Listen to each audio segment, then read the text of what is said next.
The Children of the Days. Eduardo Galeano. He was a Uruguayan journalist and writer, considered one of the most influential writers of the Latin American left. The Children of the Days. January 1. Today.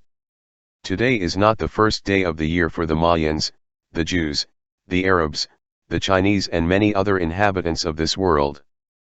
The date was invented by Rome, Imperial Rome, and blessed by Vatican Rome, and it is rather an exaggeration to say that all of humanity celebrates this crossing of the border of the years.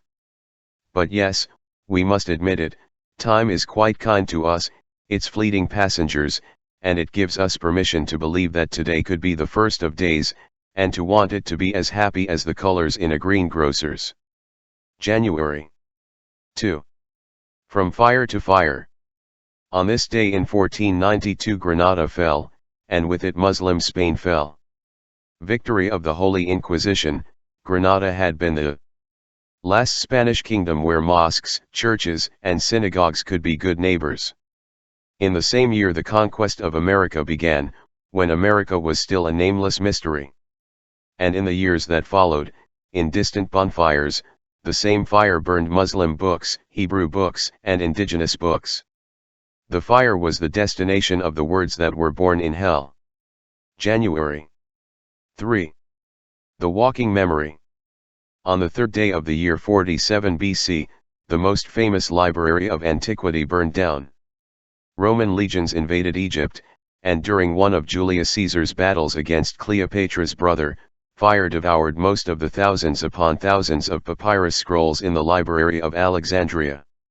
A couple of millennia later, American legions invaded Iraq, and during George W. Bush's crusade against his own invented enemy, most of the thousands upon thousands of books in the Baghdad library turned to ashes.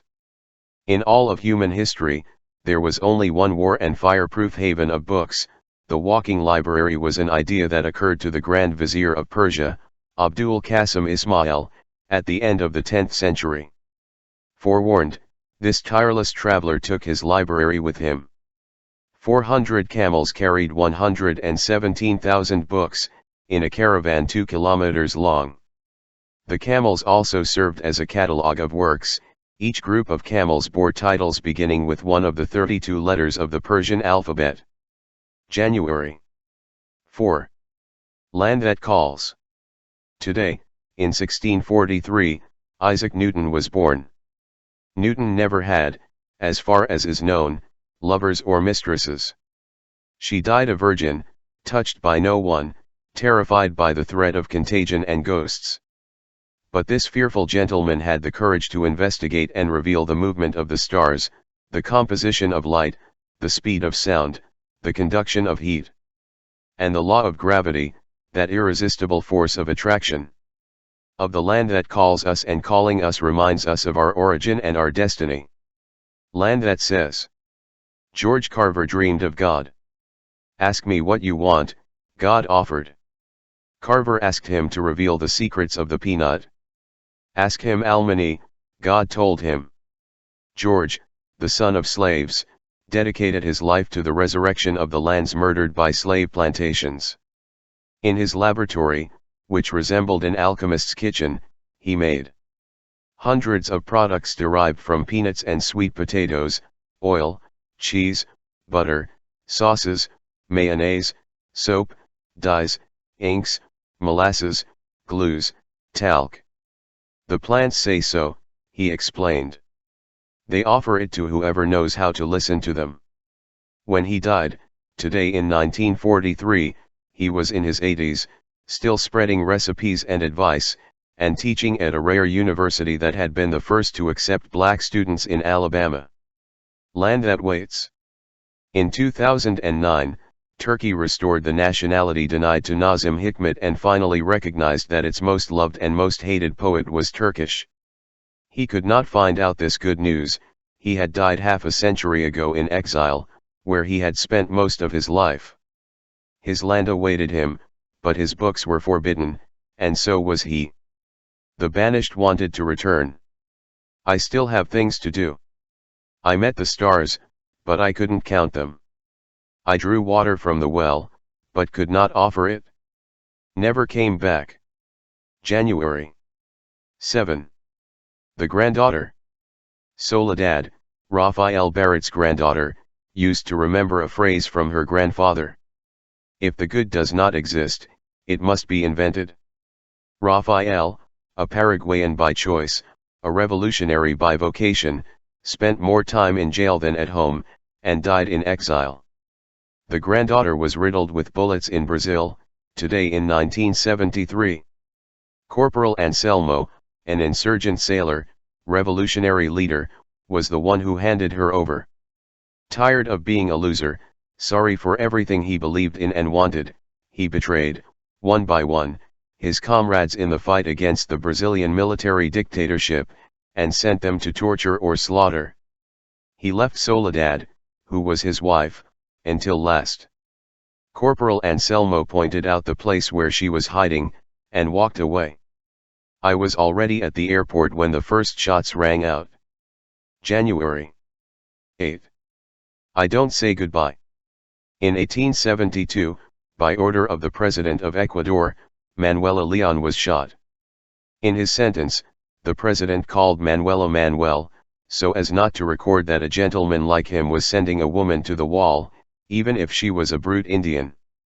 Manuela had upset lands and towns and had raised the Indians against the payment of tributes and servile work. And as if all that were not enough, he had committed the insolence of challenging Lieutenant Vallejo, a government official, to a duel, before the astonished eyes of the soldiers, and in the open field his sword had been humiliated by her spear. When this last day came, Manuela faced the firing squad without a blindfold. And asked if she had anything to say, she replied, in her language. Manapai. Nothing. January 9. Praise for brevity. Today, in Philadelphia, in 1776, the first edition of Common Sense was published. Thomas Paine, the author, argued that independence was a matter of common sense against colonial humiliation and the ridiculous hereditary monarchy, which could crown a lion as well as a donkey. This 48-page book spread more than water and air, and was one of the fathers of the independence of the United States. In 1848, Karl Marx and Friedrich Engels wrote the 23 pages of the Communist Manifesto, which began, "Warning, a ghost haunts Europe." And this turned out to be the work that most influenced the revolutions of the 20th century. And 26 pages added the exhortation to indignation that Stefan Hessel spread in 2011. Those few words helped unleash earthquakes of protest in several cities. Thousands of outraged invaded the streets and squares, for many days and nights, against the universal dictatorship of bankers and warriors. January 10. Distances. Coughing, the car started and tumbled. Piled up inside the car, traveled some musicians. They were going to cheer up a meeting of peasants, but they had already been lost for a long time on the boiling roads of Santiago del Estero. The clueless had no one to ask. There was no one was left, in those deserts that had been forests. And suddenly, in a cloud of dust, a girl on a bicycle appeared. "How much longer?" they asked. And she said, "Less to go." And in the dust he went. January 11. The pleasure of going. In 1887, the man who was Salta was born in Salta, Juan Carlos Davalos, founder of a dynasty of musicians and poets. According to what they say, he was the first crew member of a Ford T, the Ford with a mustache, in those regions of northern Argentina. Down the roads came his Ford T, snoring and smoking. Slow, it came. The turtles sat down to wait for him. Some neighbor came over. Worried, he greeted and commented, "But Don Davalos. At this rate, he's never going to get there." And he clarified, "I do not travel to arrive, I travel to go." January 12. The urgency to arrive. On this morning in 2007, a violinist gave a concert in a Washington subway station. Leaning against the wall, next to a garbage can, the musician, who looked more like a boy from the neighborhood, played works by Schubert and other classics for 3/4 of an hour. 1,100 people passed without stopping their hasty way. 7 stopped for more than an instant. Nobody clapped. There were children who wanted to stay, but were dragged away by their mothers. No one knew that he was Joshua Bell, one of the most valued and admired virtuosos in the world. The Washington Post newspaper had organized this concert. It was his way of asking, "Do you have time for beauty?" January 13. Land that roars. In 2010, an earthquake engulfed a large part of Haiti and left more than 200,000 dead. The next day, Pat Robertson, an evangelical televangelical preacher, explained it from the United States. This pastor of souls revealed that black Haitians were guilty of their freedom. The devil, who had freed them from France, was passing the bill to them. The Haitian curse. The earthquake in Haiti had culminated the long tragedy of a country without shade and without water, which had been devastated by colonial voracity and the war against slavery. The dethroned masters explain it in another way: voodoo was and is to blame for all the misfortunes. Voodoo does not deserve to be called a religion. It's nothing more than a superstition from Africa, black magic, a black thing, a thing of the devil. The Catholic Church, where there is no shortage of hellies capable of selling the nails of the saints and the feathers of the Archangel Gabriel, achieved that this superstition was legally prohibited in Haiti, in 1845, 1860, 1896, 1915 and 1942. In recent times, the fight against superstition is carried out by evangelical sects. The sects come from the country of Pat Robertson, a country that does not have a 13th floor in its buildings or a 13th row in its planes, where the majority are civilized Christians who believe that the world was made by God in a week. The shoe. In 1919, the revolutionary Rosa Luxemburgo was assassinated in Berlin. The murderers broke it with rifle blows and threw it into the waters of a canal. On the way, she lost a shoe.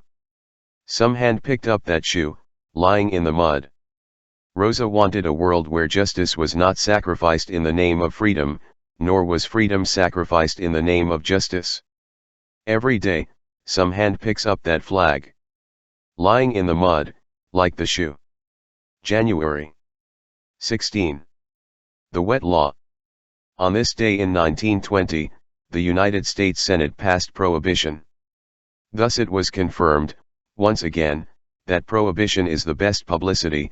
Thanks to prohibition, the manufacture and consumption of prohibited liquors flourished and Al Capone and his people killed and earned more than ever. In 1933, General Smedley Butler, who had led the United States Marines through 16 awards, confessed that Al Capone's successes in Chicago had inspired his boys on 3 continents. January 17. The man who shot God. In 1918, in Moscow, in full revolutionary effervescence, Anatoly Lunacharsky headed the court that judged God. A Bible was sat in the dock. According to the prosecutor, God had committed, throughout history, numerous crimes against humanity. The public defender argued that God was not impeachable, because he suffered from severe dementia, but the court sentenced him to death. At dawn today, 5 machine gun bursts were fired into the sky. January 18. Holy water. In the days of the Holy Inquisition, Spaniards who bathed were suspected of Muslim heresy. From Muhammad came the worship of water. Muhammad was born in the desert, around the year 570, and in the desert, the kingdom of thirst, he had founded the religion of the persecutors of water. He said what God, called Allah, had commanded him to say. On the way to salvation, one had to pray 5 times a day, bending the body until the chin touched the ground, and before each prayer one had to purify oneself with water. Cleanliness is half the faith, he said. January 19. With him an arrow was born. In 1736, Scotsman James Watt was born. They say that he did not invent the steam engine, but in any case it was he who knew how to develop it, without much pretense, and in a modest workshop he engendered the source of energy for the Industrial Revolution.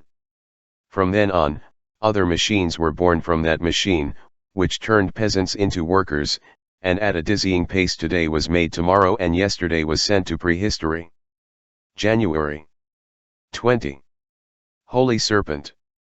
In 1585, at their third council, the bishops of Mexico forbade the painting or carving of snakes on church walls, altar pieces, and altars. By then, the extirpators of idolatry had already warned that these instruments of the devil did not cause repulsion or fear among the Indians. Pagans worshipped snakes. Serpents had been discredited, in the biblical tradition, since that business of Adam's temptation, but America was a loving serpentine. The undulating reptile heralded good harvests, lightning that called for rain, and in each cloud lived a water serpent. And the god Quetzalcoatl was a feathered serpent, who had gone along the paths of water. January 21. They walked on the waters. In the year 1779, the English conquistador James Cook attended a very rare spectacle, on the island of Hawaii. It was a diversion as dangerous as it was inexplicable. In Kijequa Bay, the natives enjoyed standing on the waves and letting themselves go. Could Cook have been the first spectator of the sport we now call surfing?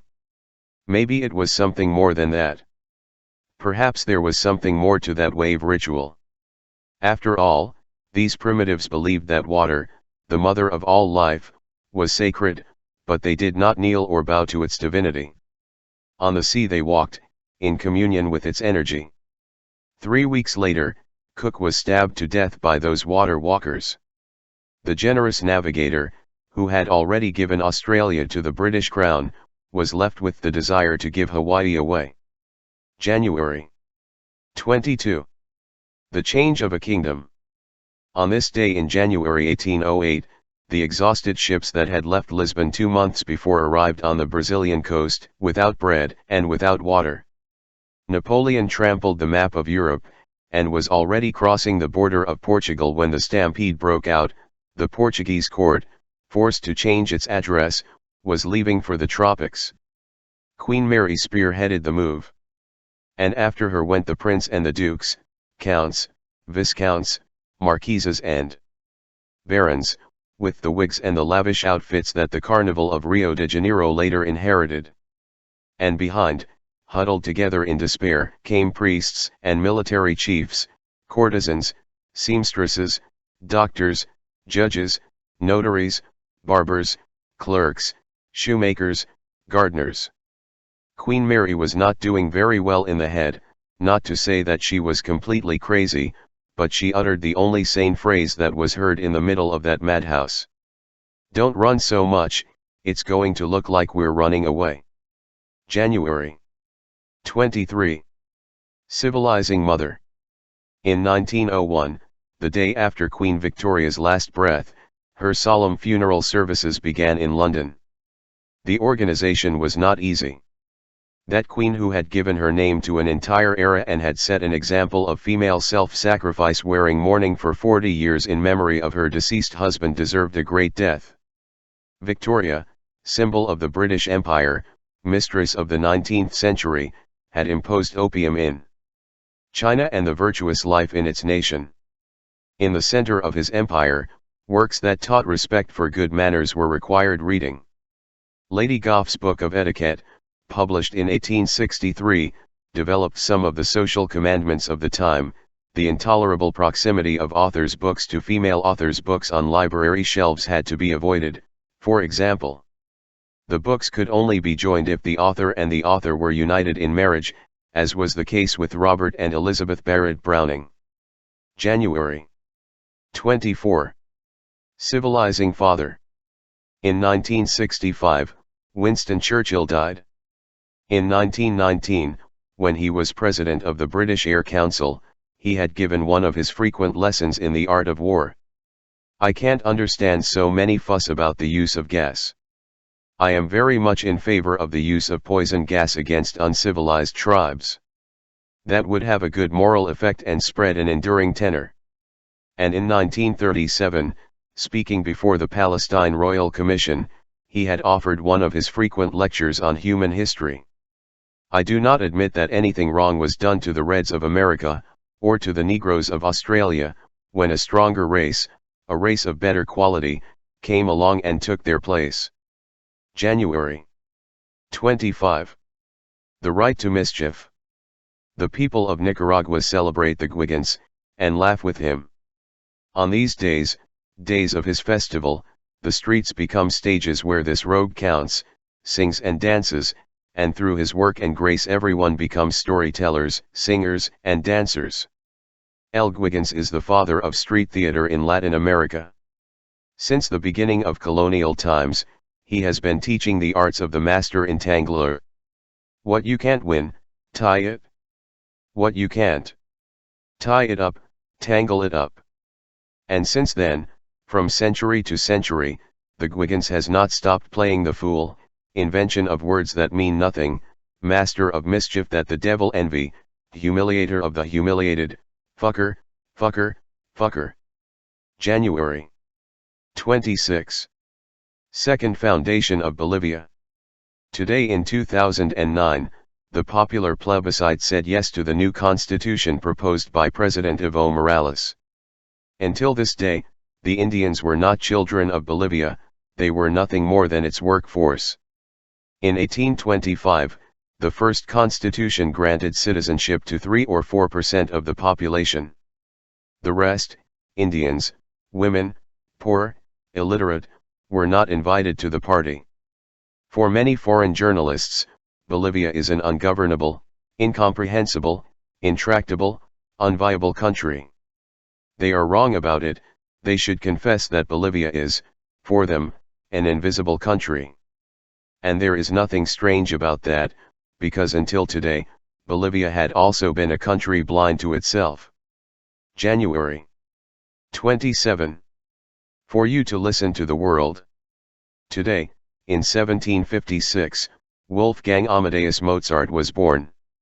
Centuries later, even babies love the music he left us. It has been proven, many times and in many places, that the newborn cries less and sleeps better when listening to Mozart's music. It is the best welcome to the world, the best way to say, "This is your new house," and so it sounds. January 28. For you to read the world. When the printing press did not yet exist, the Emperor Charlemagne formed large teams of copyists, who in Aachen created the best library in Europe. Charlemagne, who helped reading so much, did not know how to read. And illiterate he died, at the beginning of the year 814. January 29. Silent I say. Anton Chekhov was born today, in 1860. He wrote as if saying nothing. And he said everything. The catapult. In 1933, Adolf Hitler was appointed Chancellor of Germany. Shortly after, he held an immense act, as befitted the new owner and lord of the nation. Modestly, he shouted, "I am founding the age of truth. Wake up, Germany! Wake up!" And the rockets, the fireworks, the church bells, the songs, and the ovations multiplied the echoes. 5 years earlier, the Nazi Party had won less than 3% of the vote. Hitler's Olympic leap to the top was as spectacular as the simultaneous plunge into the abyss of wages, jobs, currency, and everything else. Germany, maddened by the general collapse, unleashed the hunt against the culprits, the Jews, the Reds, the homosexuals, the gypsies, the weak-minded, and those who had the habit of thinking too much. Of wind we are. Today, in 1908, Atahualpa Yupanqui was born. In life there were 3, the guitar, the horse, and him. Or 4, counting the wind. February 1. An admiral in pieces. Blas de Lezo was born in Guipúzcoa in 1689. This admiral of the Spanish fleet defeated the English pirates on the Peruvian coast, subdued the powerful city of Genoa, surrendered the Algerian city of Oran, and in Cartagena de Indias humiliated the British navy, fighting with great cunning and few ships. In his 22 battles, a cannon shot blew off his leg, a splinter gouged out his eye, and a musket shot left him with only one arm. They called him Halfman. The goddess is celebrating. Today the coasts of the Americas pay homage to Lemania. Tonight, the mother goddess of fish, who came centuries ago from Africa on slave ships, rises in the foam and opens her arms. The sea brings her combs, brushes, perfumes, cakes, candies and other offerings from the sailors who die of love and fear for her. Relatives and friends of Lemania usually attend the party from the African Olympus. Zango, his son, who unleashes the rains from heaven, Oxumer, the rainbow, guardian of the fire, Ogun, blacksmith and warrior, bully and womanizer. Oshun, the lover who sleeps in the rivers and never erases what she writes, and Exu, who is Satan from hell and is also Jesus of Nazareth. February 3. The carnival spreads wings. In 1899, the streets of Rio de Janeiro went crazy dancing to the music that inaugurated the history of the Rio de Janeiro Carnival. That gozadera was called O Abra Olas, a machixe, a Brazilian musical invention that laughed at rigid ballroom dances. The author was Chiquinha Gonzaga, a composer since childhood. At 16, her parents married her, and the Marquis de Caxias was best man at the wedding. At 20, her husband forced her to choose between home and music. "I don't understand life without music," she said, and left the house. Then her father proclaimed that the family honor had been sullied, and denounced that Chiquinha had inherited that tendency to perdition from some black grandmother. And he declared her dead, and forbade the name of the stray from being mentioned in his home. February 4. The threat. Her name was Juana Aguilar, but they called her Juana la Larga, because of the scandalous size of her clitoris. The Holy Inquisition received several complaints of such criminal excess, and in 1803, the Royal Court of Guatemala ordered the surgeon Narciso Esparragosa to examine the defendant. This wise man in anatomy ruled that Juana contradicted the natural order, and warned that the clitoris could be dangerous, as was well known in Egypt and other kingdoms of the East. February 5. Two voices. They had grown up together, the guitar and Violetta Parra. When one called, the other came. The guitar and she laughed, cried, wondered, believed each other. The guitar had a hole in the chest. She too. Today in 1967, the guitar called and Violetta did not come. He never came again. February 6. The Scream. Bob Marley was born in poverty, and recorded his first song sleeping on the studio floor. And in a few years he became rich and famous and slept in a feather bed, hugging Miss World, and was adored by the multitudes. But he never forgot that he wasn't just him. Through his voice he sang the sonorous silence of times past, the celebration and fury of the warrior slaves who had driven their masters mad in the mountains of Jamaica for 2 centuries. February 7. The Eighth Ray. Roy Sullivan, Virginia Ranger, was born in 1912, on this 7th day, and survived 7 lightning strikes during his 70-year life. In 1959, a lightning strike ripped off a toenail. In 1969, another lightning bolt blew off his eyebrows and eyelashes. In 1970, another lightning strike scorched his left shoulder. In 1972, another lightning strike rendered him hairless. In 1973, another lightning strike burned his legs. In 1976, another lightning bolt opened his ankle. In 1977, another lightning bolt calcined his chest and belly. But the lightning that in 1983 split his head did not come from heaven. They say it was a word, or a silence, from a woman. They say. February 8. The General Kiss. In 1980, an unusual popular demonstration broke out in the Brazilian city of Sorocaba. In the midst of the military dictatorship, a judicial order had prohibited kisses that violated public morality. The sentence of Judge Manuel Morales, who punished those kisses with jail, described them like this. There are kisses that are libidinous and, therefore, obscene, like the kiss on the neck, on the private parts, etc., and like the cinematographic kiss, in which the labial mucous membranes come together in an unbelievable expansion of sensuality. The city responded by turning into a large kissing drome. No one has ever kissed so much. The prohibition multiplied the desire, and there were many who, out of pure curiosity, wanted to know the taste of the unsophisticated kiss. February 9. Breathing marble. Aphrodite was the first nude woman in the history of Greek sculpture. Praxiteles carved her with her tunic fallen at her feet, and the city of Kos demanded that she dress her. But another city, Cnidus, welcomed him and offered him a temple, and in Cnidus lived the most woman of goddesses, the most goddess of women. Although she was locked up and heavily guarded, the guards could not prevent the madmen from invading her. A day like today, fed up with so much bullying, Aphrodite fled. February 10. A victory of civilization.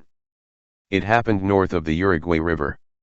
7 missions of the Jesuit priests were gifted by the King of Spain to his father-in-law, the King of Portugal.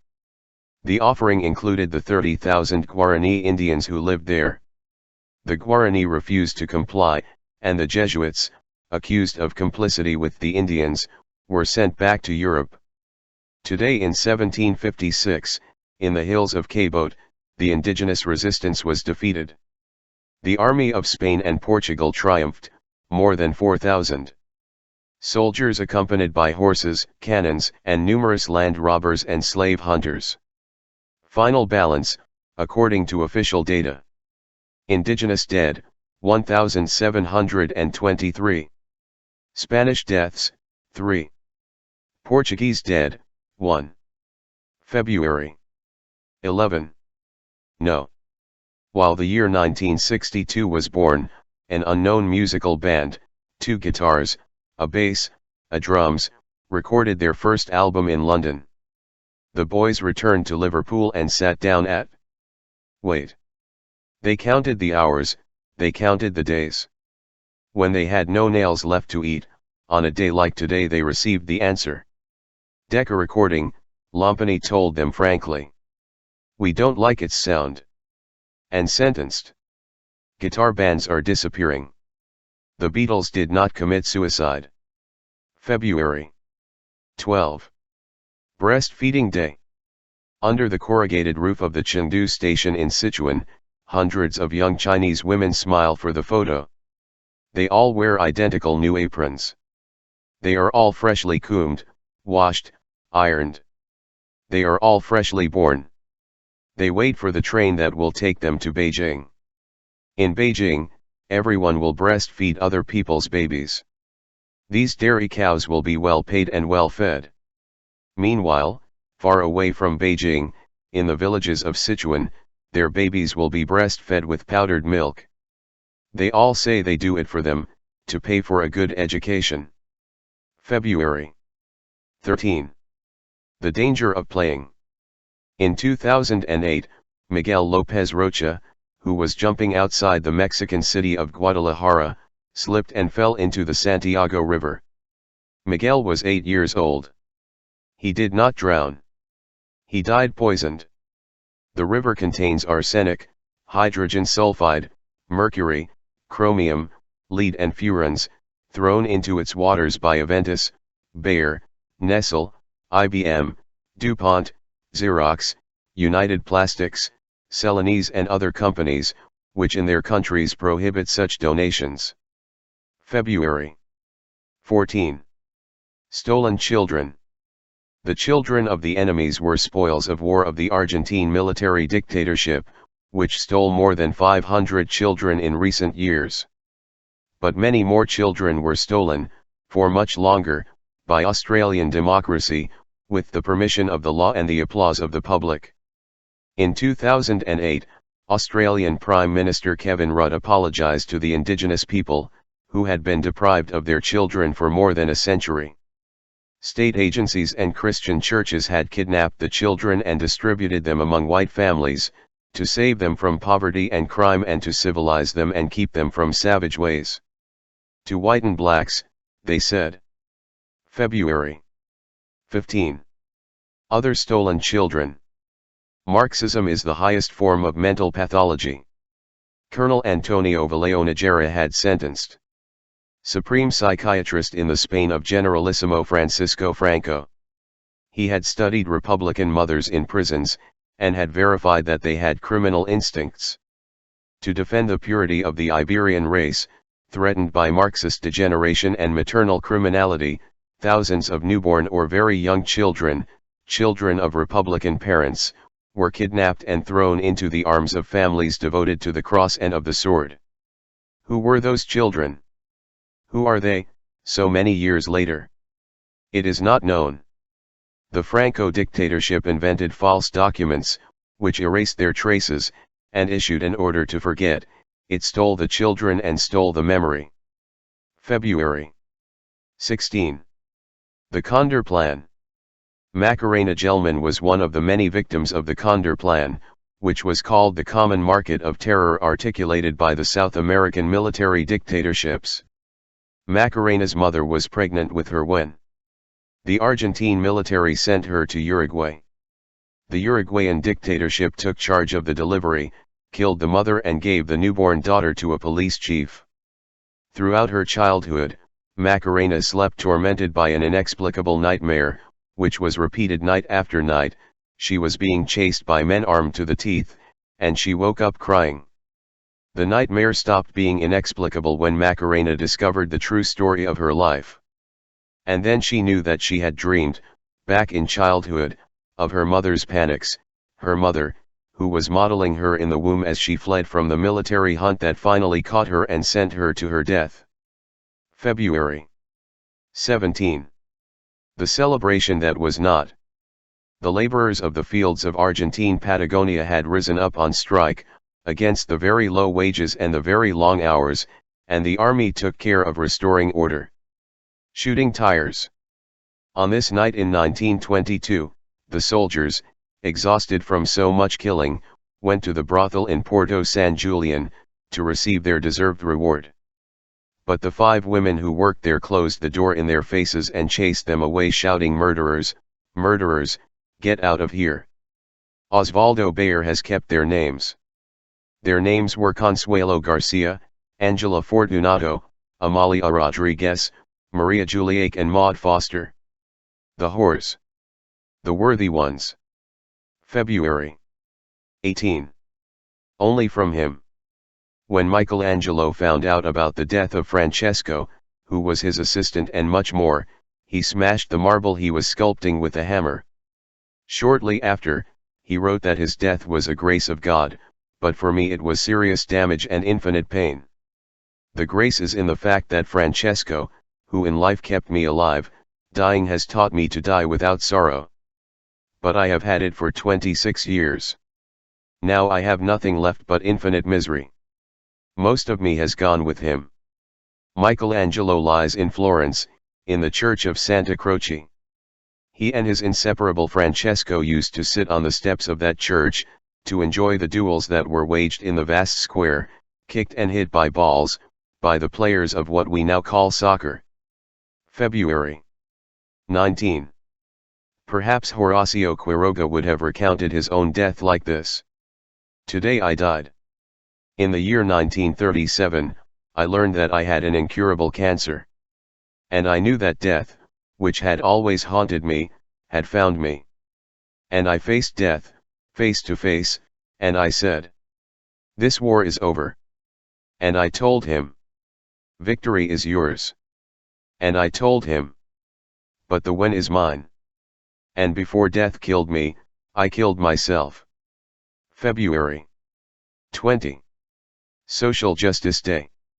At the end of the 19th century, Juan Pio Acosta lived on the Uruguayan border with Brazil. His work forced him to come and go, from town to town, through those solitudes. He was traveling in a horse-drawn cart, along with 8 passengers from first, second, and third class. Juan Pio always bought the third-class ticket, which was the cheapest. He never understood why there were different prices. They all traveled the same, those who paid more and those who paid less, pressed against each other, biting dust, shaken by the incessant rattle. He never understood why, until one bad winter day the car got stuck in the mud. And then the mayoral commanded. First class stay upstairs. Second class get off. And those of the third class, to push. February 21. The world shrinks. Today is Mother Tongue's Day. Every 2 weeks, a language dies. The world diminishes when it loses its human meanings, as it loses the diversity of its plants and its bugs. In 1974 Angela Loyi died, one of the last Onas indigenous people of Tierra del Fuego, there at the end of the world, and the last one who spoke their language.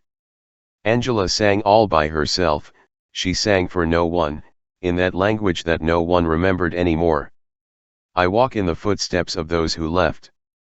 I'm lost. In bygone times, the Onas worshipped various gods. The supreme god was called Pamuk. Pamuk meant word. February 22. The silence. In Istanbul, then called Constantinople, Paul the Silent finished his 15 love poems in the year 563. This Greek poet owed his name to the work he did. He guarded the silence in the palace of Emperor Justinian. In his own bed, too. One of the poems says, "Your breasts against my chest, your lips on my lips. The rest is silence. I hate the mouth that never closes." February 23. The Book of Wonders. On one of these days in 1455, the Bible came to light, the first book printed in Europe with movable typography. The Chinese had been printing books for 2 centuries, but it was Johannes Gutenberg who initiated the massive dissemination of the most exciting novel in universal literature. Novels count but do not explain, nor do they have to explain. The Bible does not say what diet Noah followed to reach the flood at 600 years of age, nor what was the method used by Abraham's wife to become pregnant at 90, nor does it clarify whether Balaam's donkey could speak Hebrew, which he discussed with his master. February 24. A lesson in realism. In 1815, Napoleon Bonaparte escaped from his prison on the island of Elba and set out on a journey to regain the throne of France. He marched step by step, accompanied by a growing troop, while the daily Le Moniteur Universel, which had been his official organ, assured that the French were crazy to die defending King Louis XVIII, and called Napoleon an armed rapist of the homeland soil, foreigner outlaw, usurper, traitor, plague, bandit leader, enemy of France who dares to dirty the soil from which he has been expelled, and announced, this will be his last act of madness. But at last the king fled, no one died for him, and Napoleon sat on the throne without firing a shot. Then the same newspaper went on to report that the happy news of Napoleon's entry into the capital has caused a sudden and unanimous explosion, everyone embraces, cheers to the emperor fill the air, tears of joy are in all eyes, all celebrate the return of the hero of France and promise His Majesty the Emperor the deepest submission. February 25. Cuna night. The government of Panama had ordered, by law, the reduction to civilized life of the barbarian, semi-barbarian and savage tribes that exist in the country. And his spokesman had announced, the Cuna Indians will never again paint their noses, but rather their cheeks, and they will no longer wear rings in their noses, but in their ears.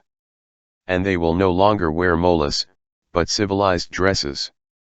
And they were forbidden their religion and their ceremonies, which offended God, and their traditional habit of governing themselves in their own way and manner. In 1925, on the night of the 25th day of the month of the iguanas, the Cuna put to the knife all the policemen who forbade them from living their lives. Since then, the Cuna women continue to wear rings in their painted noses, and continue to wear their molas, a splendid art of painting that uses a needle and thread instead of a brush. And they continue to celebrate their ceremonies and their assemblies, on the 2,000 islands where they defend, by hook or by crook, their shared kingdom. February 26. My Africa. At the end of the 19th century, the European colonial powers met in Berlin to carve up Africa. The fight for the colonial booty, the jungles, the rivers, the mountains, the soils, the subsoils was long and hard, until the new borders were drawn, and today in 1885 it was signed, in the name of Almighty God, the General Act. The European masters had the good taste not to mention gold, diamonds, ivory, oil, rubber, tin, cocoa, coffee, or palm oil. They forbade slavery to be called by its name. They called companies that provided human meat to the world market philanthropic societies. They warned that they were acting motivated by the desire to favor the development of commerce and civilization. And, in case there was any doubt, they clarified that they were acting out of concern for increasing the moral and material well-being of the indigenous populations. Thus Europe invented the new map of Africa. No African was, not even for decoration, at that summit meeting. February 27. Banks are also deadly. All greenery will perish, the Bible had announced. In 1995, Barings Bank, the oldest bank in England, went bankrupt. A week later, it was sold for a total price of £1 sterling. This bank had been the financial arm of the British Empire. Independence and foreign debt were born together in Latin America. We are all born owed. In our lands, the Barings Bank bought countries, rented out heroes, financed wars. And he believed himself immortal. When, as he was going down the spiral staircase of a ship, it occurred to him that protein molecules might travel like this, in a spiral and over undulating ground, and that turned out to be a scientific finding.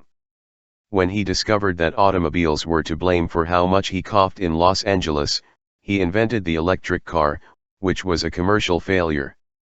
When he got kidney disease, and the medications didn't improve it, he prescribed healthy food and bombardments of vitamin C. And he was cured.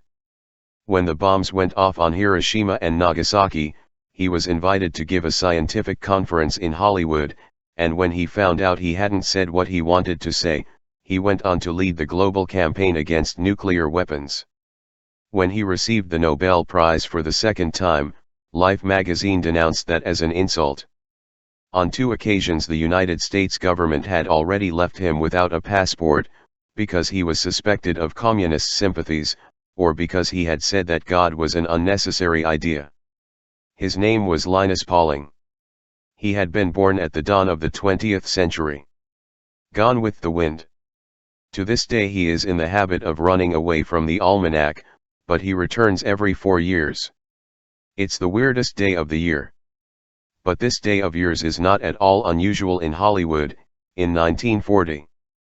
With all normality, on February 29, Hollywood awarded almost all its awards, 8 Oscars, to Gone with the Wind, which was a long sigh of nostalgia for the good old days of slavery lost.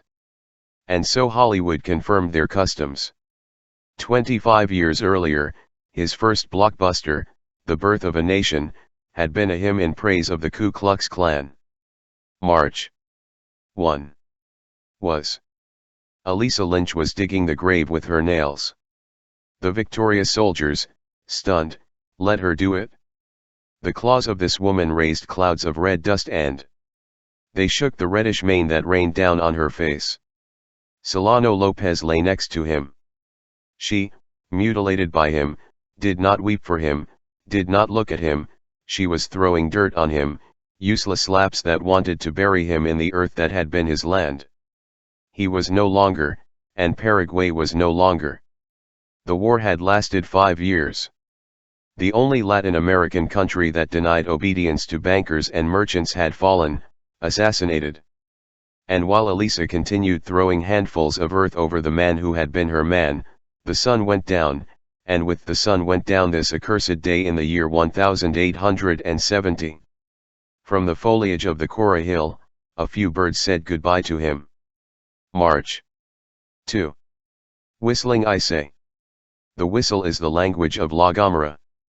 In 1999, the government of the Canary Islands decided that the language perpetuated by the people who whistle it should be studied in schools. In ancient times, the shepherds of the island of La Gomera communicated by whistling, from distant mountains, thanks to the ravines, which multiplied the echoes. This is how they transmitted messages and recounted events, news of comings and goings, dangers and joys, jobs and days.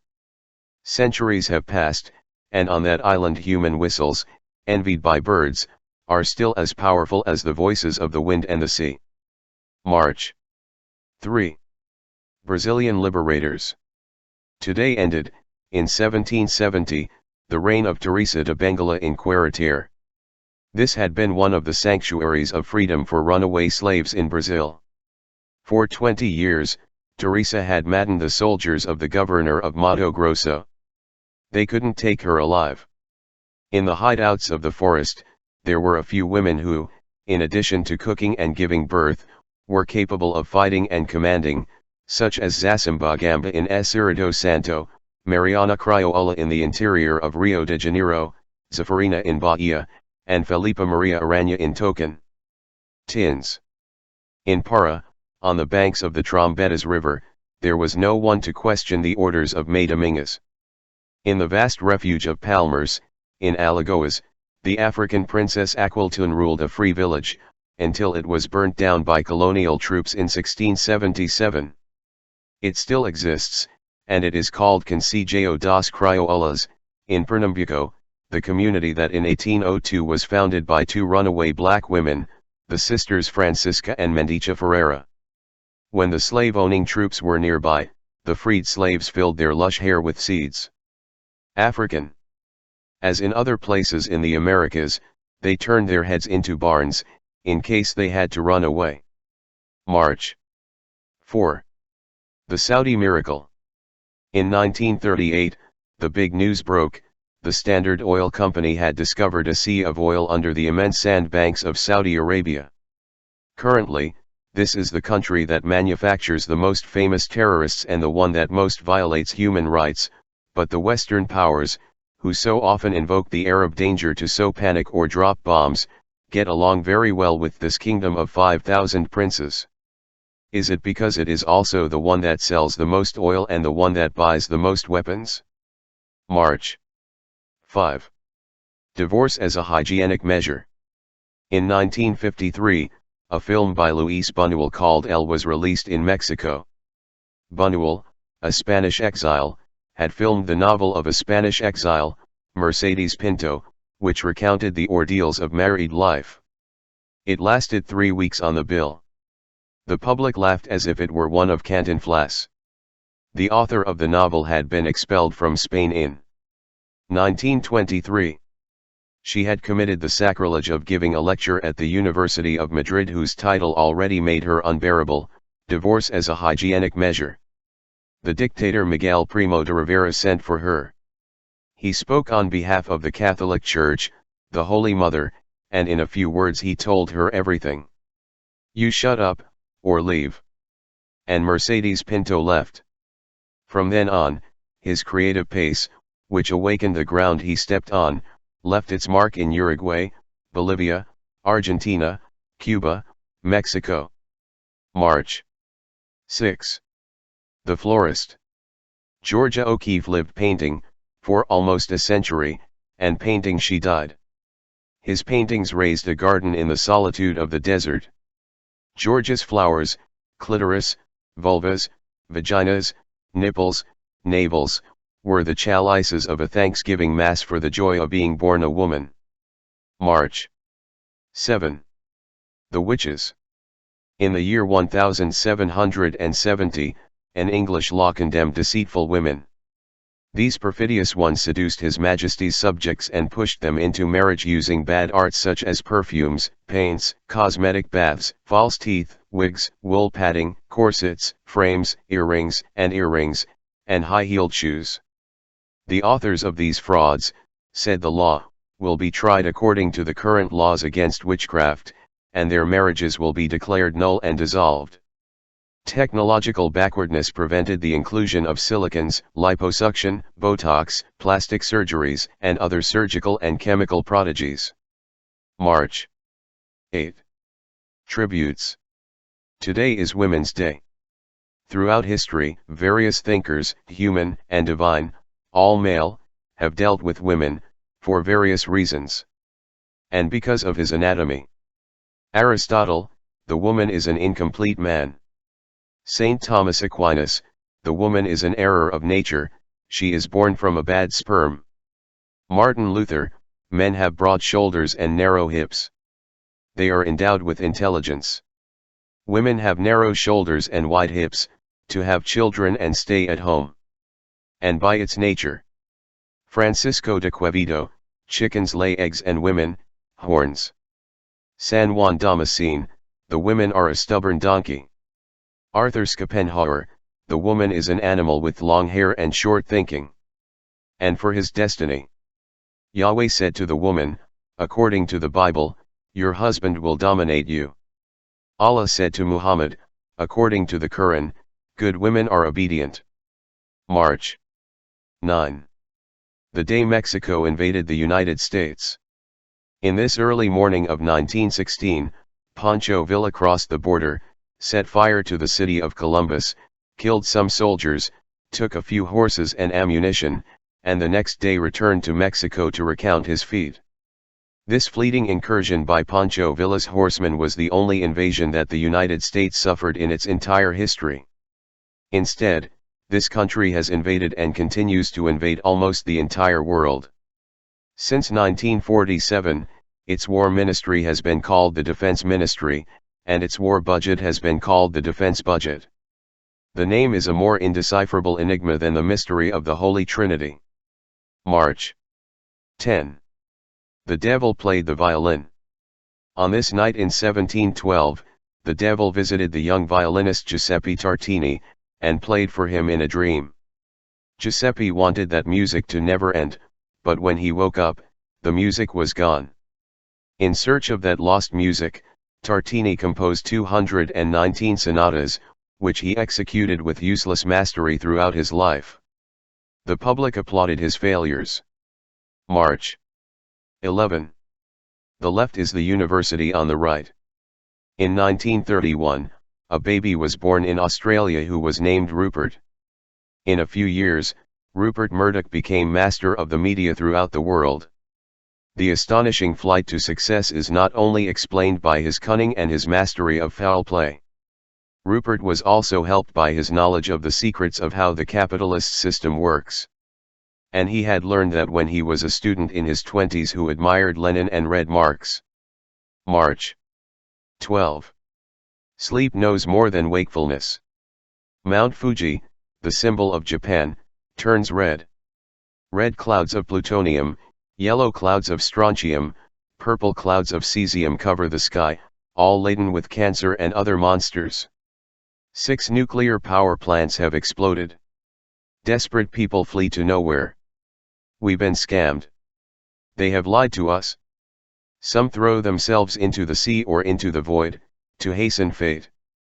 Akira Kurosawa dreamed this nightmare, and filmed it, 20 years before the nuclear catastrophe that in early 2011 triggered an apocalypse in his country. March 13. The Good Consciences. Today in 2007, the banana company Chiquita Brands, heir to United Fruit, acknowledged that it had financed Colombian paramilitaries for 7 years, and agreed to pay a fine. The paramilitaries provided protection against strikes and other bad habits of the labor unions. 173 trade unionists were assassinated in the banana region in those years. The fine was $25 million. Not a single penny reached the families of the victims. March 14. The Capitol. In 1883 a crowd turned out for Karl Marx's funeral in the London cemetery, a crowd of 11 people, counting the undertaker. The most famous of his phrases was his epitaph. Philosophers have interpreted the world, in various ways, but the issue is to change it. This prophet of world transformation spent his life on the run from the police and creditors. About his masterpiece, he commented, "No one has written so much about money having so little money. Capital is not going to pay me for the cigars I smoked writing it." March 15. Voices of the Night. On this dawn of the year 44 BC, Calpurnia awoke crying. She had dreamed that her husband, riddled with stab wounds, was dying in her arms. And Calpurnia told her the dream, and crying, begged her to stay at home, because the cemetery was waiting for her outside. But the highest priest, the dictator for life, the divine warrior, the undefeated god, could not pay attention to a woman's dream. Julius Caesar pushed her away with a slap, and towards the Senate of Rome walked his death. March 16. Storyteller. On these days, and on others as well, storytellers who tell stories out loud, writing in the air, celebrate their festivals. Storytellers have numerous divinities that inspire and protect them. Among them, Rafuma, the grandfather who told the story of the origin of the Atoto people, in the Colombian region of Araraquara. Rafuma recounted that the Atatos had been born from the words that recounted their birth. And every time he told it, the Atatos were born again. March 17. They knew how to listen. Carlos and Gudrun Lankersdorf had been born and lived in Germany. In 1973, these illustrious professors arrived in Mexico. And they entered the Mayan world, a Tojolabal community, and introduced themselves saying, "We come to learn." The natives were silent. After a while, someone explained the silence. "This is the first time someone has told us that." And learning they stayed there, Gudrun and Carlos, for years of years. From the Mayan language they learned that there is no hierarchy that separates the subject from the object, because I drink the water that drinks me and I am looked at by everything I look at, and they learned to greet like this. I am another you. You are another me. March 18. With the gods inside. In the Andes Mountains, the Spanish conquistadors had driven out the indigenous gods. Extirpated was idolatry. But back in the year 1560, the gods returned. They traveled with their great wings, coming from who knows where, and they entered the bodies of their children, from Ayacucho to Oruro, and in those bodies they danced. The dances, which danced the rebellion, were punished with the whip or the gallows, but there was no way to stop them. And they kept announcing the end of humiliation. In the Quechua language, the word napa means was, but it also means will be. March 19. Birth of cinema. In 1895, the Lumiere brothers, Louis and Augusta, filmed a very short film that showed the workers leaving a factory in Lyon. That film, the first in the history of cinema, was seen by very few friends, and by no one else. Finally, on December 28, the Lumiere brothers offered it to the public, together with 9 other short films of their own, which also recorded fleeting moments of reality. In the basement of the Grand Café in Paris, the world premiere of the prodigious show Son of the Magic Lantern, The Will of Life and other illusionist arts took place. Totally full. 35 people, 1 franc per chair.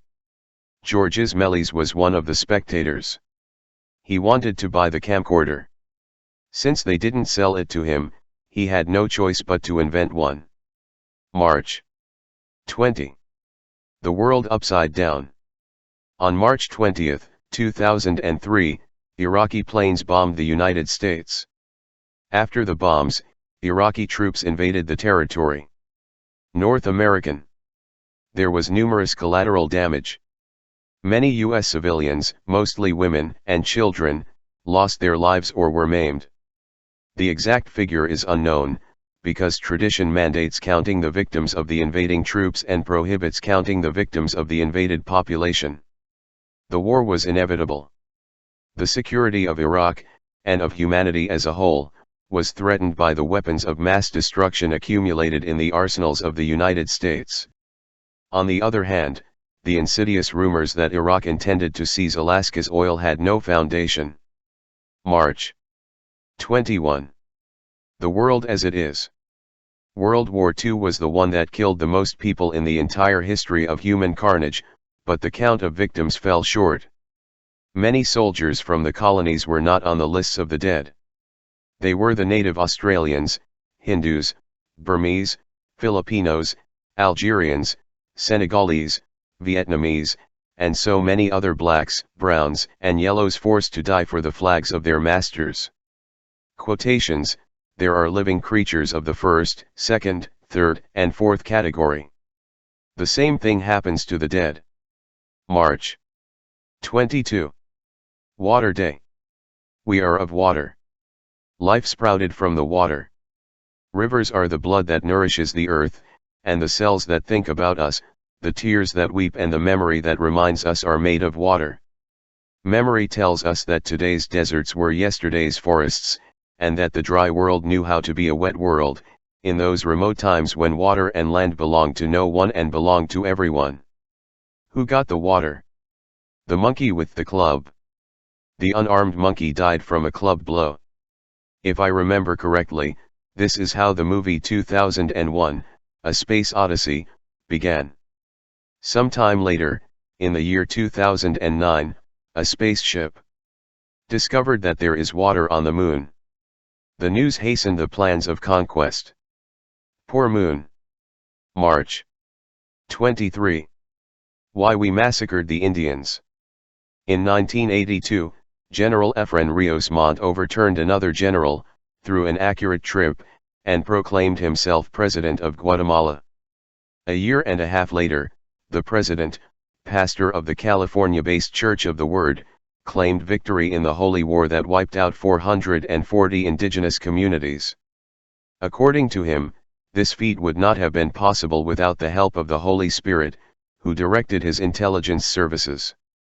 Another important collaborator, his spiritual advisor Francisco Bianchi, explained to a correspondent for the New York Times. The guerrillas have many collaborators among the Indians. Those Indians are subversives, right? And how to end subversion? It is evident that these Indians must be killed. And then it will be said, they are massacring innocent people, but they are not innocent. March 24. Why we disappeared the disappeared. Today in 1976, the military dictatorship that disappeared thousands of Argentines was born. 20 years later, General Jorge Rafael Videla explained to the journalist Guido Braslovsky. No, you couldn't shoot. Take a number, say 5,000. Argentine society would not have supported the executions, yesterday 2 in Buenos Aires, today 6 in Córdoba, tomorrow 4 in Rosario, and so on up to 5,000. No, you couldn't. And make known where the remains are? But what can we point to? In the sea, in the Rio de la Plata, in the Riachuelo. It was thought, at the time, to make the lists known.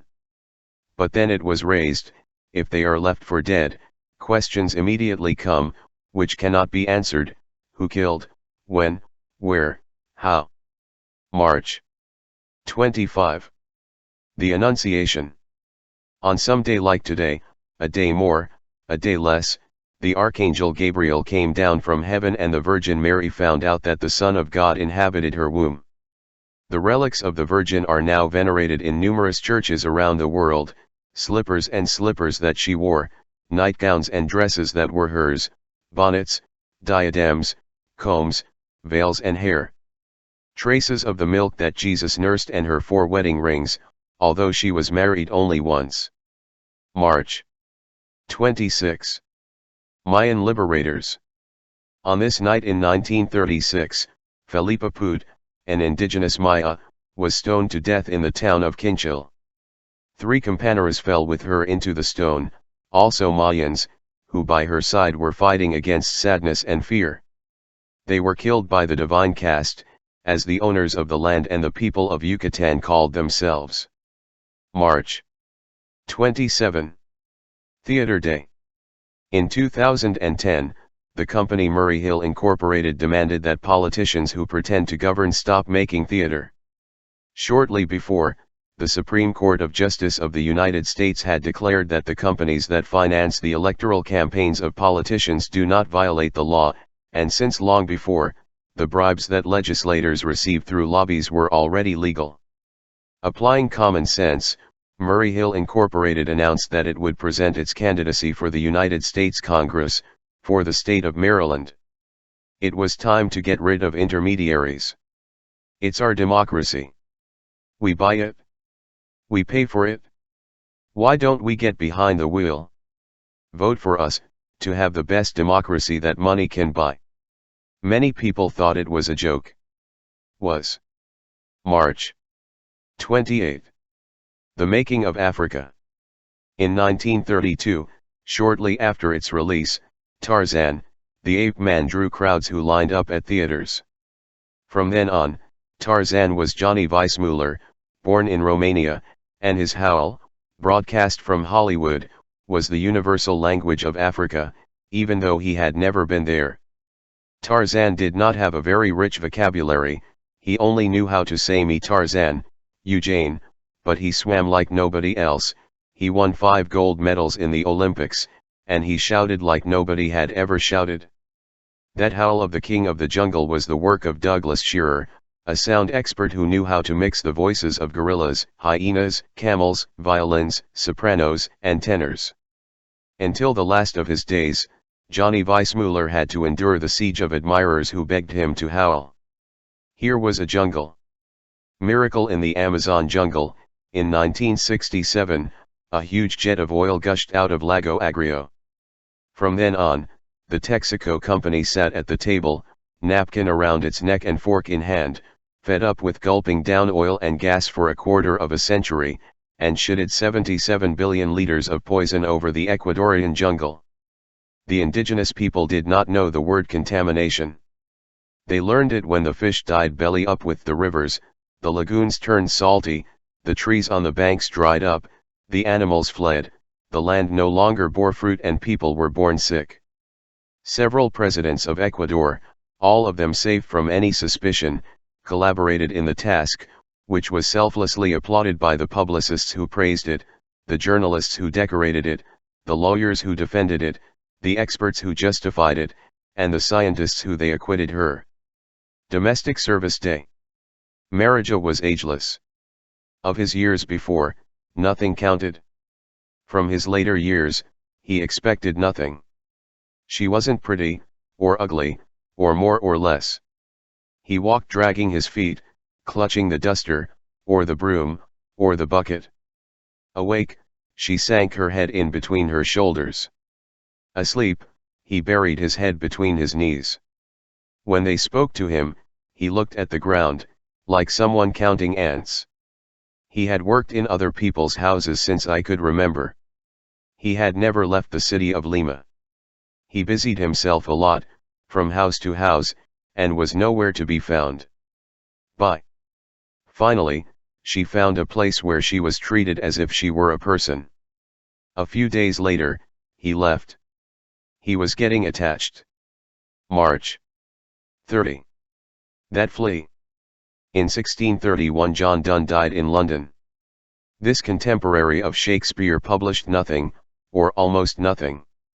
Centuries later, we are lucky to know some of the verses he left behind. Like these. I loved you twice, or 3 times, when I didn't know your face or your name. Or these. It bit me, and now you, and in this flea our blood mixes. This flea is me, and it is you, and it is our wedding bed, our temple. April 1. The first bishop. In 1553, the first bishop of Brazil, Pedro Sardina, landed on these lands.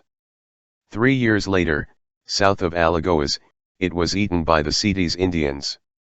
Some Brazilians believe that this lunch was an invention, a pretext for the colonial power to steal the lands of the cities and exterminate them throughout a long holy war.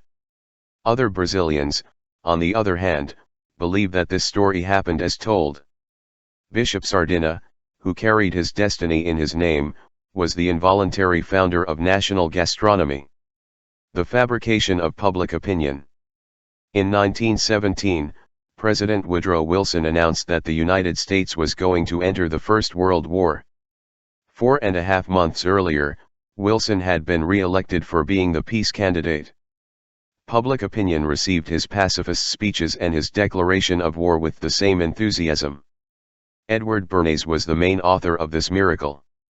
When the war ended, Bernays publicly acknowledged that the photos and anecdotes that ignited the warlike spirit of the masses had been fabricated. This publicity success inaugurated a brilliant career. Bernays became the advisor to several presidents and the most powerful businessmen in the world. Reality is not what it is, but what I tell you it is. Better than anyone else, he developed the modern techniques of collective manipulation, which push people to buy soap or a war. Good boys.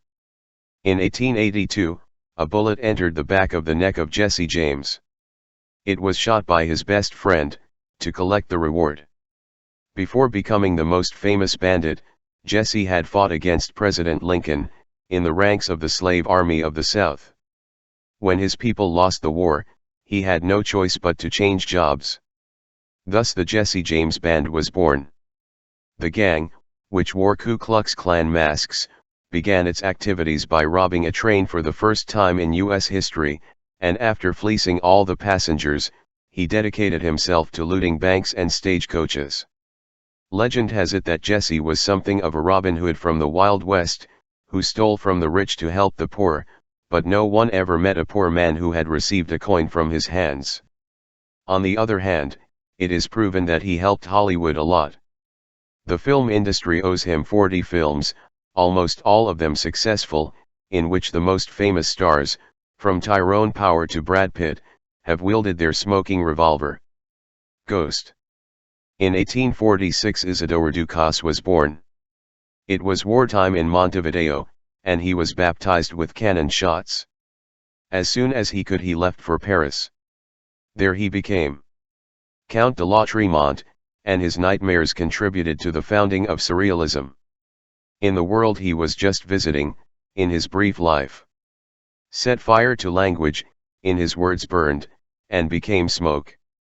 April 5. Day of Light.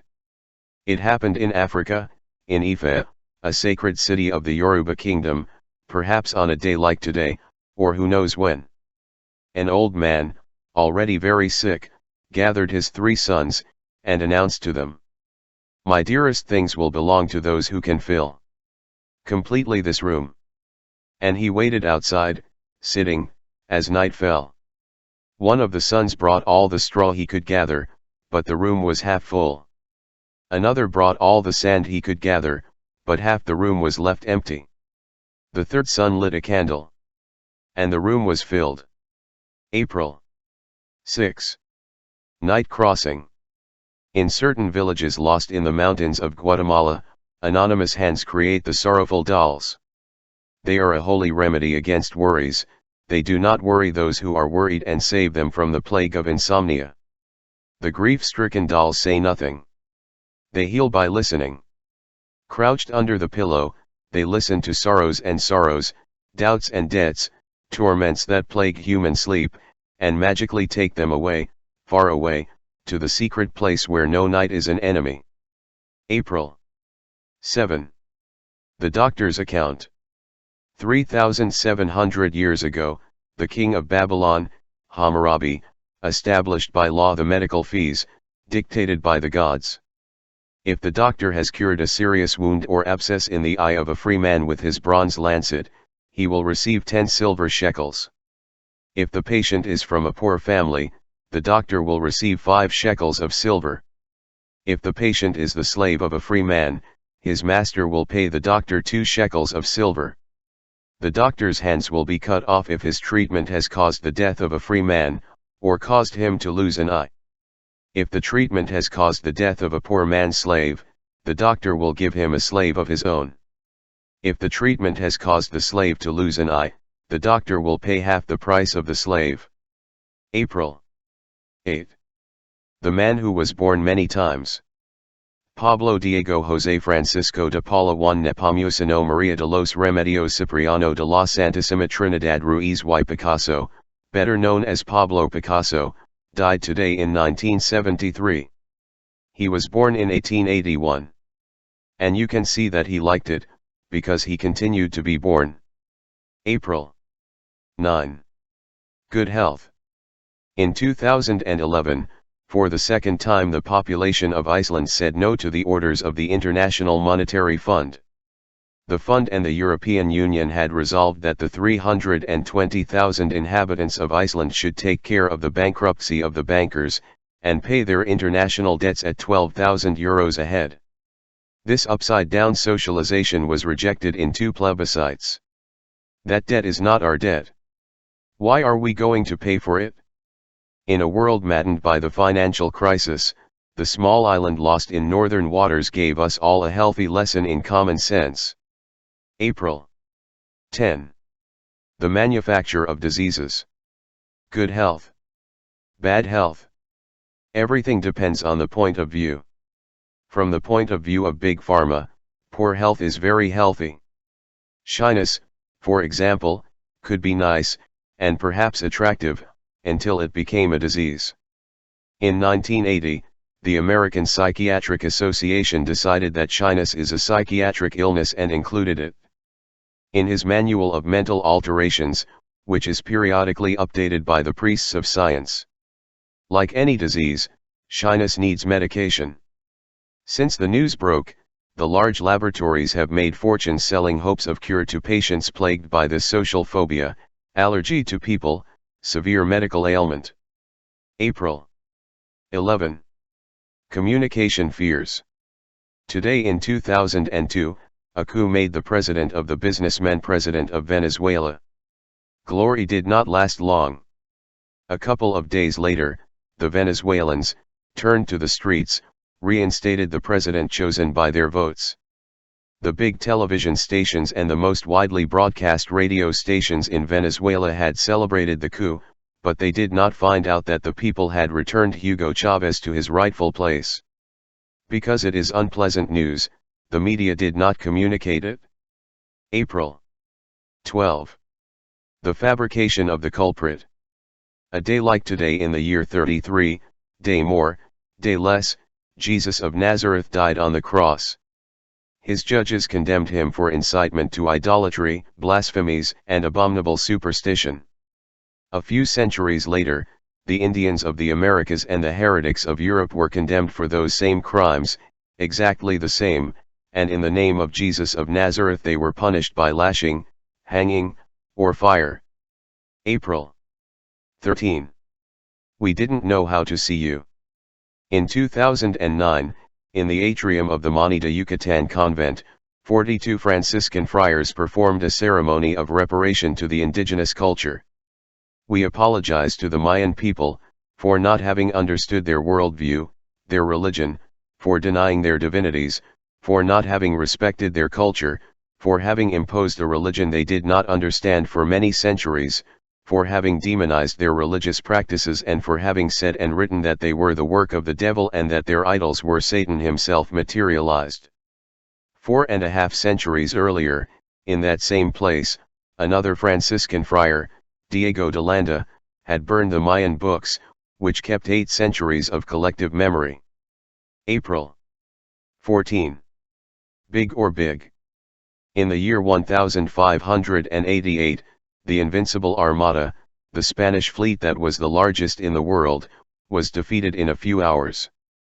In the year 1628, Sweden's most powerful warship, the Vasa, also called the Invincible, sank on its maiden voyage. He did not even make it out of the port of Stockholm. On this night in the year 1912, the most luxurious and safest ship, humbly called Titanic, collided with an iceberg and sank. This floating palace had few lifeboats, its rudder was so small it was useless, its lookouts used no binoculars, and its distress calls were heard by no one. April 15. The Black Paintings. In 1828, Francisco de Goya died in exile. Harassed by the Inquisition, he had gone to France. In his agony, Goya evoked, among some incomprehensible words, his beloved house on the outskirts of Madrid, on the banks of the Manzanares River. There had been the best of him, his most, painted on the walls. After his death, that house was sold and resold, with paints and all, until finally the works, detached from the walls, passed to the canvas. In vain they were offered at the International Exhibition in Paris. Nobody was interested in seeing, much less in buying, those ferocious prophecies of the next century, where pain killed color and horror was shamelessly shown raw. The Prado Museum did not want to buy them either, until at the beginning of 1882, they entered there by donation. The so-called black paintings now occupy one of the most visited rooms in the museum. "I paint them for myself," Goya had said. He did not know that he painted them for us. April 16. The Deep Song. In the year 1881, Antonio Machado y Alvarez put an end to his anthology of flamenco songs, 900 songs of the gypsy song of Andalusia. All the waves of the sea were bland in the old days, but my brunette spat and they turned salty. Those who are brown have such a strange look that they kill more in an hour than death in a year. The day you were born a piece of heaven fell. Until you die, the whole will not be covered. And the book was published, which was met with disdain. The Conte Jondo was worthy of contempt, for being a gypsy. But because they are gypsy, the coplas carry the music inside, in their palms and in their feet. April 17. Caruso sang and ran. On this night in 1906, the tenor Enrico Caruso sang the opera Carmen at the Tivoli Hall in the city of San Francisco. The ovation accompanied him to the doors of the Palace Hotel. The master of bel canto slept little. At the edge of dawn, a violent jolt knocked him out of bed. The earthquake, the worst in California's history, killed more than 3,000 people and demolished half the homes in the city. Caruso broke into a run and didn't stop until he reached Rome. Watch out for him.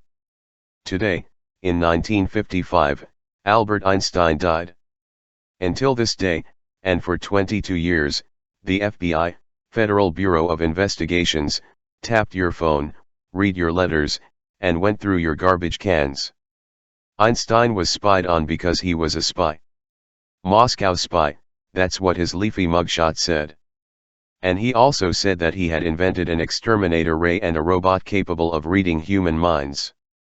And it said that Einstein was a member, collaborator, or affiliate of 34 communist fronts between 1937 and 1954, honorarily headed 3 communist organizations, and it doesn't seem possible that a man with this background could become a loyal American citizen.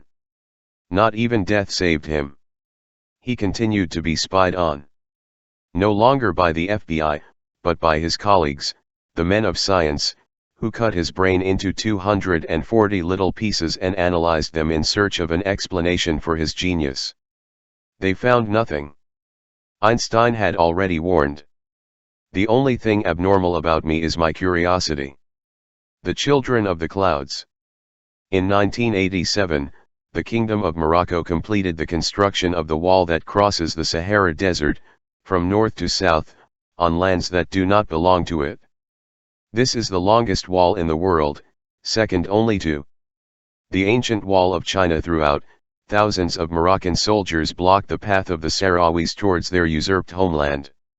Several times, the United Nations have confirmed the right to self-determination of the Sahrawi people, and have supported a plebiscite, that the population of Western Sahara decide their destiny. But the Kingdom of Morocco has refused and continues to deny. That refusal amounts to a confession. Denying the right to vote, Morocco confesses that it has stolen a country. For 40 years, the Sahrawis have been waiting. They are condemned to perpetual anguish and perpetual nostalgia. They are called children of the clouds, because they have always chased the rain. They also pursue justice, more elusive than water in the desert. The manufacture of papers. It was the largest military expedition in the entire history of the Caribbean Sea. And the biggest fiasco. The owners of Cuba, dispossessed, evicted, proclaimed from Miami that they were going to die fighting for the return, against the revolution. The U.S. government believed them, and their intelligence services demonstrated, once again, that they did not deserve that name. On April 20, 1961, 3 days after landing at the Bay of Pigs, the heroes, armed to the teeth, supported by ships and planes, surrendered without a fight. April 21. The outraged. It happened in Spain, in a town in La Rioja, at dusk today in 2011, during the Holy Week procession. A crowd accompanied, silent, the passage of Jesus Christ and the Roman soldiers who were punishing him with lashes. And a voice broke the silence. Mounted on his father's shoulders, Marcos Rabasco yelled to the flogged, "Defend yourself! Defend yourself!" Marcos was 2 years, 4 months, and 21 days old. April 22. Earth Day. Einstein once said, "If the bees disappeared, how many years of life would the earth have left?" 4-5. Without bees there is no pollination, and without pollination there are no plants, no animals, and no people. He said it in a circle of friends. The friends laughed. He does not. And now it turns out that there are fewer and fewer bees in the world. And today, Earth Day, it is worth noting that this does not happen by divine will or diabolical curse, but by the murder of native forests and the proliferation of industrial forests. For export crops, which prohibit the diversity of flora. By the poisons that kill pests and incidentally kill the natural life. By chemical fertilizers, which fertilize money and sterilize the soil. And by radiation from some machines that advertising imposes on the consumer society. April 23. Fame is pure story. Today, Book Day, it doesn't hurt to remember that the history of literature is an incessant paradox. What is the most popular episode of the Bible? Adam and Eve biting into the apple. In the Bible, it is not. Plato never wrote his famous phrase, "Only the dead have seen how the war ends." Don Quixote of La Mancha never said, "They bark, Sancho, a sign that we are riding." His best-known phrase was not said or written by Voltaire, "I do not agree with what you say, but I would defend to the death your right to say it." George Friedrich Hegel never wrote, "Gray is the theory, and green is the tree of life." Sherlock Holmes never said, "Elementary, my dear Watson." In none of his books, nor pamphlets, Lenin wrote, "The end justifies the means." Bertolt Brecht was not the author of his most celebrated poem, "First they took the communists but I didn't care because I was not a communist." Jorge Luis Borges was not the author of his most widespread poem, "If I could live my life again I would try to make more mistakes." April 24. The danger of publishing. In 2004, the Guatemalan government broke for once the tradition of impunity from power, and officially recognized that Myrna Mac had been assassinated by order of the country's presidency. Myrna had committed a forbidden search. Despite the threats, he had entered the jungles and mountains where the indigenous people who had survived the military massacres roamed, exiled in their own country, and had picked up their voices. In 1989, at a social sciences conference, an anthropologist from the United States had complained about the pressure from the universities that forced them to produce continuously. "In my country," he said, "if you don't publish, you're dead." And Myrna said, "In my country, you are dead if you publish." She published. They stabbed her to death. Don't save me, please. In these days of 1951, Mohammad Mossadegh was elected Prime Minister of Iran, by an overwhelming majority of votes. Mossadegh had promised to return to Iran the oil that had been given away to the British Empire, and he got to work. But the nationalization of oil could generate chaos conducive to communist penetration. Then President Eisenhower gave the order to attack, and the United States saved Iran. In 1953, a coup d'état sent Mossadegh to jail, sent many of his supporters to the graveyard, and gave American companies 40% of the oil that Mossadegh had nationalized. The following year, far away from Iran, President Eisenhower issued another attack order, and the United States saved Guatemala. A coup brought down the government of Jacobo Arbenz, democratically elected, because it had expropriated the uncultivated lands of the United Fruit Company and was generating a chaos conducive to communist penetration. Guatemala continues to pay that favor. Nothing has occurred here. It happened in Chernobyl, Ukraine, in 1986. It was the most serious nuclear catastrophe hitherto suffered in the entire world, but the birds that fled and the worms that sank underground were the only ones that reported the tragedy from the first moment. The Soviet government issued a gag order. The radioactive fallout invaded a good part of Europe and the government continued to deny or remain silent. A quarter of a century later, in Fukushima, several nuclear reactors exploded and the Japanese government also kept silent or denied the alarmist versions. The veteran English journalist Claude Coburn was right when he advised, "Don't believe anything until it's officially denied." April 27. The turns of life. The Conservative Party governed Nicaragua when on this day in 1837 women were recognized as having the right to abort if their lives were in danger. 170 years later, in that same country, legislators who claimed to be Sandinista revolutionaries prohibited abortion under any circumstances, thus condemning poor women to jail or to the cemetery. This insecure world. Today, Safety at Work Day. It is worth noting that today there is nothing more insecure than work. More and more workers are waking up every day asking, "How many will we have left over? Who will buy me?"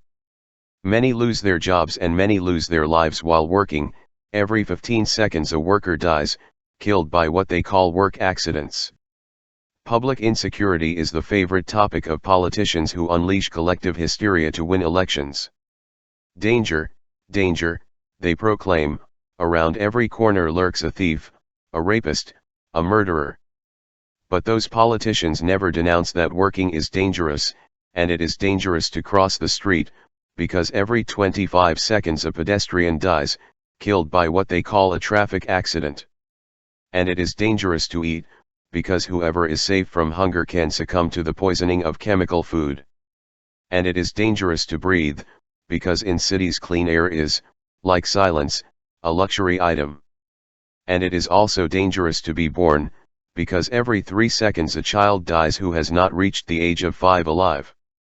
She doesn't forget. Who knows and recognizes the shortcuts of the African jungle? Who knows how to avoid the dangerous proximity of ivory hunters and other enemy beasts? Who recognizes their own footprints and those of others? Who keeps the memory of all and all?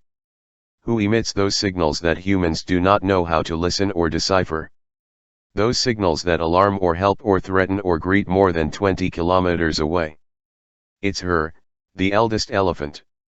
The oldest, the wisest. The who walks at the head of the pack. April 30.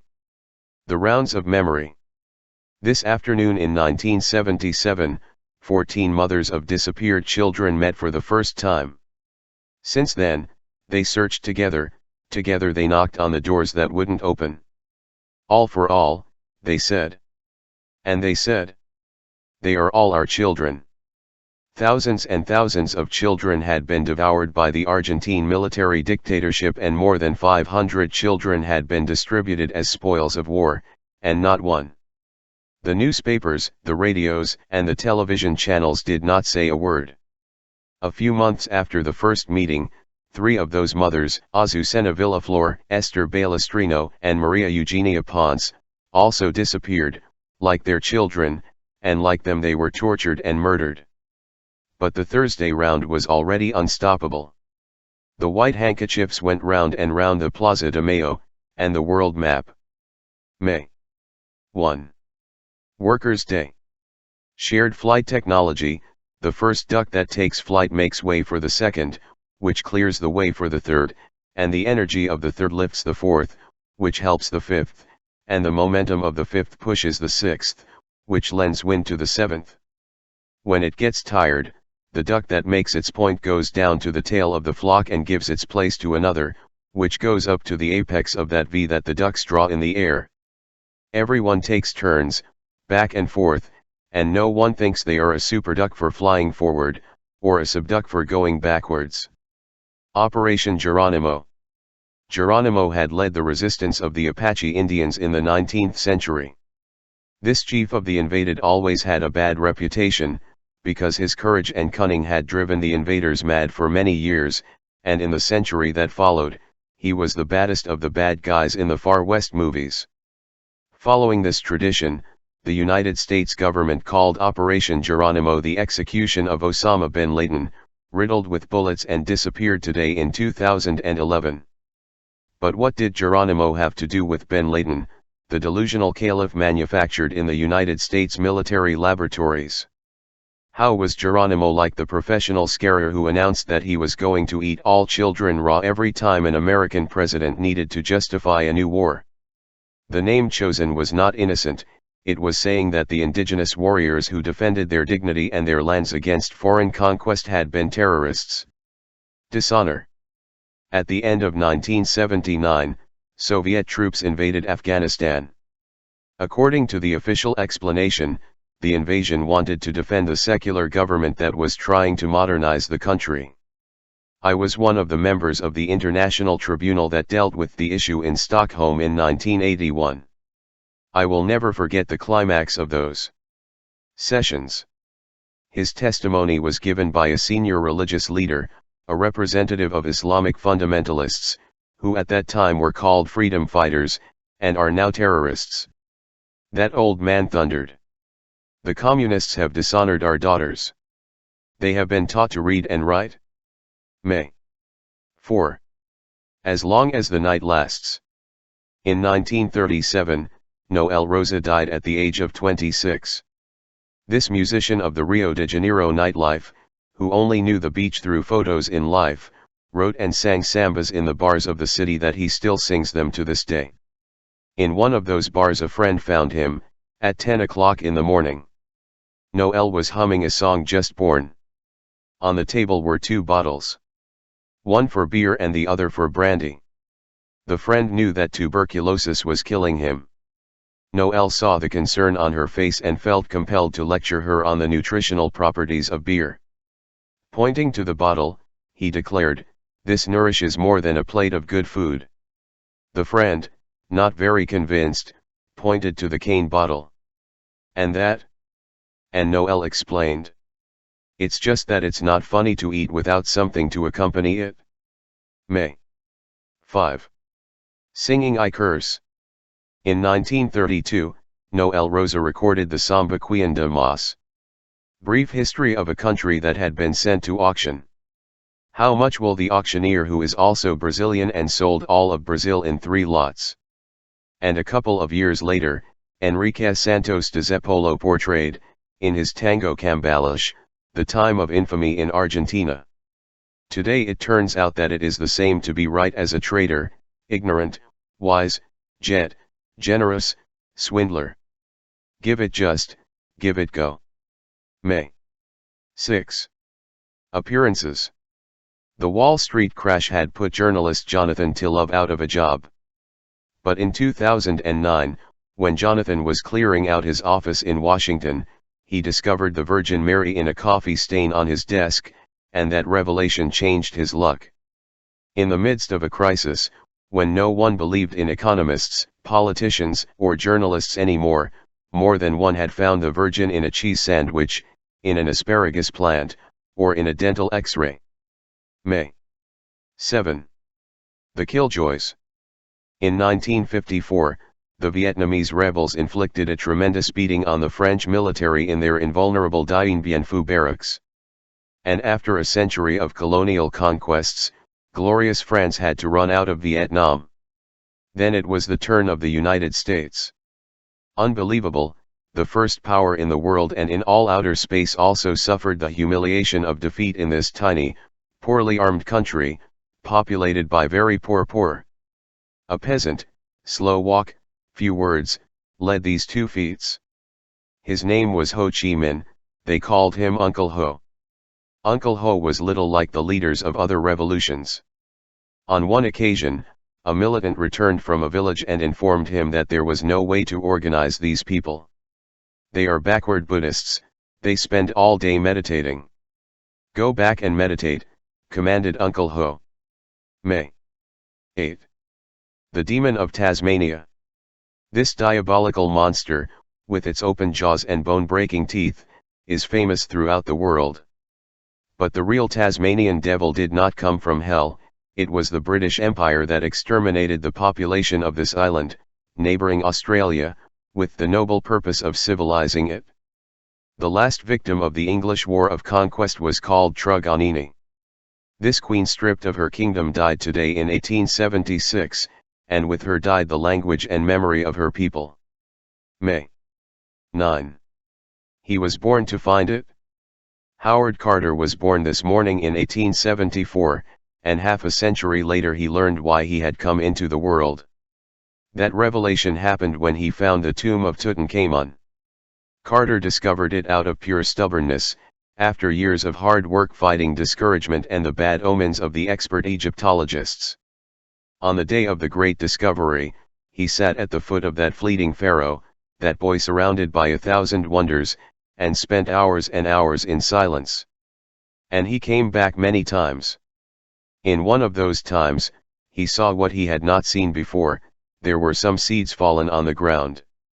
The seeds had been waiting 3,200 years for the hand that would plant them. May 10. The Unforgiven. The poet Roque Dalton was Jodan and responsible. He never learned to be silent or obey, and he exercised a defiant sense of humor and love. Tonight in the year 1975, his companions from the Salvadoran guerrillas shot him to death while he was sleeping. Criminals, the militants who kill to punish the discrepancy, are as criminal as the military who kill to perpetuate injustice. May 11. The Hole. Eugène-François Vidocq died in Paris in 1857. Ever since he robbed his father's bakery at the age of 14, Eugene was a thief, mountebank, swordsman, deserter soldier, smuggler, crazy schoolteacher. By girls, idol of brothels, businessman, informer, spy, criminologist, ballistics expert, director of the Sûreté Générale, the French investigative police, and founder of the first private detective agency. 20 times he fought a duel, and escaped from 5 prisons, becoming a nun or a war mutilated. He was a magician in disguise, a criminal disguised as a policeman disguised as a criminal, and he was a friend to his enemies and an enemy to his friends. Sherlock Holmes and other famous detectives from European literature owed a good part of their skills to the traps that Vidocq learned while practicing crime, and that he later applied to combat it. May 12. Living seismographs. In the year 2008, a ferocious earthquake struck China. In China the seismograph had been invented, 19 centuries ago, but no seismograph warned what was coming. Those who did warn were the animals. The scientists did not pay the slightest attention to them. Since a few days before the catastrophe, crowds of maddened toads have been running, headed for nowhere, and at full speed through the streets of Miaozhou and other cities, while in the Wuhan Zoo elephants and zebras charged the bars of the cages and tigers roared and peacocks cried. May 13. For you to sing, for you to see. For you to see the worlds of the world, change your eyes. For the birds to hear your song, change your throat. That's what they say, that's what they know, the ancient sages born at the sources of the Orinoco River. May 14. The dead of others. On this day in 1948, the State of Israel was born. A few months later, there were already more than 800,000 Palestinians expelled, and more than 500 demolished villages. Those villages, where olive, fig, almond and fruit trees grew, lie buried under highways, shopping malls, and parks. Amusements. They are nameless dead. The naming committee of the new authorities has renamed the map. Little Palestine is left. The relentless devouring of the map invokes property titles, generously granted by the Bible, and is justified by the 2,000 years of persecution that the Jewish people suffered. The hunting of Jews was, always, a European custom. But the Palestinians pay that other people's debt. May 15. May tomorrow not be another name for today. In 2011, thousands of young people, stripped of their taxes and their jobs, occupied the squares and streets of various cities in Spain. And the outrage spread. Good health was more contagious than plagues, and the voices of the outraged crossed the borders drawn on the maps.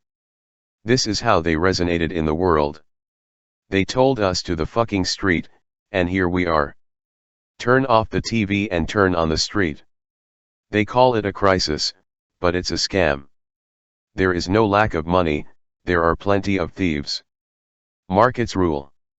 I did not vote for them. They make decisions for us, without us. Economic slave for rent. I'm looking for my rights. Has anyone seen them? If they don't let us dream, we won't let them sleep. May 16. Go to the asylum. Groupers and other fish, dolphins, swans, flamingos, albatrosses, penguins. The bison. Ostriches, koala bears. Orangutans and other monkeys, butterflies, and other insects. And many more of our relatives in the animal kingdom have homosexual relationships, female with female, male with male, for a while or forever. Luckily they are not people, they were saved from the madhouse. Until today in 1990, homosexuality was included in the list of mental illnesses of the World Health Organization. May 17. The human abode. The 21st century has already been walking in time for a few years, and there are billions of homeless people. Looking for a solution to this problem, experts are studying the Christian example of Saint Simeon, who lived 37 years domiciled in a column. In the mornings, Saint Simeon went down to say his prayers, and at night he tied himself to the top of the column, so as not to fall while sleeping. May 18. The memory trip. In 1781, Tupac Amaru was dismembered, with axe blows, in the center of the Plaza de Armas of Cuzco. 2 centuries later, a barefoot boy was shining shoes in that exact place, when a tourist asked him if he knew Tupac Amaru. And the little shoeshine boy, without raising his head, said that he did know him. Almost secretly, as he did his job, he murmured, "Wind it is." May 19. The Prophet Mark.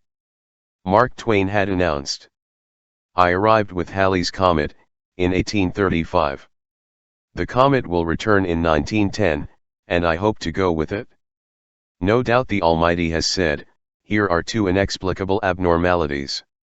They have arrived together, and together they will leave." The comet visited Earth in these days of 1910. Twain, impatient, had left a month earlier. May 20. A rare act of sanity. In 1998, France enacted the law that reduced working hours to 35 hours a week. Work less, live more.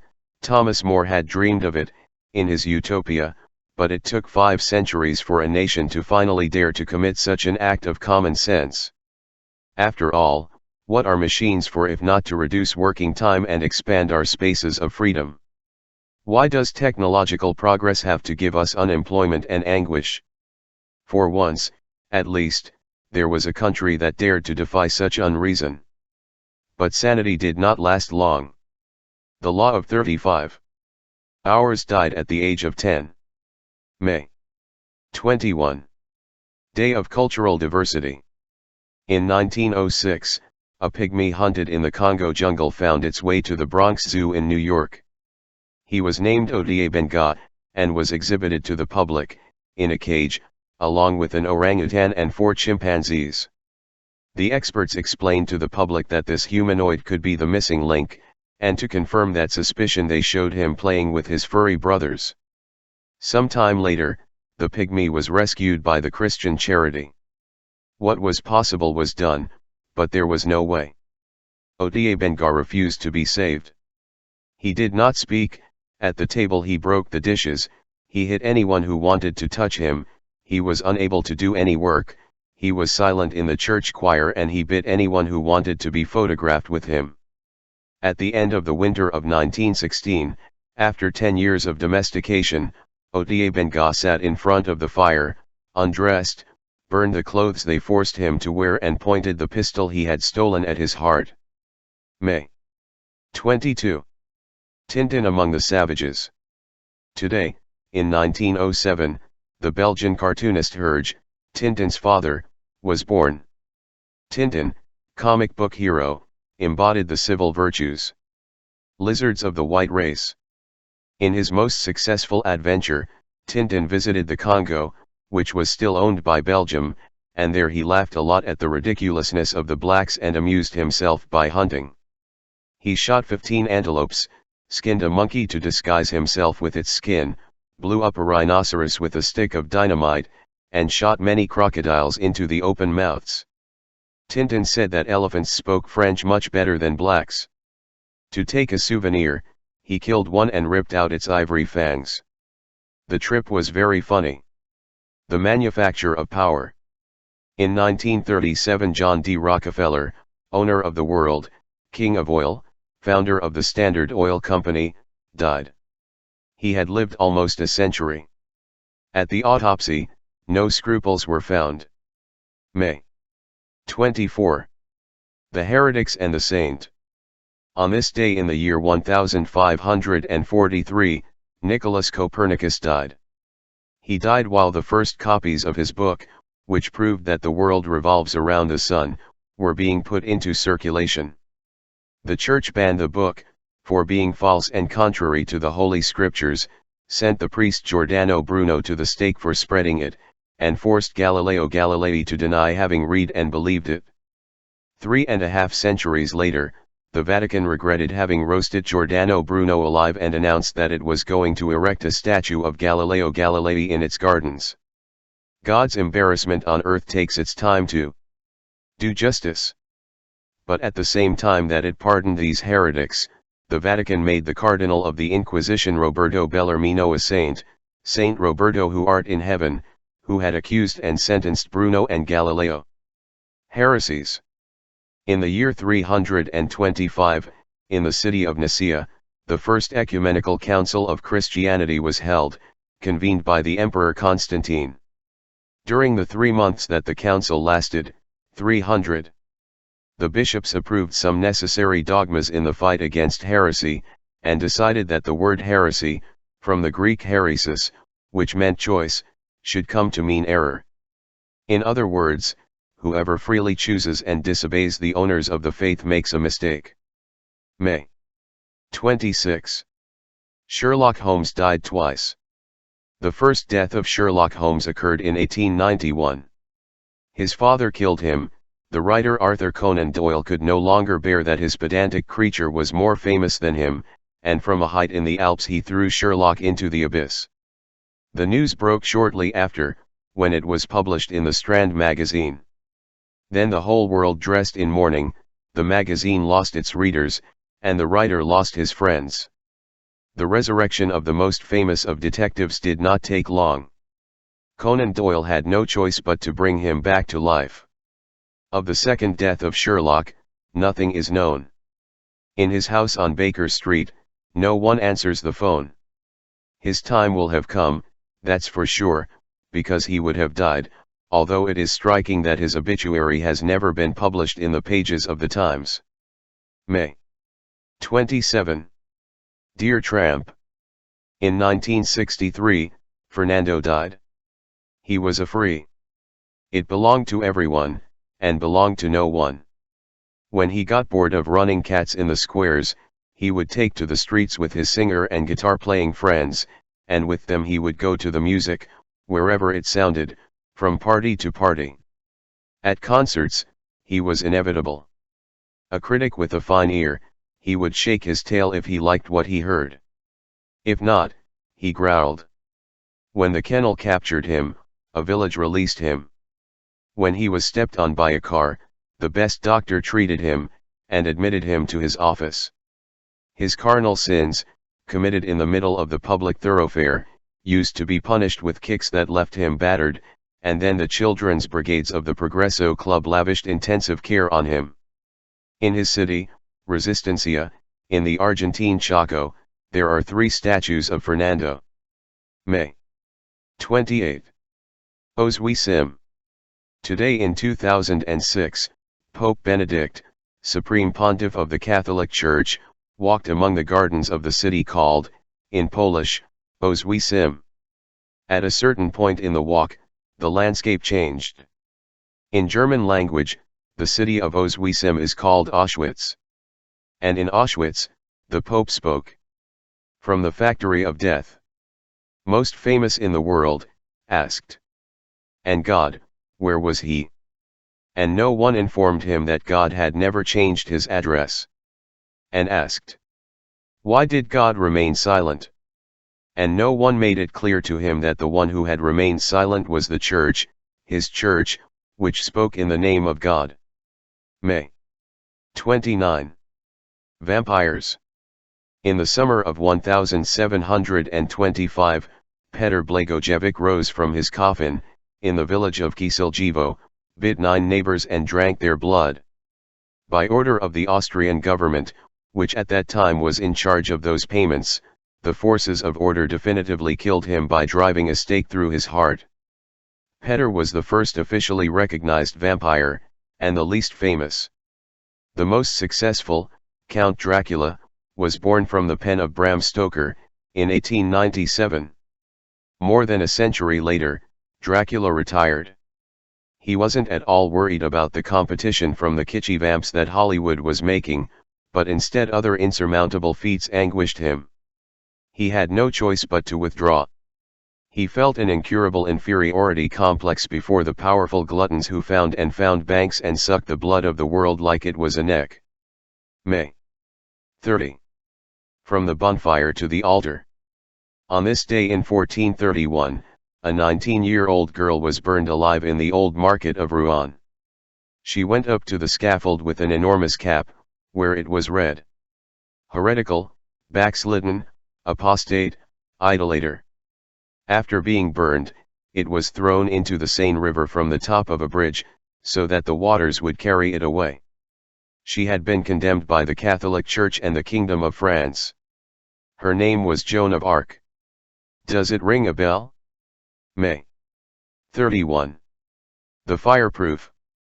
La Signora Girardelli, maker of prodigies, left the European public cross-eyed, back in the year 1820. She caressed her arms with lighted candles, danced barefoot over the bonfire and stirred it with her hands, sat on irons that were smoking red hot, bathed in flames, swallowed boiling oil, swallowed fire, chewed coals and spit them out converted in pounds sterling. And after such ardent exhibitions, he showed his undefeated body, his skin the color of snow, and received ovations. "They're tricks," said the critics. She didn't say anything. June 1. Holy Man. In 2006, the charity, Freedom and Diversity Party tried to legally register in the Netherlands. This new political grouping claimed to represent the men who have assumed their sexuality and erotic life in free relationships with boys and girls. The party platform called for the legalization of child pornography and all forms of sexual relations with minors. 8 years earlier, these charity, freedom and diversity activists had created, on the internet, World Child Love Day. The party did not collect the required number of signatures, could not participate in any election, and in 2010 committed suicide. June 2. Indians are people. In 1537, Pope Paul III issued the bull Sublimis Deus. The bull came up against those who, wishing to satisfy their greed, dare to affirm that the Indians must be directed to our obedience, as if they were animals, on the pretext that they ignore the Catholic faith. And in defense of the aborigines of the New World, he established that they are true men, and as true men that they are, they can freely and lawfully use, possess and enjoy their freedom and control of their properties, and should not be reduced to servitude. In America, no one found out. June 3. Atahualpa's revenge. The people of Tambagranda slept on a bed of gold. There was gold under the houses, and no one knew about it. The news came along with the eviction order. The Peruvian government had sold the entire town to the Manhattan Minerals Corporation. Now they will all be millionaires, they were told. But no one obeyed. Today, in the year 2002, the result of the plebiscite was known. The inhabitants of Tambagranda decided to continue living on avocados, mangoes, limes, and other fruits of the land laboriously conquered from the desert. They know very well that gold curses the places where it appears. It leaves hills blown up by dynamite and rivers poisoned by the residues of mining companies, which contain more cyanide than holy water. And perhaps they also know that gold drives people crazy, because the hunger for gold grows by eating. In 1533, the Spanish conquistador Francisco Pizarro had Atahualpa, king of Peru, strangled, even though Atahualpa had already delivered all the gold he demanded. June 4. Memory of the future. According to what we learned in school, the discovery of Chile occurred in 1536. The news did not impress the Mapuches at all, who they had discovered Chile 13,000 years before. In 1563, they surrounded the main fort of the Spanish conquistadores. The fort was about to succumb, devastated by the fury of thousands of Indians, when Captain Lorenzo Bernal rose up on the palisade and shouted, "In the long run, we will win. What if there are no women? Spanish, there are yours. And with them we will have children, who will be your masters." The interpreter translated. Colocolo, the Indian chief, listened to it like someone who hears rain. He could not understand the sad prophecy. June 5. Nature is not mute. Reality paints still lives. The catastrophes are called natural, as if nature were the executioner and not the victim, while the weather goes completely crazy, and so do we. Today is Environment Day. A good day to celebrate the new Constitution of Ecuador, which in 2008, for the first time in the history of the world, recognized nature as a subject of law. It sounds strange that nature has rights, as if it were a person. Instead, it sounds perfectly normal that big corporations in the United States have human rights. And they have, by decision of the Supreme Court of Justice, since 1886. If nature were a bank, they would have saved it by now. The mountains that were. In the last 2 centuries, 470 mountains of the North American mountain range of the Appalachians, named in memory of the natives of the region, have been decapitated. The indigenous people were dispossessed because they inhabited fertile lands. The mountains were emptied because they contained coal. June 7. The Poet King. Nezahualcóyotl died 20 years before Columbus set foot on the beaches of America. He was king of Texcoco, in the vast valley of Mexico. There he left his voice. It breaks, even if it's gold, it breaks, even if it's jade. Tears, even if it is quetzal plumage. Here no one will live forever. Princes also came to die. We will all have to go to the region of mystery. Did we come to earth in vain? Let us at least leave our songs. Sacrilege. In the year 1504, Michelangelo premiered his masterpiece, The David stood tall in the main square of the city of Florence. Insults and stones welcomed this giant. Completely naked. Michelangelo was forced to cover indecency with a fig leaf, carved in copper. June 9. Sacrilegious. In 1901, Elisa Sanchez and Marcela Gracia were married in the Church of San Jorge, in the Galician city of A Coruña. Elisa and Marcela secretly loved each other. In order to normalize the situation, with a wedding, a priest, an act, and a photo, a husband had to be invented. Elisa became Mario, dressed in men's clothing, cut her hair short, and spoke with another voice. Later, when it became known, the newspapers of all Spain raised a cry to heaven at this disgusting scandal, this shameless immorality, and they took advantage of such a lamentable opportunity to sell as never before, while the church, deceived in its good faith, denounced the police the sacrilege committed. And the hunt broke out. Elisa and Marcela fled to Portugal. In Porto they put them in jail. When they escaped from jail, they changed their names and they threw into the sea. In the city of Buenos Aires the trail of the fugitives was lost. June 10. And a century later. In these days of the year 2010, the debate on the project to legalize homosexual marriage was opened in Buenos Aires. Their enemies launched God's war against the weddings of hell, but the project overcame obstacles, along a thorny path, until on July 15 Argentina became the first Latin American country to recognize the full equality of all and of everyone in the rainbow of sexual diversity. It was a defeat for the dominant hypocrisy, which invites us to live obeying and die lying, and it was a defeat for the Holy Inquisition, which changes its name but always has fuel for the bonfire. The man who sold the Eiffel Tower. Count Victor Lustig, prophet of the geniuses of Wall Street, called himself by various names and titles of nobility, resided in various prisons in various countries, and in various languages knew how to lie with all sincerity.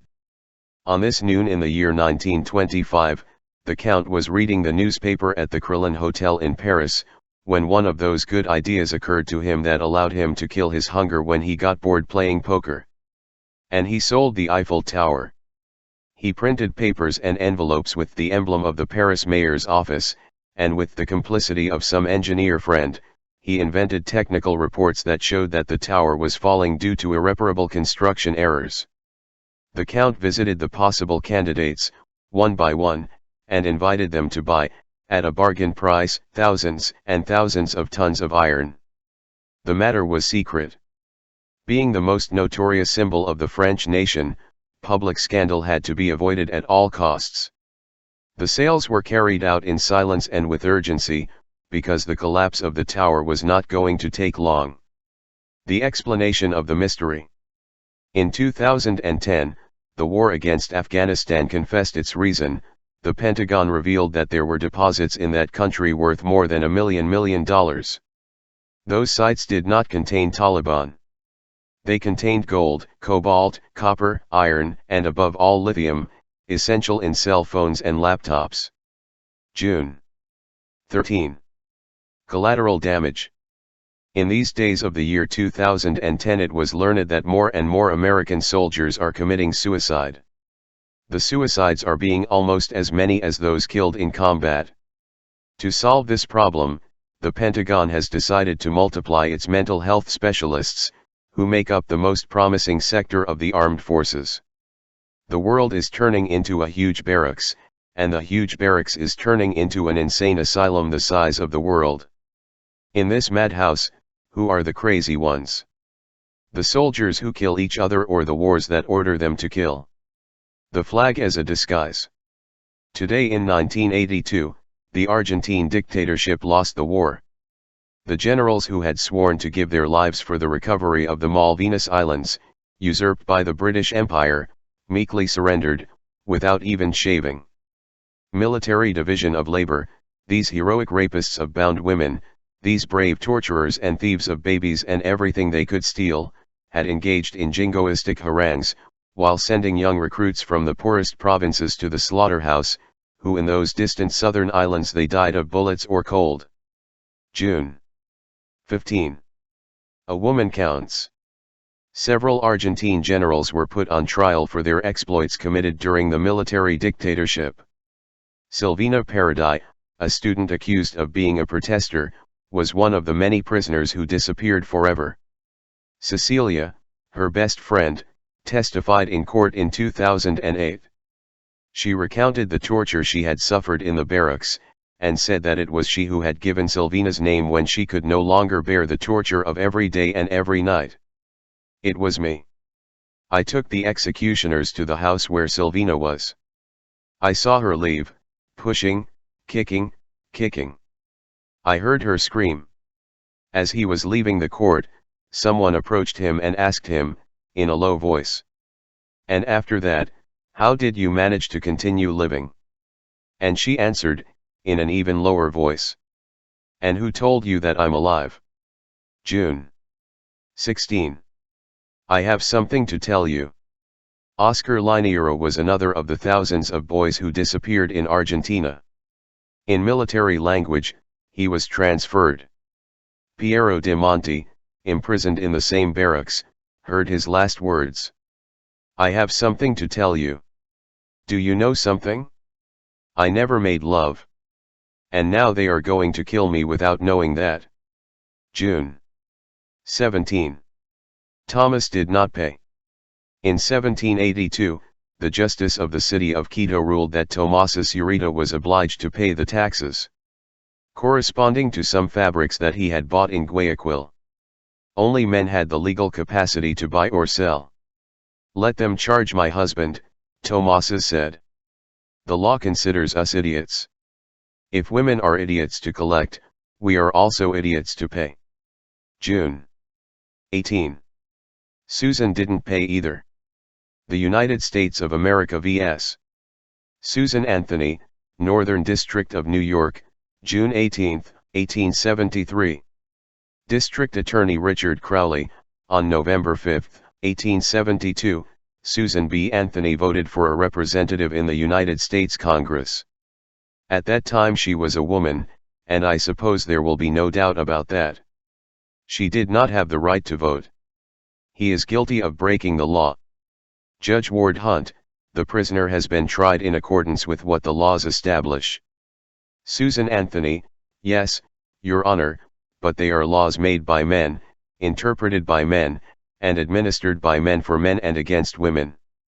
Judge Ward Hunt, please rise, prisoner. The sentence of this court orders him to pay a fine of $100 plus the costs of the process. Susan Anthony, I will never pay $1. June 19. Alarm, bicycles. The bicycle has done more than anything and more than anyone for the emancipation of women in the world, said Susan Anthony. And her wrestling partner, Elizabeth Stanton, said, "We women travel, pedaling, towards the right to vote." Some doctors, like Philippe Tissi, warned that the bicycle could cause abortion and sterility, and other colleagues claimed that this indecent instrument led to depravity, because it gave pleasure to women who rubbed their private parts against the seat. The truth is that, because of the bicycle, women moved on their own, deserted the home and enjoyed the dangerous little taste of freedom. And because of the bicycle, the oppressive corset, which prevented pedaling, left the closet and went to the museum. This inconvenience. Her soprano voice, capable of giving color to each syllable, had aroused ovations in Rio de Janeiro. Shortly after, at the end of the 18th century, Joaquina Lapinha was the first Brazilian singer to conquer Europe. Carl Reuters, a Swedish traveler addicted to operas, heard her in the year 1800, in a Lisbon theater, and enthusiastically praised her good voice, her imposing figure and her great dramatic feeling. Unfortunately, Joaquina has dark skin, Reuters noted. But this inconvenience is remedied with cosmetics. June 21. We are all you. In 2001, the football match between the teams of Treviso and Genoa was surprising. A Treviso player, Akeem Omolade, an African from Nigeria, was frequently whistled and derisive roars and racist chants in Italian stadiums. But today, there was silence. The other 10 Treviso players played the game with their faces painted black. The waste of the world. In the year 234 BC, a wise man named Eratosthenes stuck a rod, at noon, in the city of Alexandria, and measured its shadow. 1 year later, at exactly the same time of the same. One day, he stuck the same rod in the city of Aswan, and found that it did not cast any shadow. Eratosthenes deduced that the difference between a shadow and no shadow confirmed that the world was a sphere and not a plate. Then he had the distance between the two cities measured, at the pace of a man, and from that information he tried to calculate what was the waste of the world. He was wrong by 90 kilometers. June 23. Fires. At midnight today, the fires break out. The crowd gathers around the tall bonfires. Tonight houses and souls are cleaned. Old junk and old desires, things and feelings worn by time, are thrown into the fire, so that the new can be born and find a place. From the north of the world, this custom spread everywhere. It was always a pagan holiday. Always, until that the Catholic Church decided that this would be the night of St. John. June 24. Sun. Since dawn today, the festival of the sun, Inti Raymi, is celebrated in the steppes and mountains of the Andes. At the beginning of time, the earth and the sky were dark. There was only night. When the first woman and the first man emerged from the waters of Lake Titicaca, the sun was born. The sun was invented by Viracocha, the god of gods, too, so that the woman and man could see each other. June 25. Moon. The Chinese poet Li Po died in the year 762, on a night like this. Dead drowned. She fell from the boat when it occurred to her to hug the moon, reflected in the waters of the Yangtze River. Li Po had already searched for the moon, on other nights. I drink alone. No friend is around. I raise my glass, I invite the moon and my shadow. Now we are three.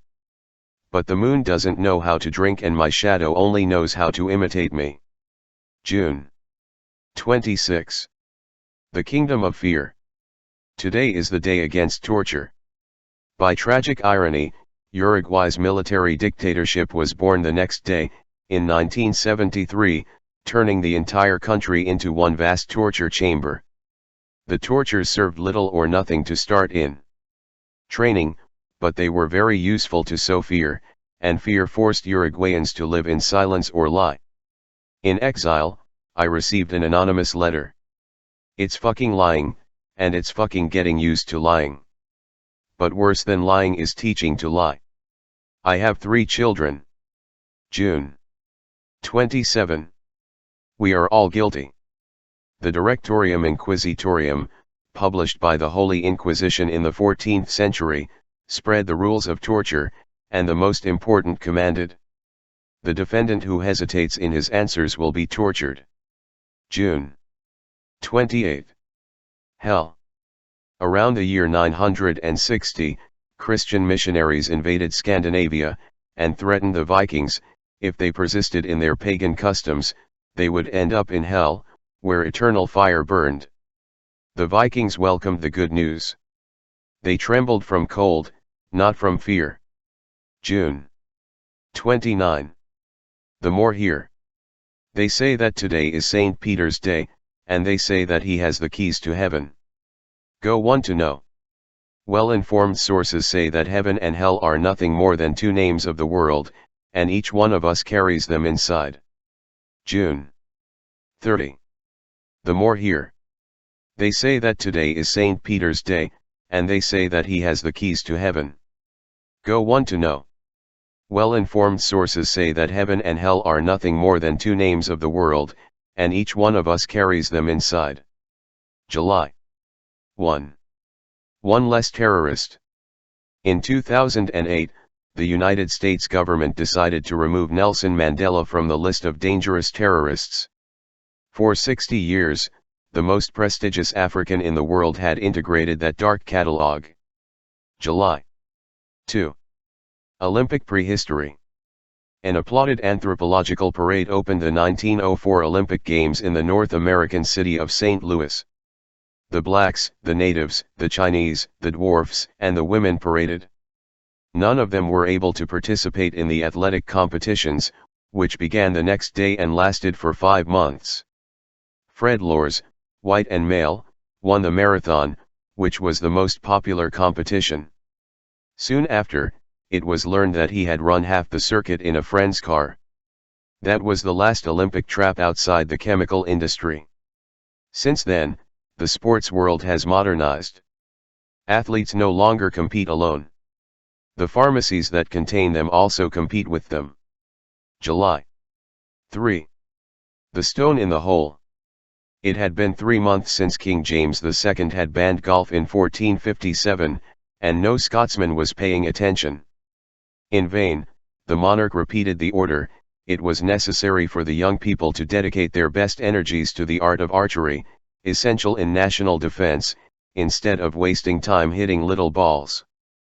But golf was born in the green fields of Scotland, back in the year 1000, when the shepherds killed their boredom by putting stones in the rabbit holes, and this tradition remained invincible. In Scotland there are the 2 oldest golf courses in the world. They are publicly owned and free to enter. Rare in the world, as a rule, this sport, privatized, belongs to the few who eat up everyone's space, and drink our water. July 4. The Southern Cross. On this night in 1799, Alexander von Humboldt and Aim Bonpland discovered the Southern Cross. They were sailing through the immense sea, when they were greeted by those stars that they had never seen. The Southern Cross was announcing the way to America. Humboldt and Bonpland did not come to conquer. They wanted to take nothing, much came to give. And they gave us a lot, those adventurous scientists, who helped us get to know each other and recognize each other. Years later, at the end of his journey through the interior of the American land, Humboldt returned to Europe. Aim, Don Amato, chose to stay on this land that was already his. Until the end of his days, Don Amato collected and classified thousands of ignored plants, and rescued lost medicinal herbs from the indigenous tradition, founded free green pharmacies for all, plowed, sowed, harvested, raised children and chickens, learned and taught, suffered imprisonment and practiced love of neighbor starting with the neighbor, he said. July 5. The right to laugh. According to the Bible, Solomon, king of Israel, did not have a high opinion of laughter. It's crazy, he said. And about joy? What good is it? According to the Gospels, Jesus never laughed. The right to laugh without committing sin had to wait until a baby named Francis was born in the city of Assisi, today in 1182. Saint Francis of Assisi was born smiling, and years later he instructed his monk disciples. Be cheerful. Beware of appearing sad, frowning, hypocritical. July 6. Cheat me. Today, in 1810, in Connecticut, a baby named Phineas Barnum was baptized. Already an adult, he founded the most famous of circuses.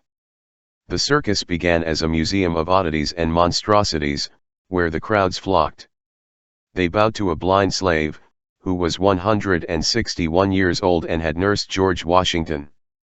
Kissed the hand of Napoleon Bonaparte, who measured 64 inches tall. And they verified that the Siamese twins Chang and Ang were very close, and that the 3 mermaids of the circus had authentic fish tails. Barnum was the man most envied by professional politicians of all time.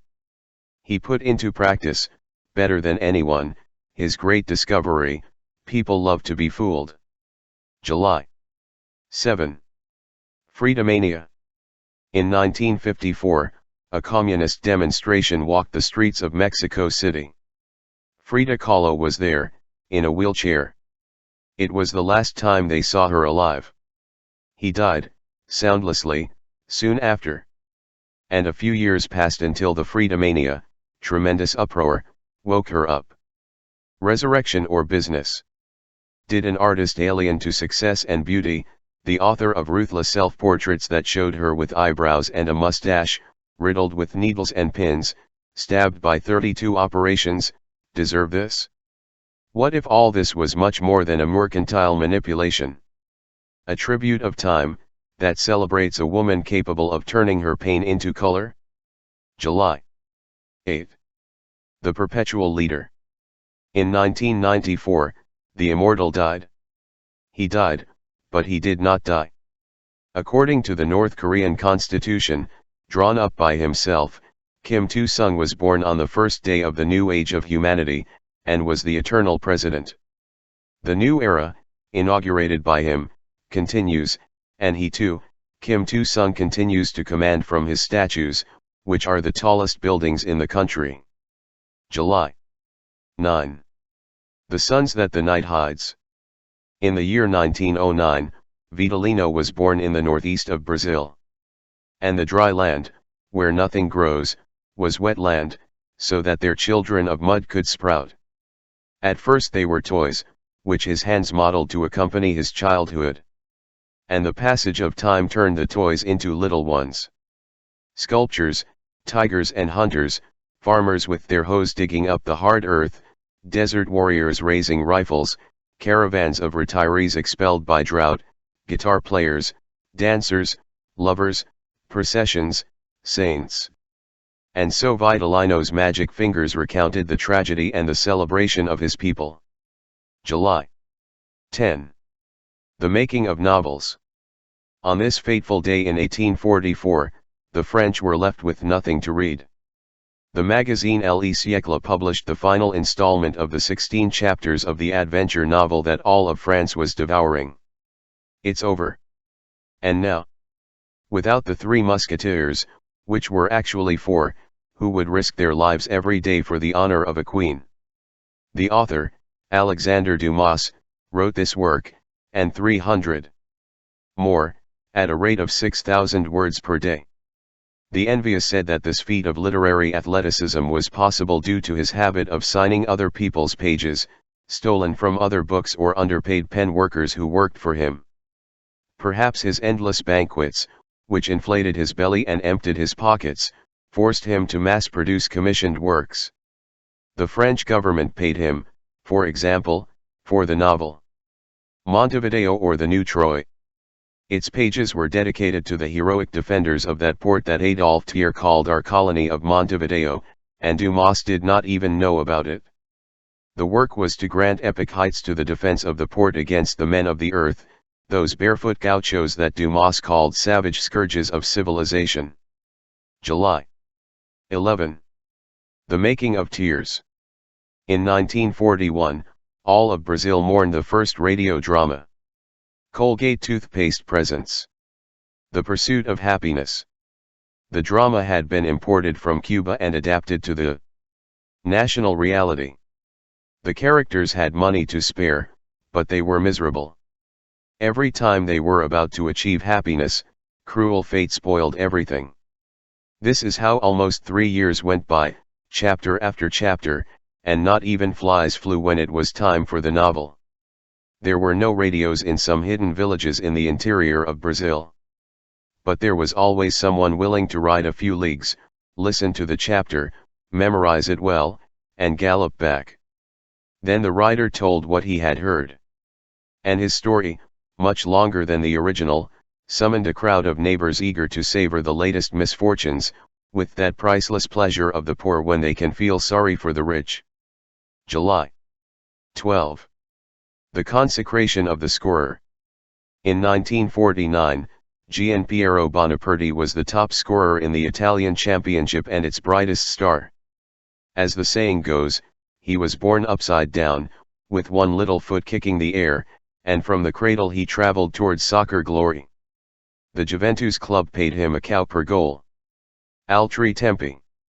July 13. The Goal of the Century. On this day in 2002, the highest soccer body released the result of a universal survey, Choose the Goal of the 20th Century.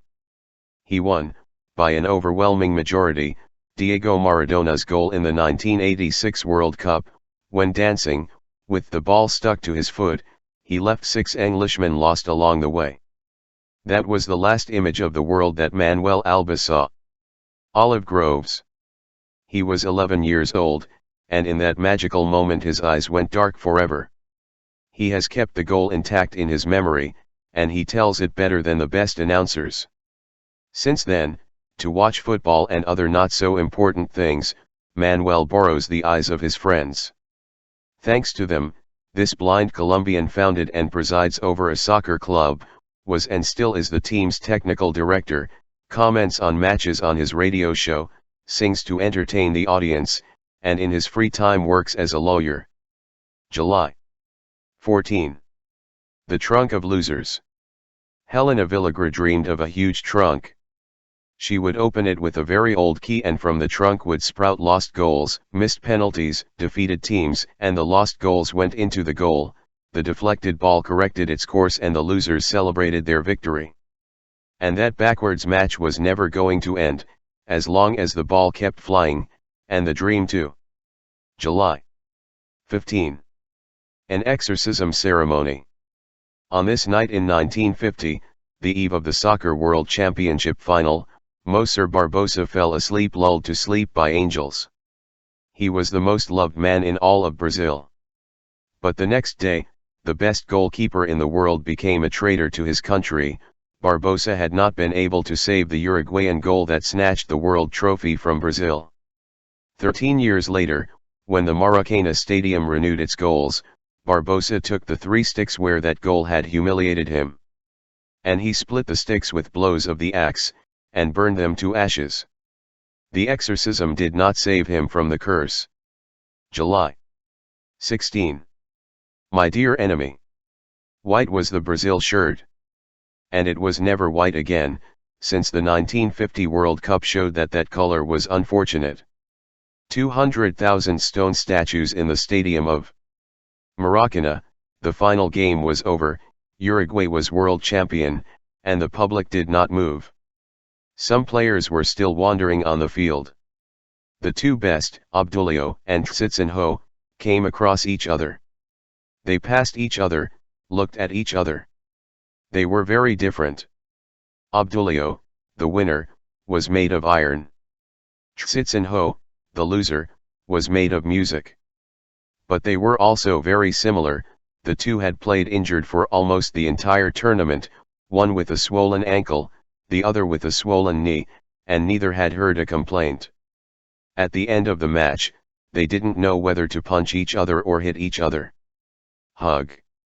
Years later, I asked Obdulio, "Do you see Citzenho?" "Yeah. From time to time. We close our eyes and see each other," the Queen said. July 17. Justice Day. There you have the King's messenger. He is in prison now, he is being punished. Your process will not start before next Wednesday. And of course, his crime will be committed last. And if he never commits the crime? Alice asked. From Alice Through the Looking Glass, second part of Alice in Wonderland, by Lewis Carroll, 1872. July 18. History is a game of dice. 120 years had taken the construction of the temple of the goddess Artemis, in Ephesus, which knew how to be one of the wonders of the world. The temple was reduced to ashes in a single night in the year 356 BC. No one knows who created it. The murderer's name, on the other hand, still resonates. Erostrato, the arsonist, wanted to go down in history. And it happened. July 19. The first tourist of the Carioca beaches. Prince João, a Portuguese son of Queen Maria, visited the beach of the port of Rio de Janeiro, for medical advice, in 1810. The monarch dived into his shoes and into a barrel. I was terrified of crabs and waves. His bold example was not followed. The beaches of Rio were filthy garbage dumps, where slaves emptied their masters' waste at night. Later, when the 20th century was born, the waters could offer much better sea baths, but yes, ladies and gentlemen were well separated, as the rules of modesty mandated. You had to dress to be on the beach. On the coasts that are now a geography of nudity, they entered the water covered to below the knees, and they hid their pale bodies from head to toe, for fear of the sun turning them into mulattoes. July 20. Intrusive. In 1951, a photo published in Life magazine caused a stir in New York enlightened circles. For the first time, the most select painters from the city's artistic avant-garde appeared together: Mark Rothko, Jackson Pollock, Willem de Kooning and 11 other masters of abstract expressionism. All men, but in the back row there was a woman in the photo, unknown, in a black coat, little hat, and a bag on her arm. Those photographed did not hide their disgust at that ridiculous presence. Someone tried, in vain, to excuse the infiltrator, and praised her, saying, "She paints like a man." Her name was Hedda Stern. July 21. The other astronaut. On this day in 1969, the world's newspapers dedicated their front pages to the photo of the century. Astronauts had walked on the moon, at the pace of a bear, and had marked the first human footprints on it. But the main protagonist of the feat did not receive the congratulations he deserved.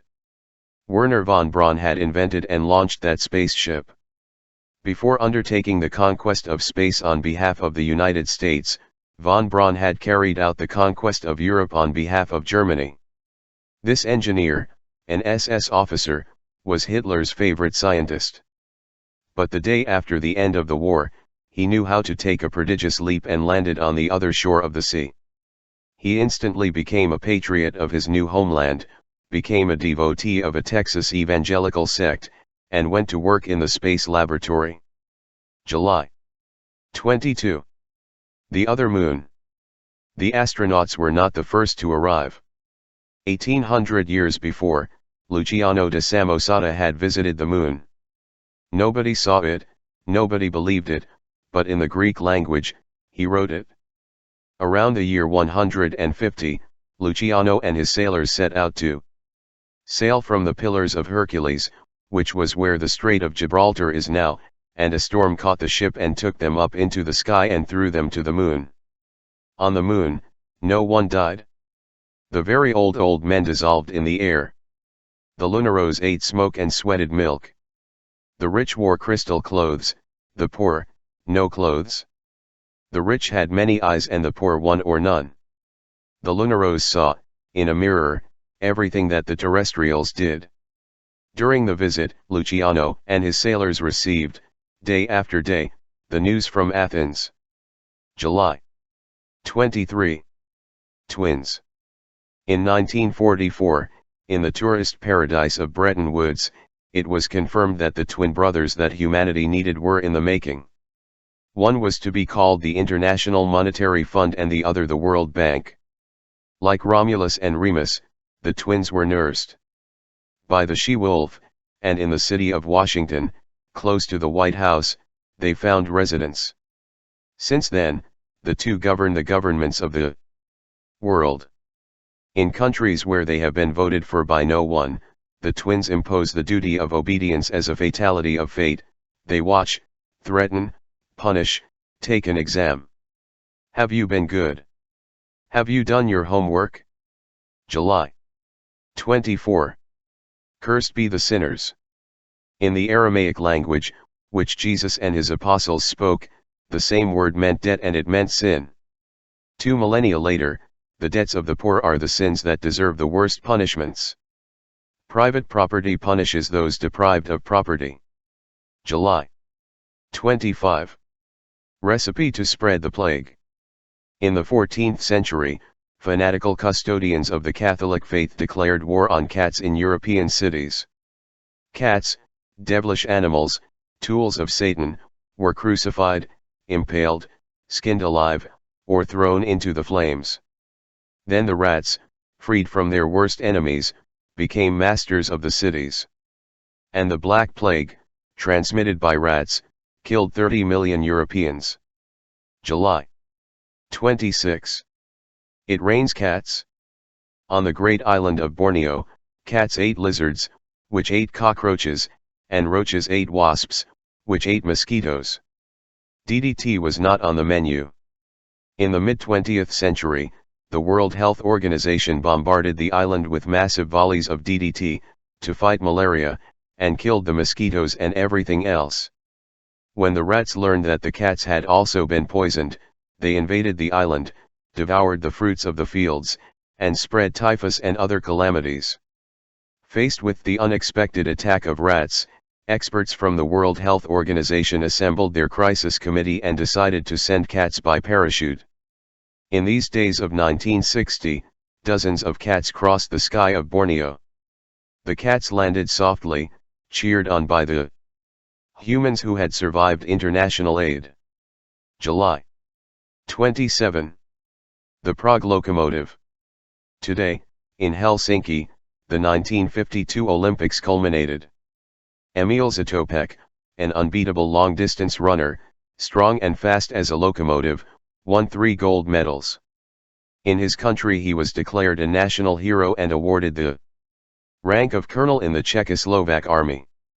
A few years later, in 1968, Zatopek supported the popular insurrection and opposed the Soviet invasion. And the one who was a colonel was a sweeper.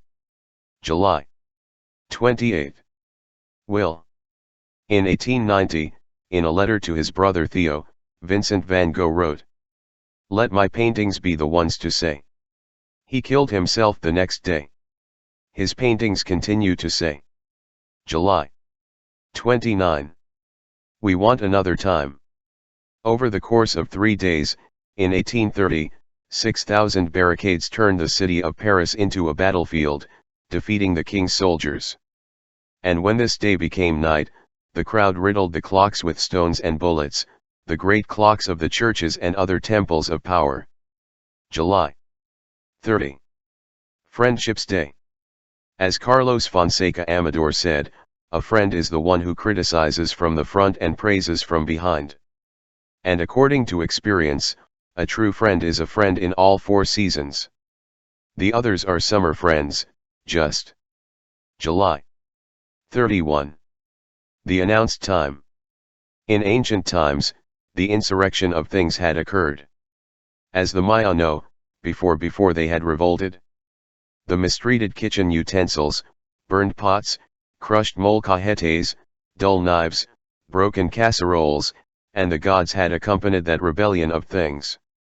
Long after, on the plantations of Yucatan, Maya slaves, treated like things, had risen up against their masters, who were whipping them around because they said their ears were behind their backs. On this night in 1847, war broke out. And for half a century, the slaves occupied the plantations and burned the documents that legalized their slavery and the slavery of their children and the slavery of their children's children. August 1. Our Mother who art on earth. In the towns of the Andes, Mother Earth, Pachamama, celebrates her big party today.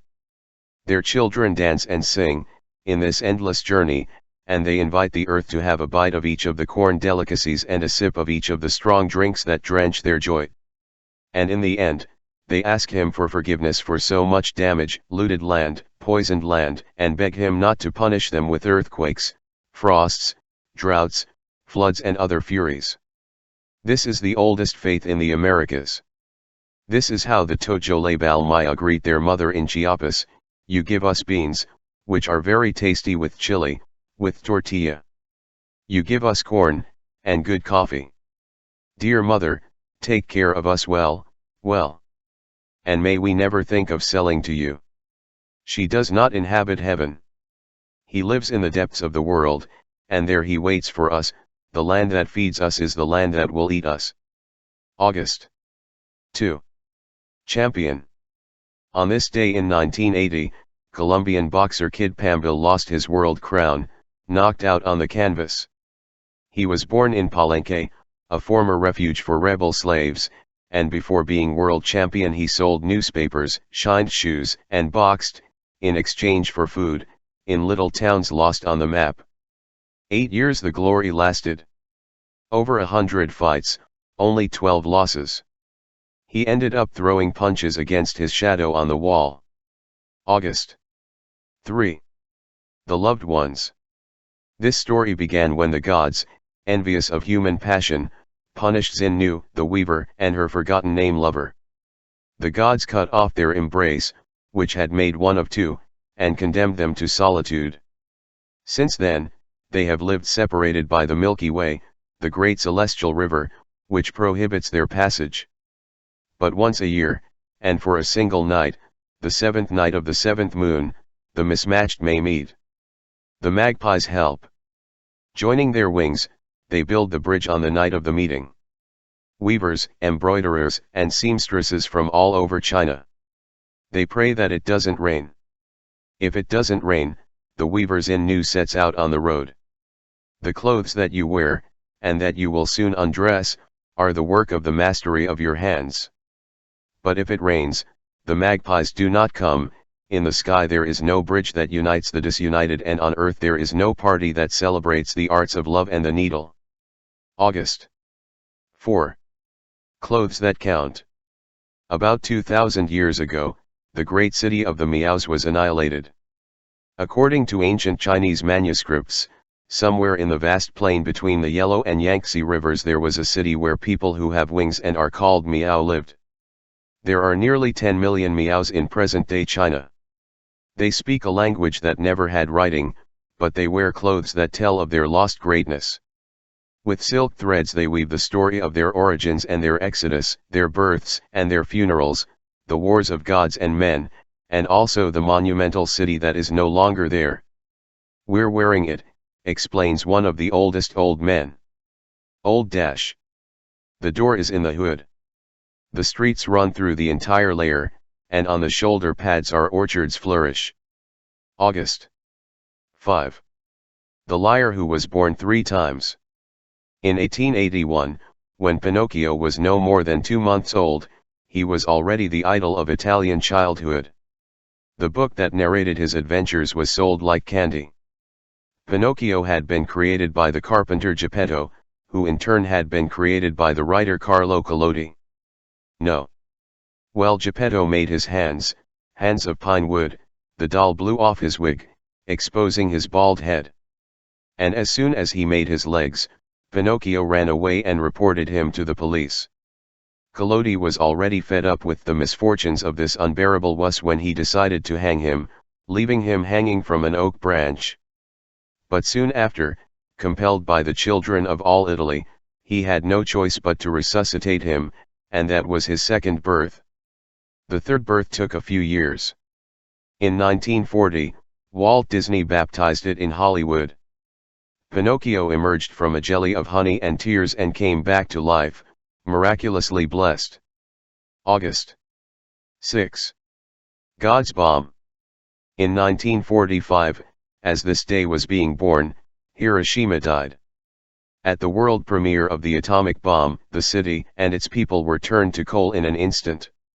The few survivors wandered about, mutilated. Sleepwalkers, among the smoking ruins. They were naked, and on their bodies the burns had stamped the clothes they were wearing when the explosion. On the remains of the walls, the flash of the atomic bomb had left imprinted the shadows of what had been, a woman with her arms raised, a man, a tied horse.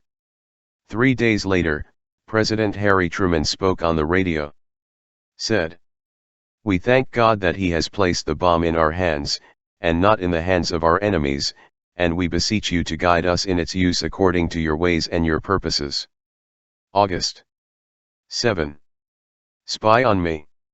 In 1876, Mata Hari was born. Sumptuous beds were their battlefields in the First World War. High-ranking military and political chiefs of great power succumbed to the charm of her weapons, and entrusted her with secrets that she sold to France, Germany, or whoever paid her best. In 1917, she was sentenced to death. The world's most desired spy kissed the firing squad goodbye. 8 of the 12 soldiers missed the shot. August 8. Damn America! Today, in 1553, the Italian doctor and writer Girolamo Fracastoro died. Among other contagious diseases, Fray Castro had investigated syphilis, and had come to the conclusion that European disease did not come from the Indians of the Americas. Nowadays, Moser, a Brazilian, a colleague of Fray Castro in science and letters, also denies the origin of the alleged American curse. Since before the conquest of the New World, the French already called syphilis the Italian disease, and the Italians called it the French disease. The Dutch and the Portuguese called it the Spanish disease. It was a Portuguese disease for the Japanese, a German disease for the Poles, and a Polish disease for the Russians. And the Persians believed that it was the plague of the Turks. August 9. Day of the Indigenous Peoples. Rigoberta Menchú was born in Guatemala, 4.5 centuries after the conquest by Pedro de Alvarado and 5 years after the conquest by Dwight Eisenhower. In 1982, when the army raised the Mayan Mountains, almost all of Rigoberta's family was wiped out, and the village where her navel had been buried was wiped off the map so that she could take root. 10 years later, she received the Nobel Peace Prize. And declared, "I receive this award as a tribute to the Mayan people, even though it arrives 500 years late. The Mayans are people of patience. They have survived 5 centuries of carnage. They know that time, like the spider, weaves slowly." August 10. Manuelas. All men.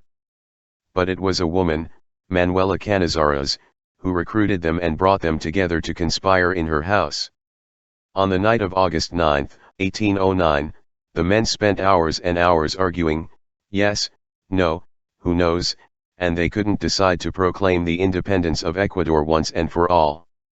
And once again they were postponing the matter for a better occasion when Manuela confronted them and yelled at them, "Cowards, fearful, born for servitude." And at dawn today, the door of the new time was opened. Another Manuela, Manuela Espaillo, also a precursor of American independence, was the first journalist from Ecuador. As that was an improper profession for ladies, she published her bold articles against the servile mentality that humiliated her land under a pseudonym. And another Manuela, Manuela Sáenz, gained perpetual fame for being the lover of Simon Bolivar, but she was also the woman who fought against colonial power and against macho power and its hypocritical cheapness. August 11. Family.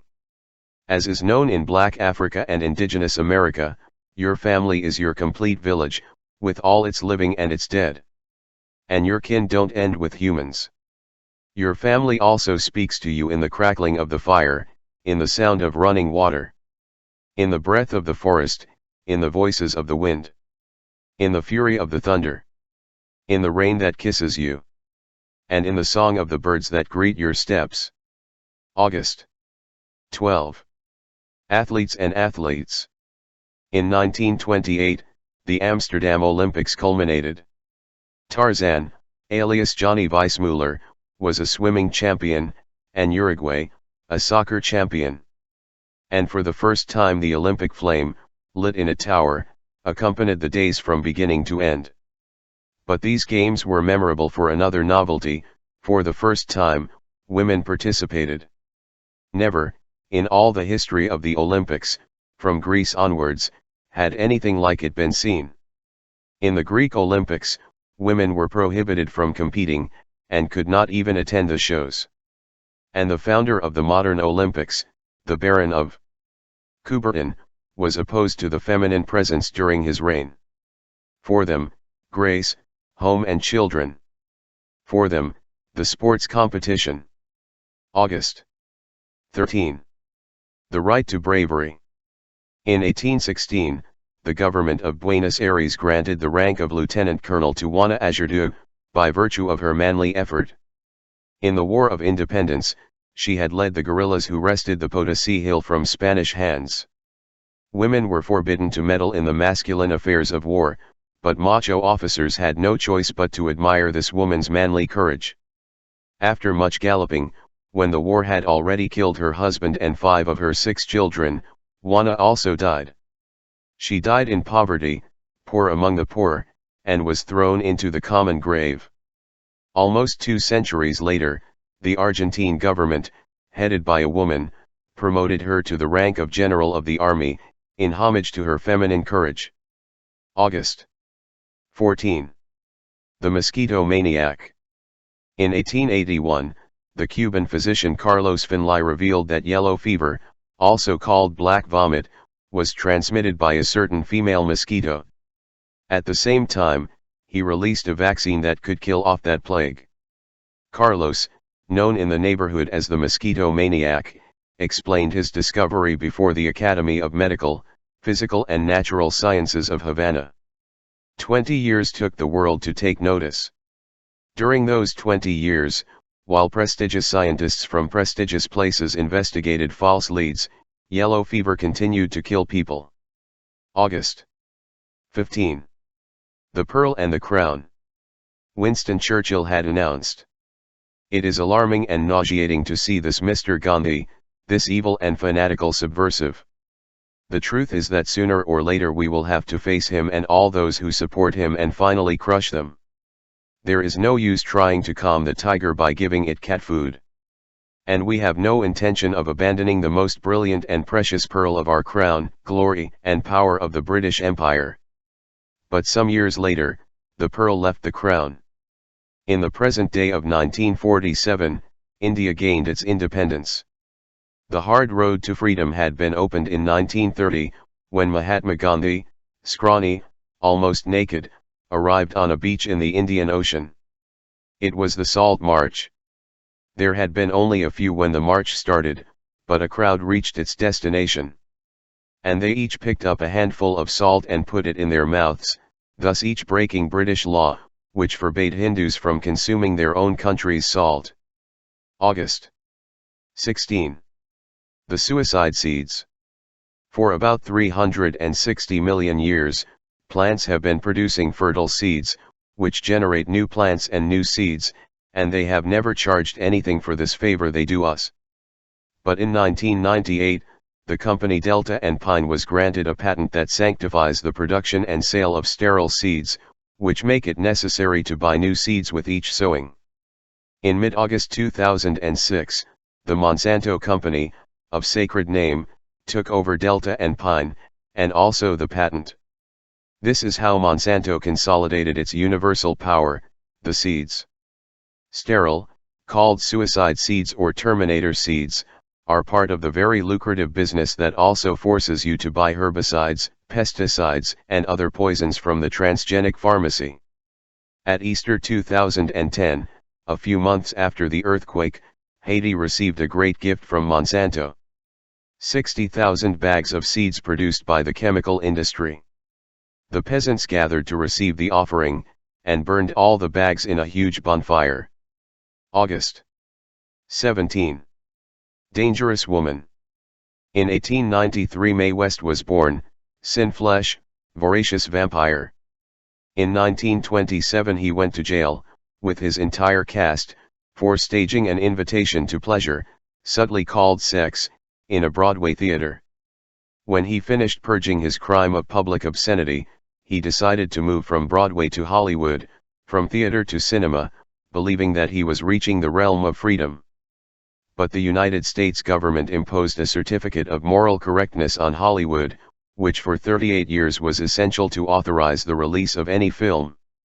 The Hays Code prohibited movies from showing nudity, suggestive dancing, lewd kissing, adultery, homosexuality, and other perversions that violated the sanctity of marriage and the home.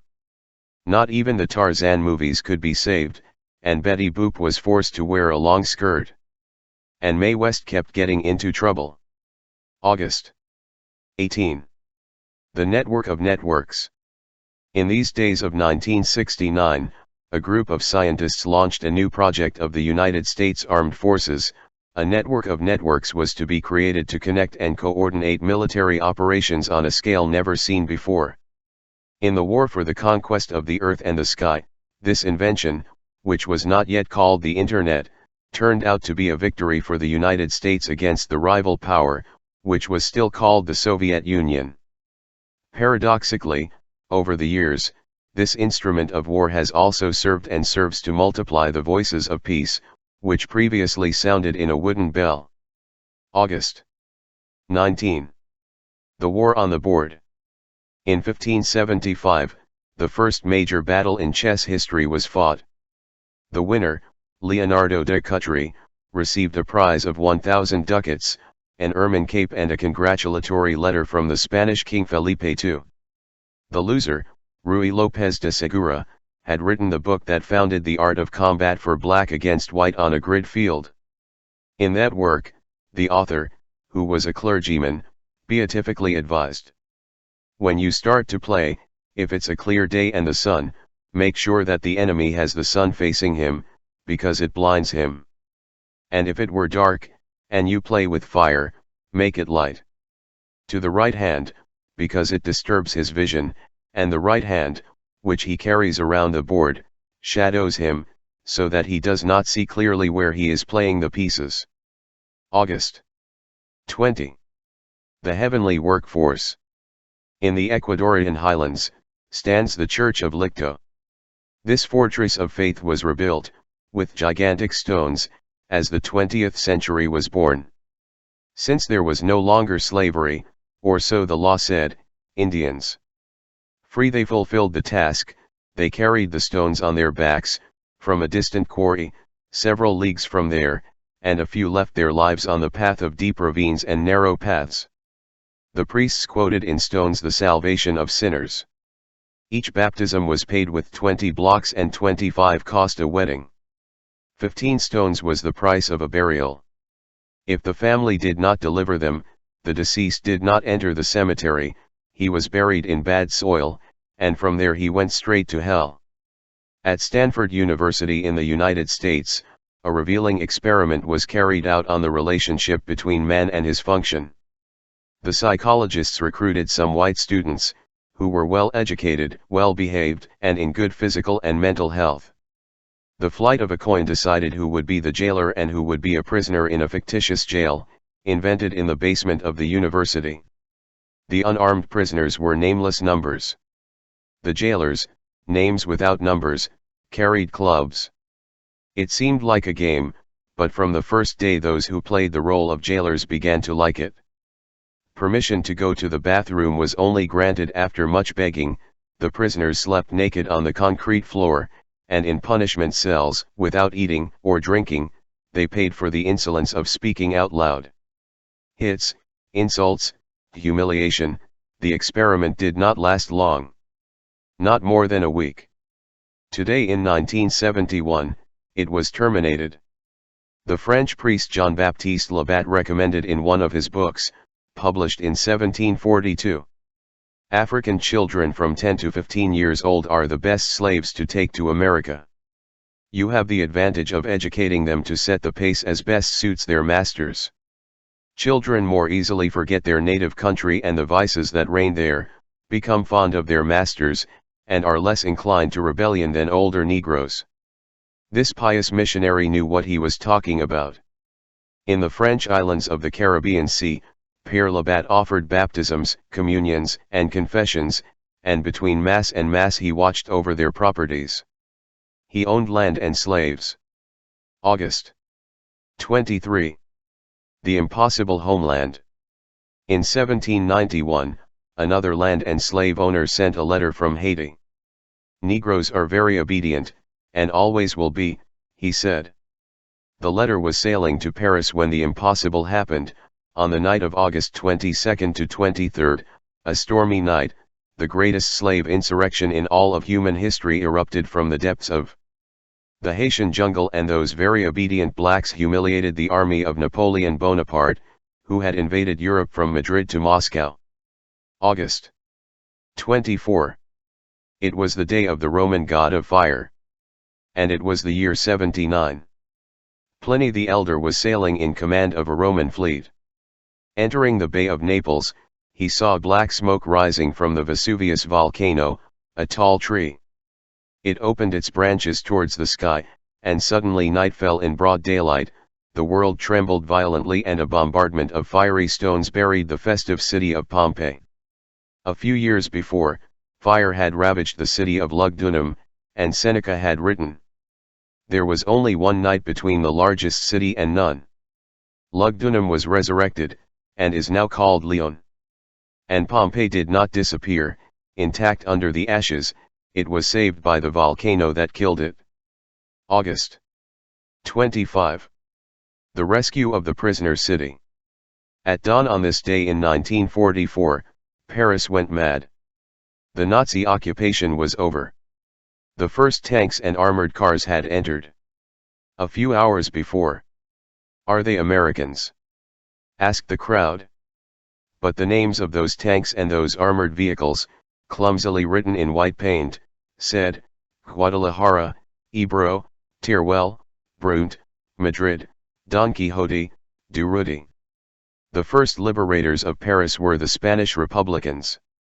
Defeated at home, they had fought for France. They believed that later Spain would be rescued. They were wrong. August 26. The purity of faith. Ivan the Terrible was born in 1530.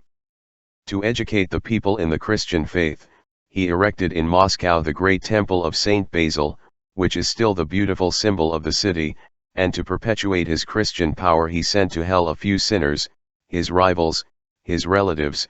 He threw to the dogs to Prince Andrei and Archbishop Leonid, roasted Prince Pyotr alive.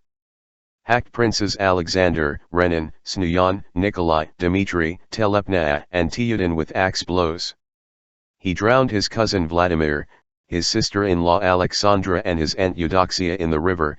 He poisoned 5 of his 7 wives, and with a blow of his stick he killed his favorite son, the one who bore his name, because he looked too much like him.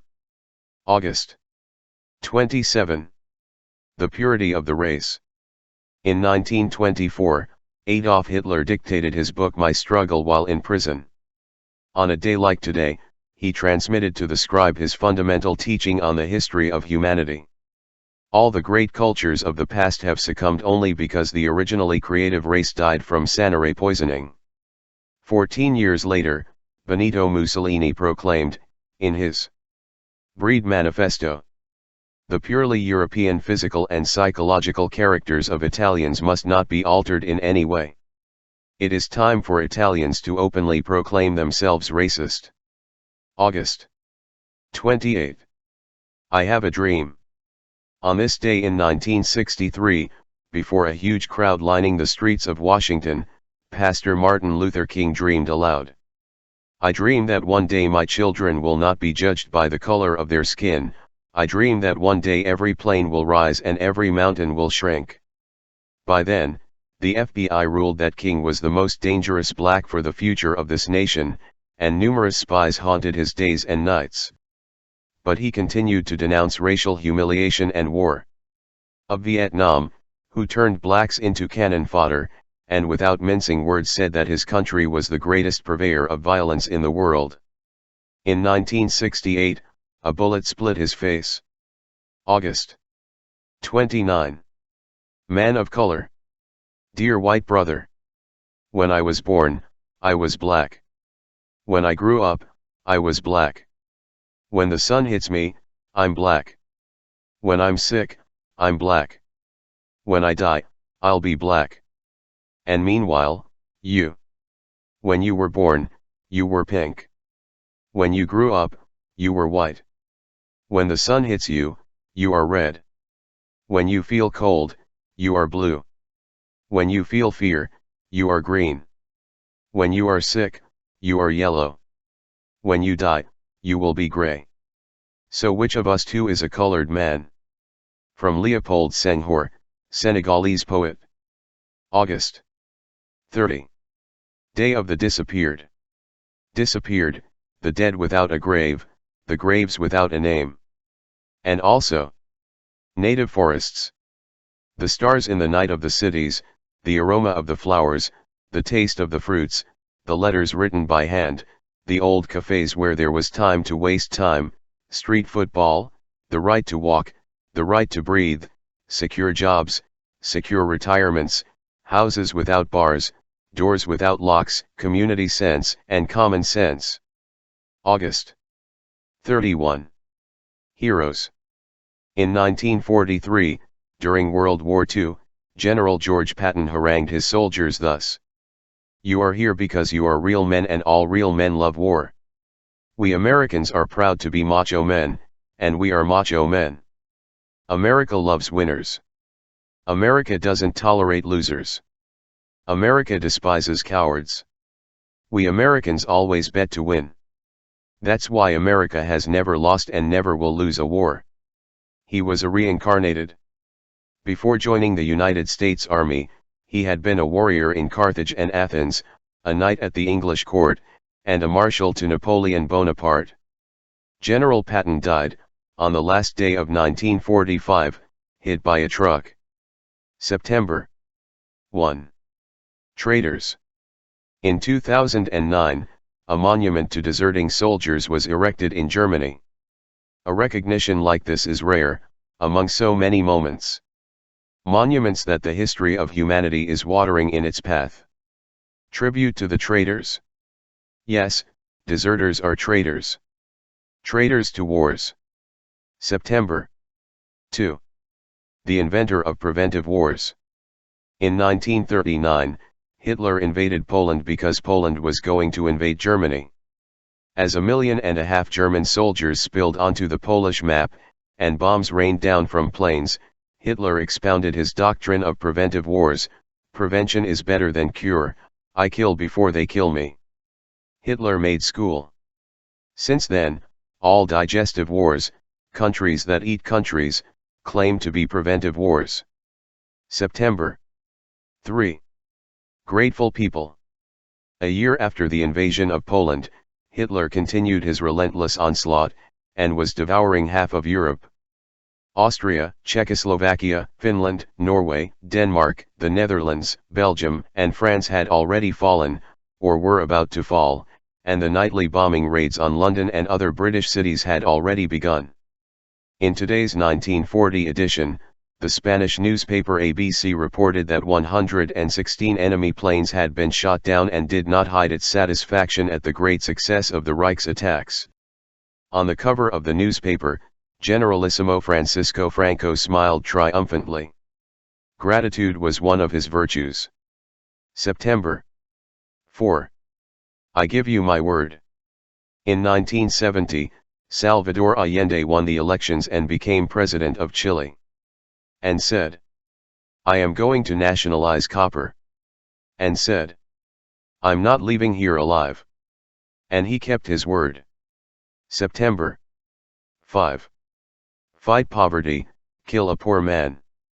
In 1638 Louis XIV, King of France, Sun King, was born. The Sun King lived dedicated to the glorious wars against his neighbors and to the care of his curly wig, his splendid capes and his high-heeled shoes. Under his reign, 2 successive famines killed more than 2 million French. The figure was known thanks to the fact that Blaise Pascal had invented, half a century before, the mechanical calculator. And the reason was known thanks to Voltaire, who later wrote, "Good politics knows the secret, how to starve those who allow others to live."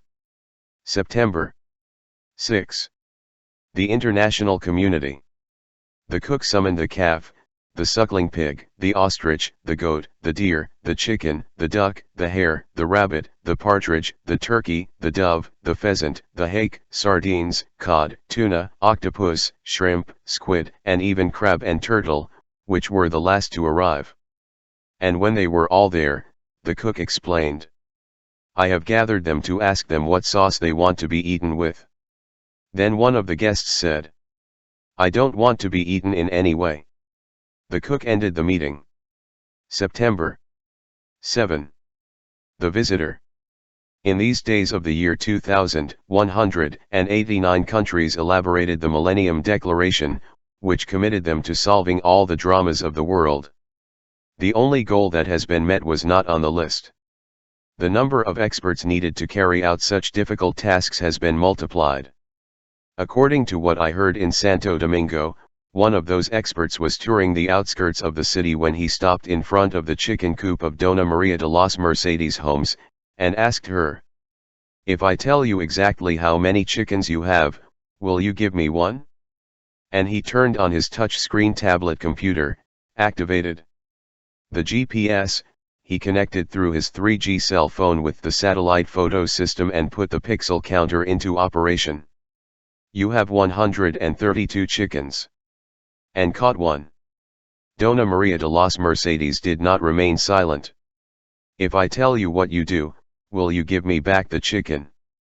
So, I tell you, you are an international expert. I found out because he came without anyone calling him, he got into my chicken coop without asking for permission, he told me something I already knew and he charged me for it. September 8. Literacy Day. Sergipe, northeast of Brazil, Paulo Freire begins a new work day with a group of very poor peasants, who are becoming literate. How are you, João? João is silent. Squeeze your hat. Long silence, and finally he says. I could not sleep. All night without closing your eyes. No more words come out of his mouth, until he murmurs. Yesterday I wrote my name for the first time. September 9.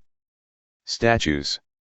José Artigas lived fighting, on the back of a Creole horse, and sleeping under the stars.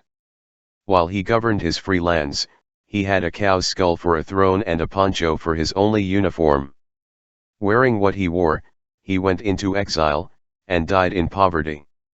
Now an enormous bronze hero contemplates us, mounted on a spirited steed, from the top of the most important square in Uruguay.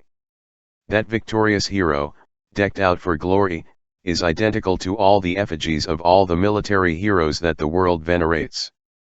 He claims to be José Artigas. September 10.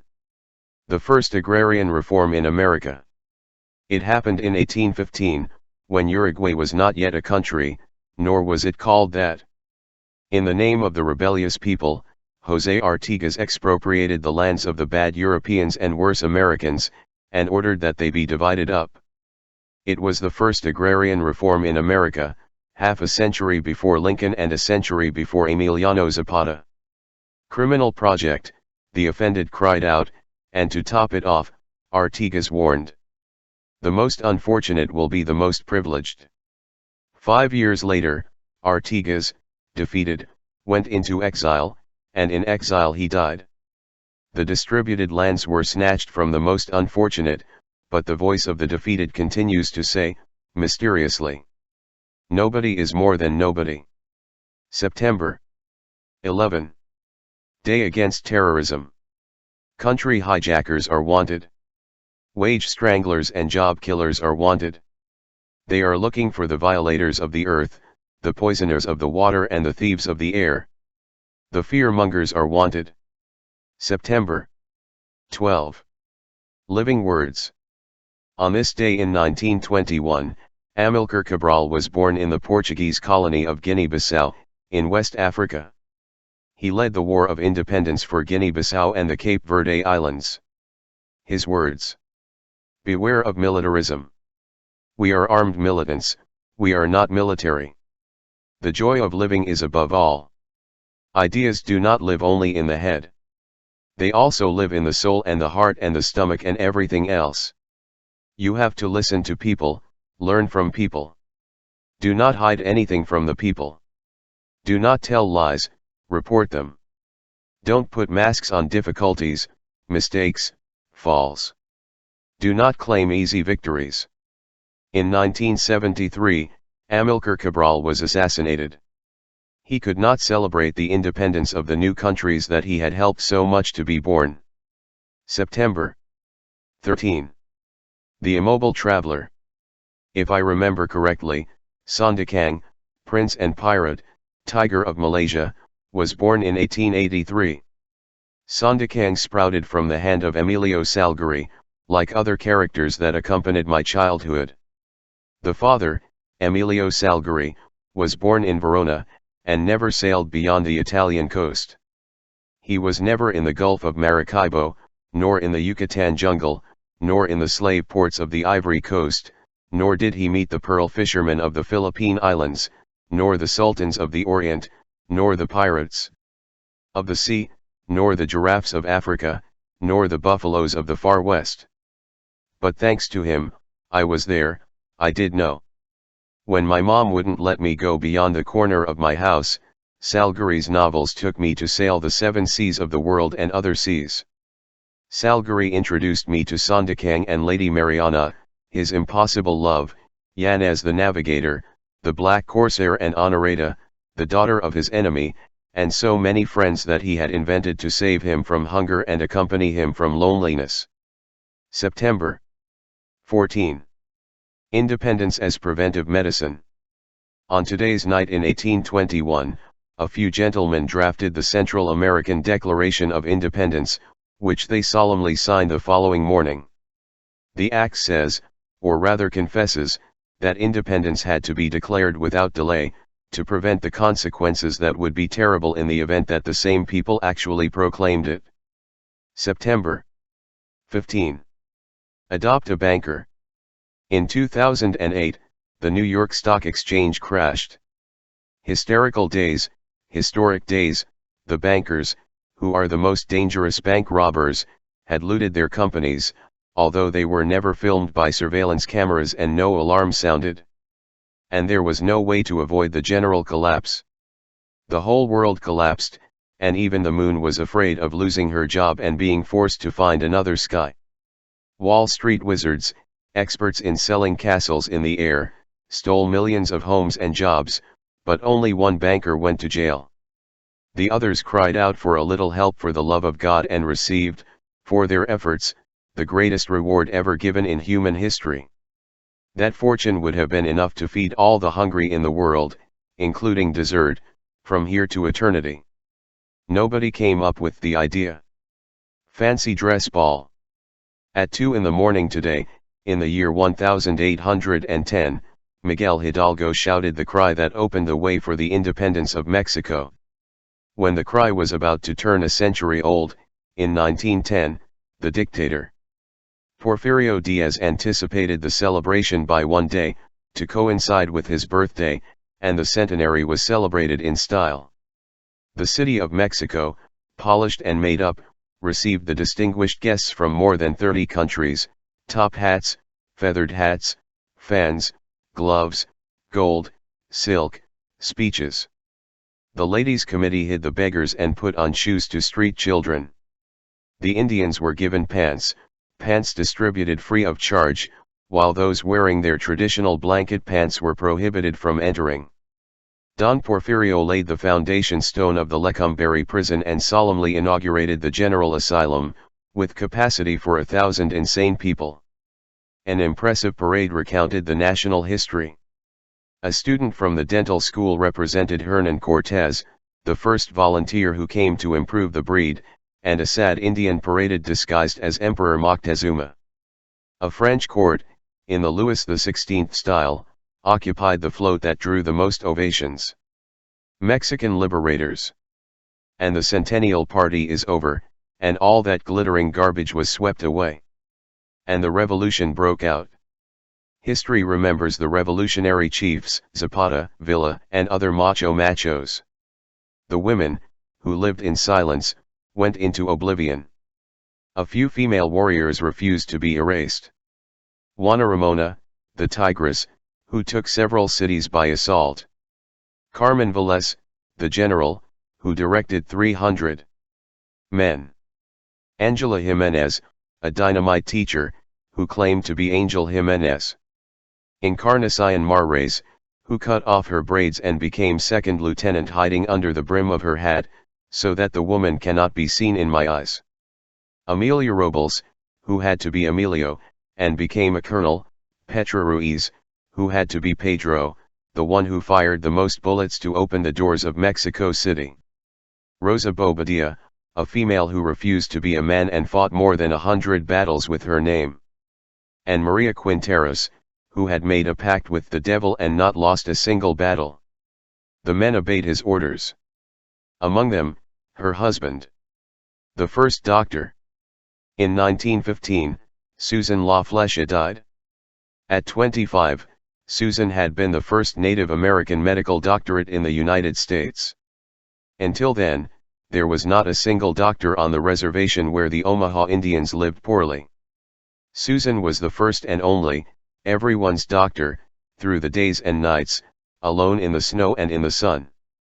And she was able to combine the medicine learned with the inherited wisdom, the therapies from the university and the recipes of her grandparents, so that the lives of the Omahas hurt less and lasted longer. September 19. The First Admiral. The Battle of Salamis culminated 5 centuries before Christ. Artemis, the first admiral in universal history, had warned Xerxes, king of Persia, the Dardanelles Strait was a bad place for the heavy Persian ships to fight against the agile Greek triremes. Xerxes did not listen to her. But in the heat of battle, when his fleet was taking a tremendous beating, he had no choice but to relinquish command in the hands of Artemis, and thus he was able to save, at least, some ships and some honor. Xerxes, embarrassed, admitted, "Men have become women, and women men." Meanwhile, far from there, a boy named Herodotus was celebrating his first 5 years of life. Later, he told this story. September 20. Champions. In 2003, the third Women's Soccer World Championship was played. At the end of the tournament, the German players were changed peonies, and in 2007 they once again raised the world trophy. They had not walked a path of roses. Since 1955, and until 1970, football had been prohibited for German women. The German Football Association had explained why. In the fight for the ball, the feminine elegance disappears, and the body and soul suffer damage. The display of the body offends modesty. September 21. Prophet of Yes. Girolamo Cardano wrote treatises on algebra and medicine, found the solution to some insoluble equations, described typhoid fever for the first time, investigated the causes of allergies, and was the inventor of some instruments still used by sailors. In addition, in his free time, he launched prophecies. When he consulted the astral chart of Jesus of Nazareth, and said that his destiny was written in the stars, the Holy Inquisition put him in jail. When he was released from prison, Girolamo announced, "I will die on September 21, 1576. Since he made the prophecy, he stopped eating. And he was right. September 22. Car-free day.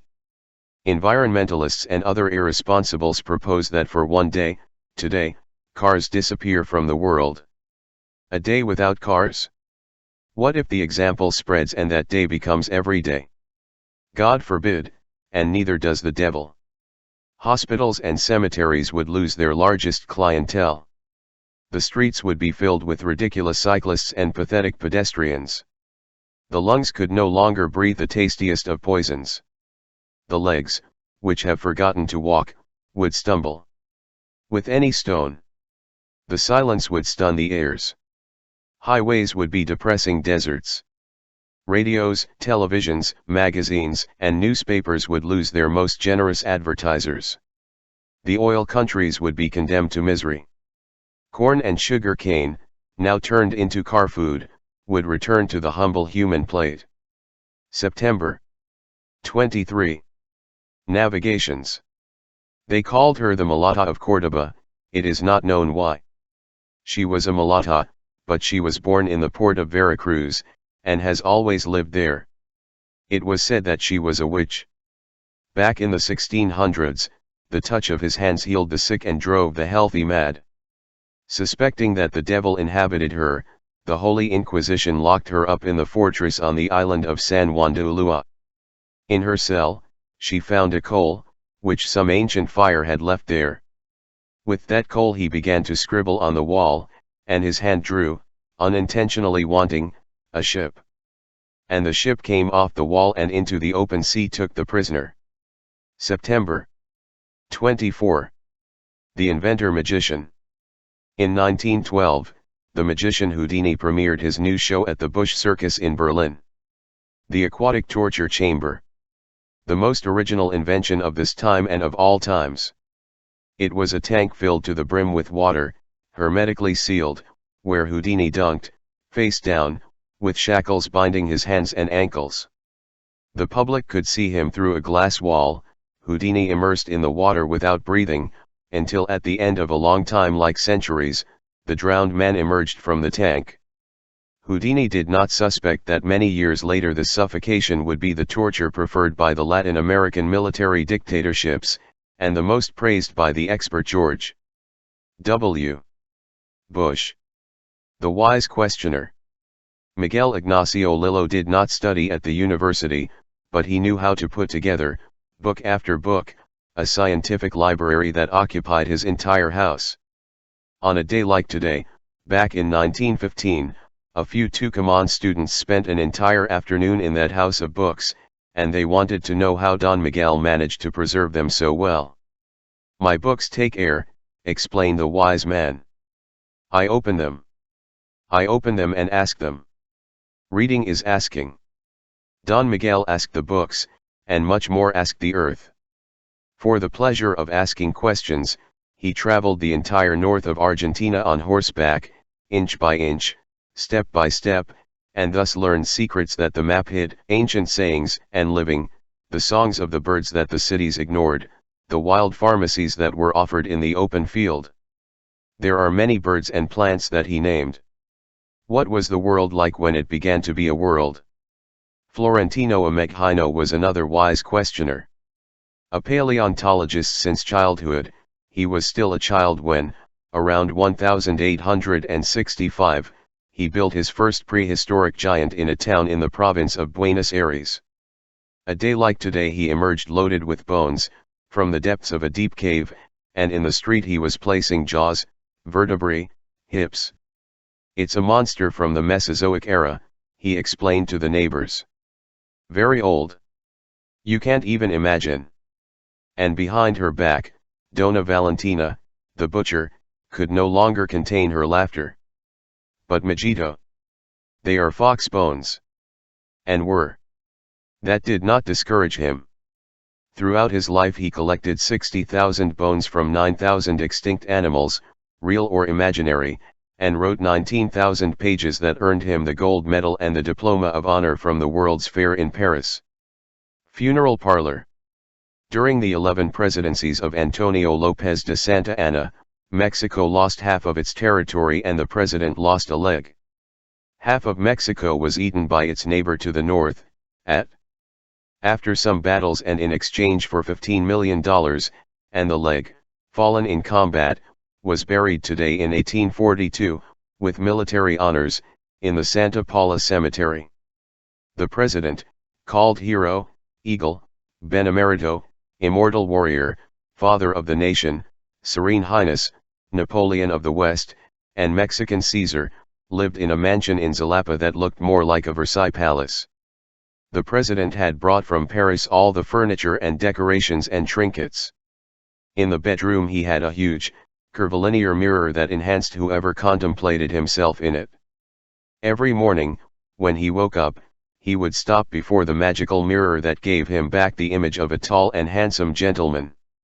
An honest recipe to reassure readers. Today is the day internationally consecrated to the human right to information.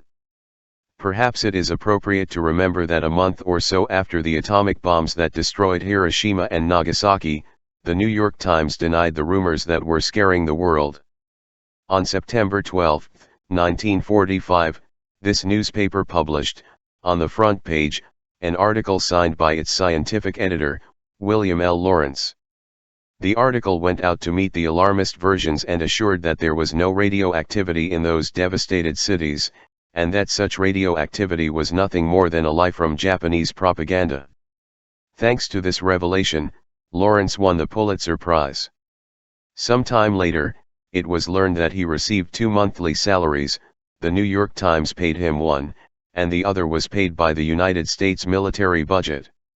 A dangerous precedent. In 1948, Seret Sekama, the Black Prince of Botswana, married Ruth Williams, who was English and white. Nobody liked the news.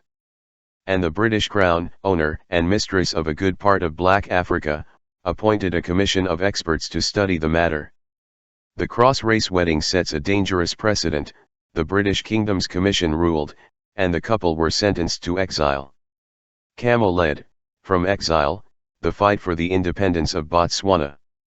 In 1966, he became the first president, elected by a large majority, in an unquestionable vote.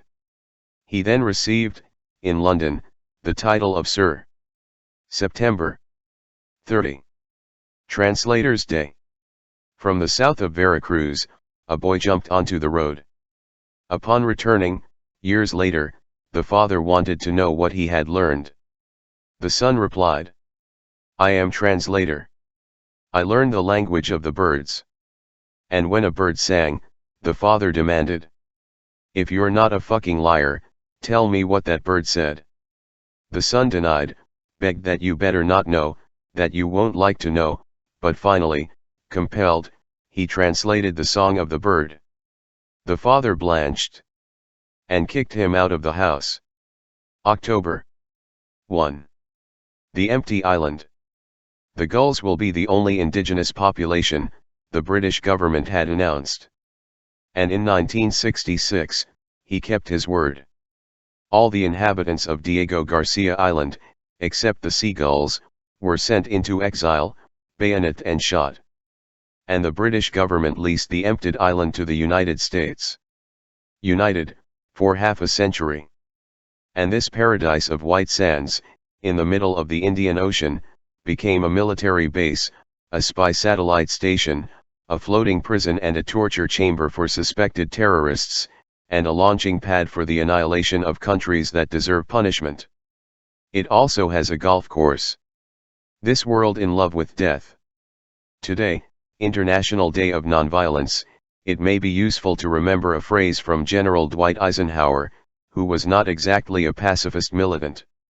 In 1953, as president of the nation that spends the most money on weapons, he acknowledged, "Each of the weapons manufactured, each warship that is put to sail, each projectile that is fired, is a robbery to the hungry who have no food and the naked who have no shelter." October 3. To curl the curl. In 1905, the German hairdresser Karl Nessler invented the perm. The experiments had been about to incinerate the head of his wife, devoted martyr of science, until Karl finally found the perfect formula to create curlers and keep them curled, for 2 days in reality and for a few weeks in advertising. So, he gave himself a French name, Charles, to give finesse to the product. Over time, curlers ceased to be a feminine privilege. A few men dared. We, the bald ones, no. Animal Day. Until some time ago, many Europeans suspected that the animals were demons in disguise. The executions of demon-possessed bugs, by hanging or by fire, were as successful a public spectacle as the burning of Satan-loving witches. On April 18, 1499, in the French Abbey of Josaphat, near Chartres, a 3-month-old pig was subjected to criminal prosecution. Like all pigs, he had no soul or reason, and was born to be eaten. But instead of being eaten, he was accused of having eaten a child for lunch. The accusation was not founded on any evidence. In the absence of evidence, the little pig became guilty when the prosecutor, Jean Lavoisier, a law graduate, mayor of the Saint Martin de Laon monastery, revealed that the devouring had occurred on Good Friday. Then the judge passed sentence.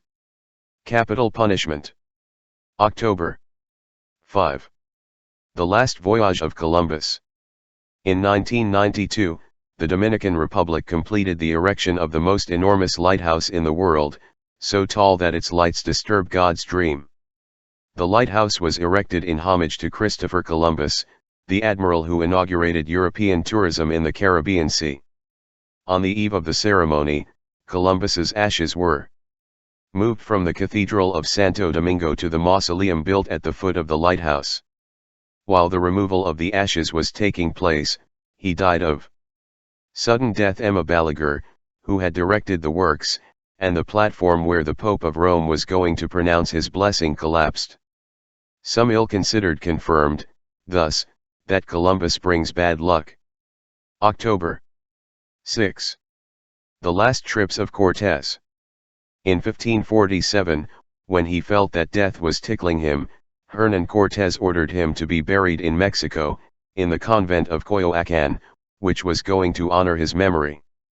When he died, the convent was still under control, and the deceased had to stay in various homes in Seville. Finally he found a place on a ship that took him to Mexico, where he found residence, along with his mother, in the church of San Francisco de Texcoco. From there he went to another church, together with the last of his children, until the viceroy ordered him to move to the Hospital de Jesus and to remain there, kept in a secret place, safe from the Mexican patriots who were mad with desire to desecrate it. The key to the urn was passed from hand to hand, from friar to friar, for more than a century and a half, until not long ago scientific death scientists confirmed that those lousy teeth and syphilis-marked bones are all that remains. Of the body of the conqueror of Mexico. Of the soul, nothing is known. They say that Cortés had entrusted this task to an almiro from Usumacinta, an Indian named Tamash, who had a closet where he kept, in small vials, the souls gone in the last breath, but that could never be confirmed. October 7. Pizarro's last trips. The scientists who identified Hernán Cortés also confirmed that Francisco Pizarro resides in Lima. That bone is his, riddled with stab wounds and dented by blows, which attracts tourists. Pizarro, a pig farmer in Spain and a marquis in the Americas, had been assassinated in 1541 by his fellow conquistadores, when they were heroically contesting the spoils of the Inca Empire. He was secretly buried in the courtyard outside the cathedral. 4 years later, they let him in. It found a place under the main altar, until it was lost in an earthquake. Lost he walked, a long time. In 1891, a crowd of admirers was able to contemplate his mummy, in a glass urn, and after a while it was found out that this impostor mummy was posing as Pizarro, but it was not.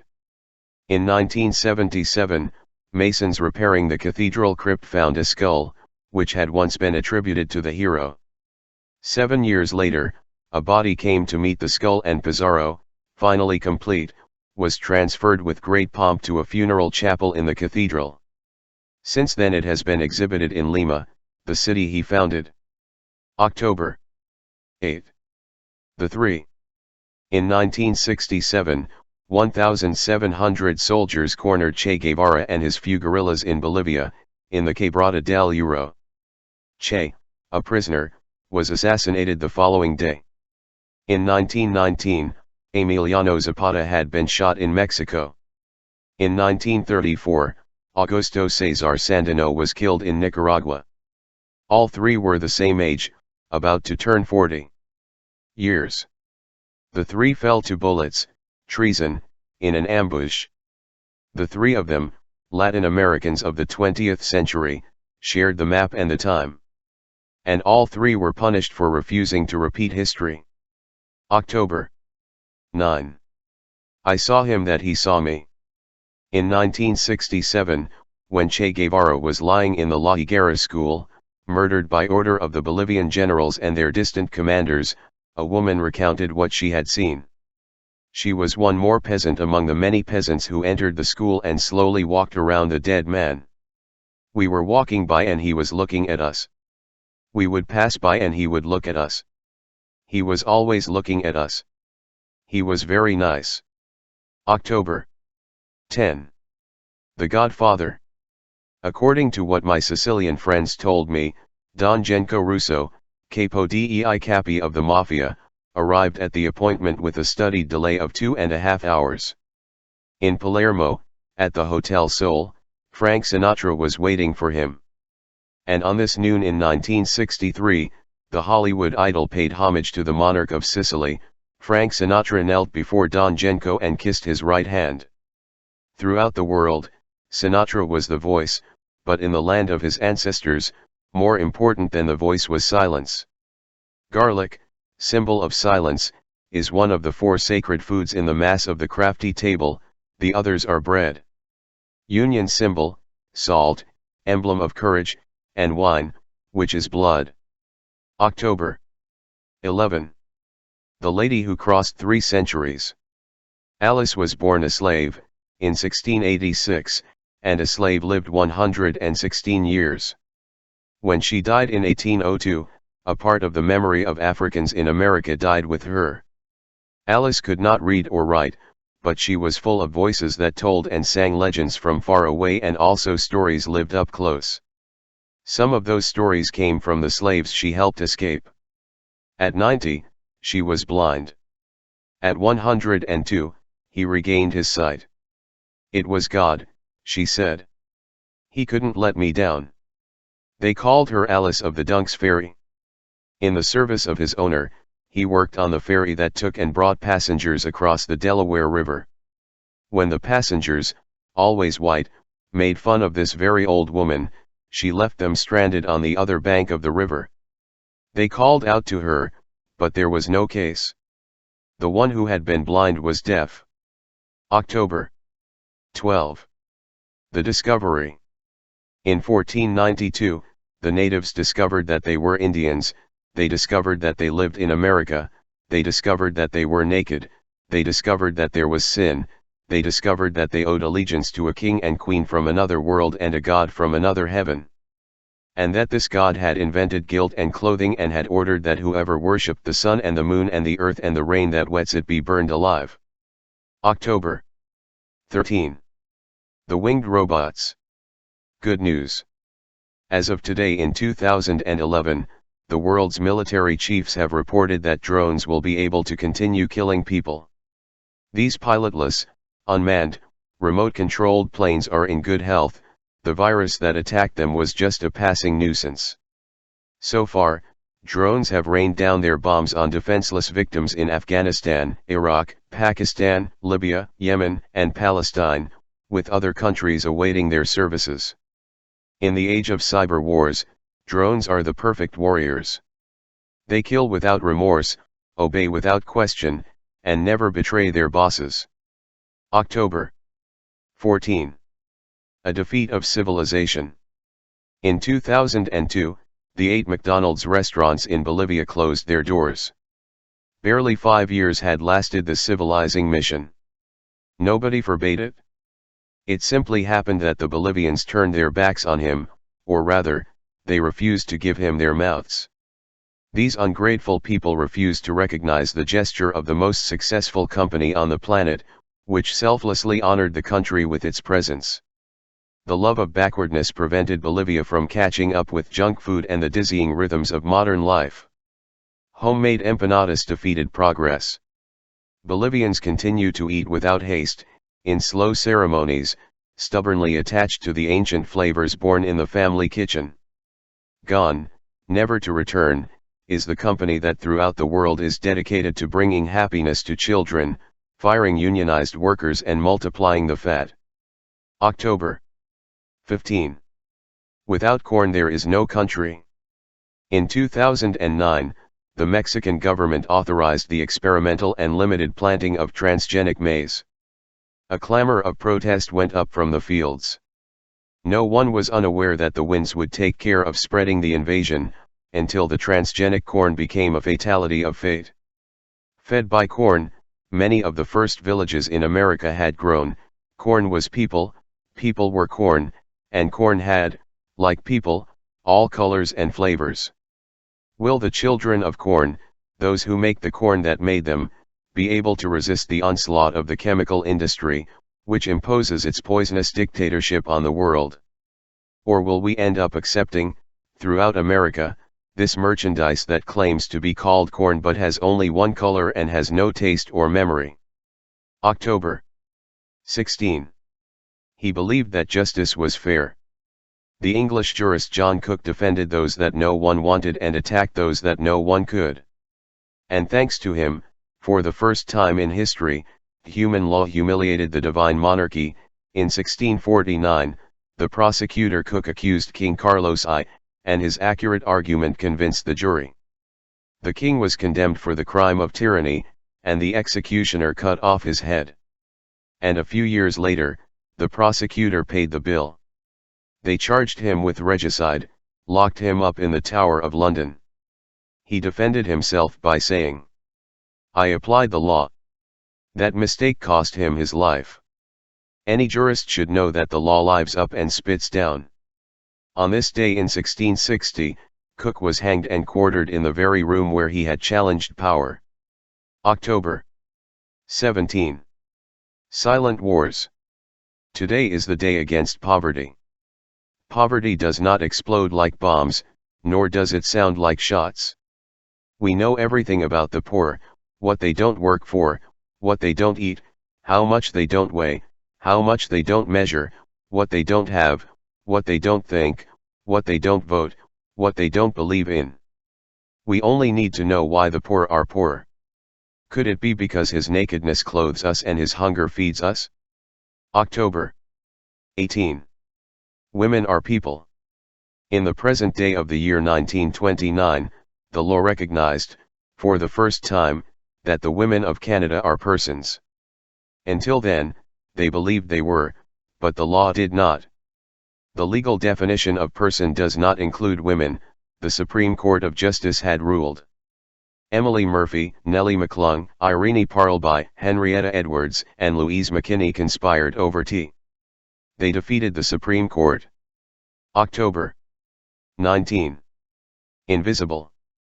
2,500 years ago, at dawn on a day like today, Socrates was walking with Glaucon, Plato's brother, around Piraeus. Glaucon told the story of a shepherd from the kingdom of Lydia, who once found a ring, put it on his finger, and after a while realized that no one saw it. That magic ring made him invisible to the eyes of others.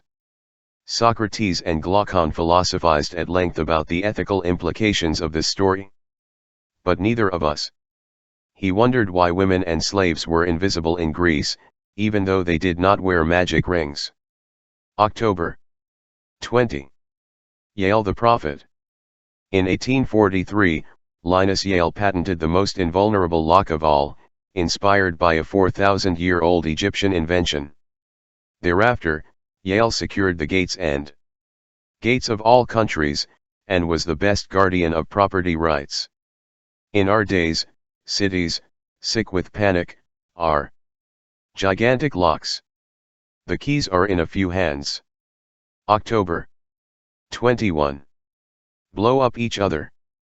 Back in the year 630-something, a famous Chinese physician and alchemist named Sun Simiao mixed potassium nitrate, saltpeter, sulfur, charcoal, honey, and arsenic. He was looking for the elixir of eternal life. He found an instrument of death. In 1867, the Swedish chemist Alfred Nobel patented dynamite in his country. In 1876, he patented gelignite. In 1895, he created the Nobel Peace Prize. As its name indicates, the award was created to reward pacifist militants. It was financed by a fortune harvested on the battlefields. October 22. Day of Natural Medicine. The Navajo Indians heal by singing and painting. These medicinal arts, sacred breath against discouragement, accompany the work of herbs, water, and the gods.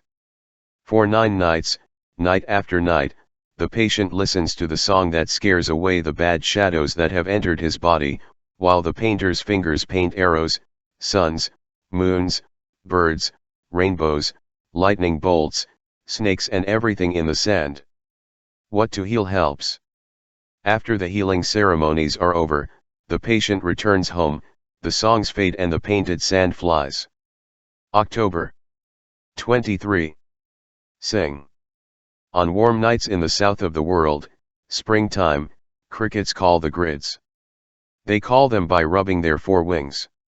Those wings don't know how to fly, but they know how to sing. See. The scientists did not take it seriously. Antony van Leeuwenhoek did not speak Latin, nor did she have any studies, and her discoveries were the result of chance. Antony began testing combinations of magnifying glasses, to better see the fabric of the fabrics she was selling, and from one magnifying glass to another, she invented a microscope with 500 lenses capable of seeing, in a drop of water, a multitude of little bugs running at full speed.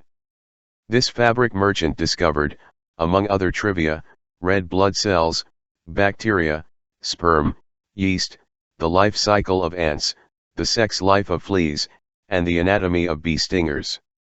In the same city, in Delft, Antony and Vermeer, the painter-artist, were born in the same month in the year 1632. And in the same city they dedicated themselves to seeing the invisible.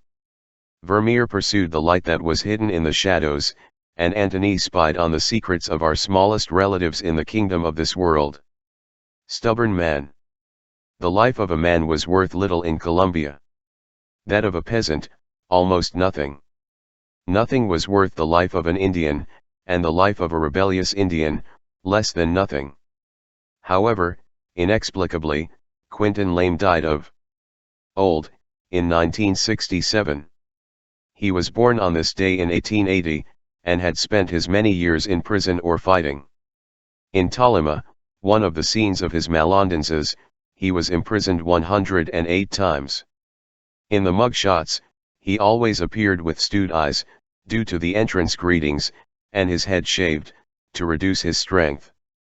The owners of the land trembled when they heard his name, and it is seen that death was also terrified of him. A soft-spoken man with delicate gestures, Quintin walked Colombia raising up the Indian peoples. We have not come, like pigs without a pitchfork, to enter someone else's field. This land is our land, Quintin would say, and his harangues were history lessons.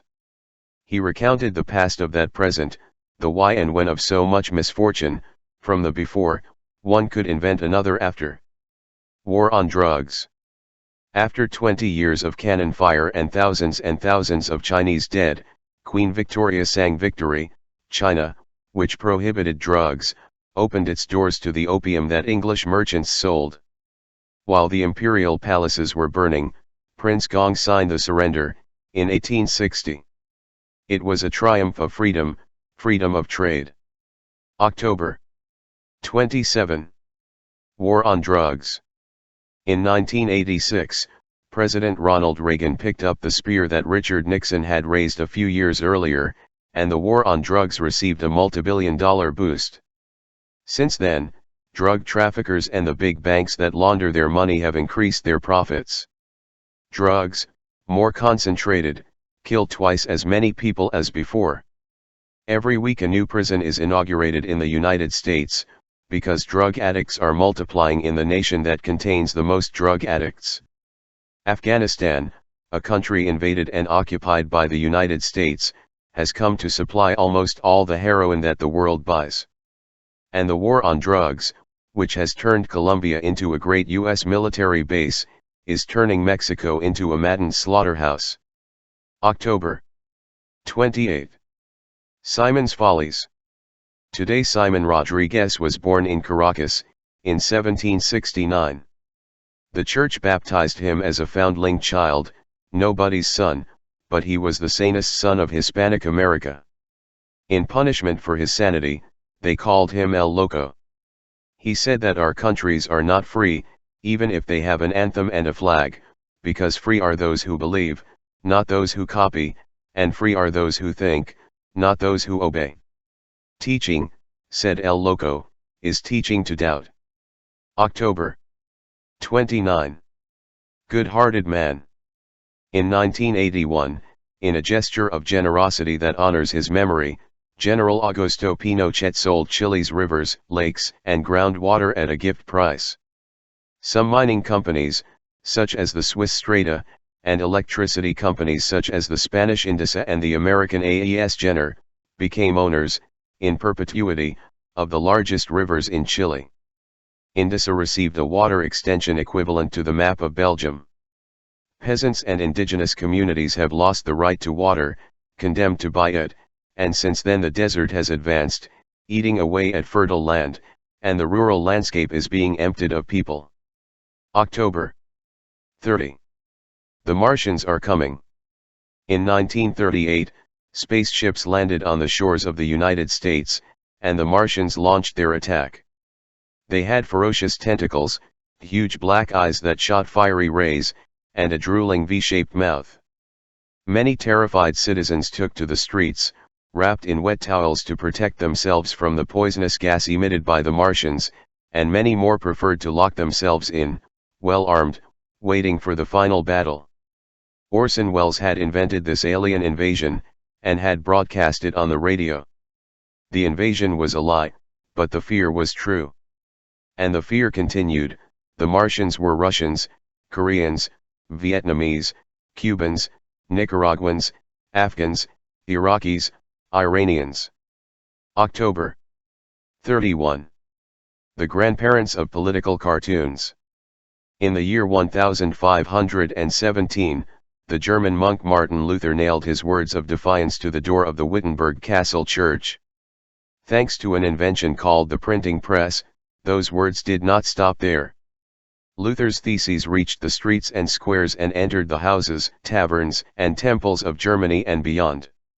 The Protestant faith was being born. Luther attacked the ostentation and waste of the Church of Rome, the sale of tickets to paradise, the hypocritical bachelorhood of priests. These heresies were not spread by words alone. Also through images, which reached more people, because few knew how to read but all were able to see. The engravings that helped spread Luther's protests, works by Lucas Cranach the Elder, Hans Holbein and other artists, were not very kind. Let's say, the Pope appeared as a monstrous golden calf, or a donkey with woman's breasts and devil's tail, or he was a heavily bejeweled fat man falling headlong into the flames of hell. These sharp instruments of religious propaganda, which helped so much in the mass dissemination of the Lutheran rebellion, unknowingly founded the political cartoons of our time. November 1. Watch out for bugs. In 1986, the mad cow plague struck the British, and more than 2 million cows, suspected of contagious dementia, were punished with capital punishment. In 1997, chicken flu spread from Hong Kong. It sowed panic and condemned 1.5 million birds to early death. In 2009, swine flu broke out in Mexico and the United States, and the entire planet had to mask itself against the plague. Millions of pigs, it is not known how many, were killed for coughing or sneezing. Who is to blame for human plagues? Animals. Simple as that. On the other hand, the giants of global agribusiness, those sorcerers' apprentices who turn food into highly dangerous chemical bombs, are free from all suspicion. Day of the Dead. In Mexico, the living invite the dead, on this night of every year, and the dead eat and drink and dance and catch up on gossip and neighborhood news. But at the end of the night, when the bells and the first light of dawn say goodbye to them, some of the dead pretend to be alive and hide in the branches and among the graves of the cemetery. So people run them with brooms, "Get out of here, leave us alone, we don't want to see you until next year." It is that the deceased are very quiet. In Haiti, an old tradition prohibits carrying the coffin in a straight line to the cemetery. The procession leads it in a zigzag fashion, going around many times, here, there and here again, to mislead the deceased so that he can no longer find his way back home. In Haiti, as everywhere, the dead are many more than the living. The living minority defends itself however it can. The guillotine. Not only men lost their heads over her. There were also women, who were killed and forgotten by the guillotine, because they were not important like Queen Marie Antoinette. 3 exemplary cases.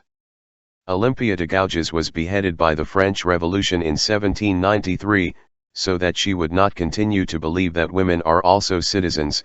In 1943, Marie-Louise Giroux went to the gallows, in Paris, for having performed abortions, criminal acts against the French family, while at the same time, in Munich, the guillotine lopped off the head of a student, Sophie Scholl, for distributing anti-war and anti-Hitler pamphlets. "Too bad," Sophie said. "Such a beautiful day, with this sun, and I have to go." November 4. The suicide of Tenochtitlan. Who will be able to besiege Tenochtitlan, asked the songs. Who can shake the foundations of heaven? In the year 1519, the messengers told Moctezuma, king of the Aztecs, that some strange beings, who spit thunderclaps and had metal chests, hairy faces, and six-legged bodies, they were on their way to Tenochtitlan. 4 days later, the monarch welcomed them. They had come from the same sea where, in distant times, the god Quetzalcoatl had left, and Moctezuma believed that Hernan Cortés was the returning god. And he said, "You have come to your land." And he gave him the crown, and gave him offerings of gold, ducks of gold, tigers of gold, masks of gold, gold and more gold. Then, without drawing his sword, Cortés did so. Prisoner in his own palace, Moctezuma was stoned to death by his people. November 5. A disease called work. In 1714 Bernardino Ramazzini died in Padua. He was a strange doctor, who began by asking, "What do you work on?" It had never occurred to anyone that this might matter. His experience allowed him to write the first treatise on occupational medicine, where he described, one by one, the frequent diseases in more than 50 trades. And found that there was little hope of cure for the workers who ate hungry, without sun and without rest, in closed, stifling and filthy workshops. November 6. The king that was not. King Carlos II was born in Madrid in 1661. In his 40 years of life, he never managed to stand on his feet, nor speak without drooling, nor hold the crown on his head never visited by any idea. Carlos was his aunt's grandson, his mother was his father's niece, and his great-grandfather was his great-grandmother's uncle. Habsburgs were stay-at-home people. So much family devotion finished them off. When Carlos died, his dynasty in Spain died with him. November 7. Dreams. In 1619, René Descartes, still very young, dreamed a lot in one night. According to him, in the first dream he walked crookedly and could not straighten himself, struggling with great difficulty against the wind that violently pushed him towards the school and the church. In the second dream, lightning tore him out of bed and the room was filled with sparks that lit everything up. And in the third, he would open an encyclopedia, looking for a path to follow in life, but the encyclopedia was missing those pages. November 8. Legal immigrants. In a private plane they flew to Monterrey. There they began, in 2008, their triumphant tour. They were declared distinguished guests, and in 9 floats they paraded through the avenues. They looked like triumphant politicians, but no. They were mummies. The mummies of the victims of the cholera plague, which had devastated the city of Guanajuato for more than a century and a half. 11 women, 7 men, 5 children, and a disembodied head, all dressed for a party, crossed the border. Although they were Mexican mummies, no one asked them for a passport, nor were they harassed by the border guard.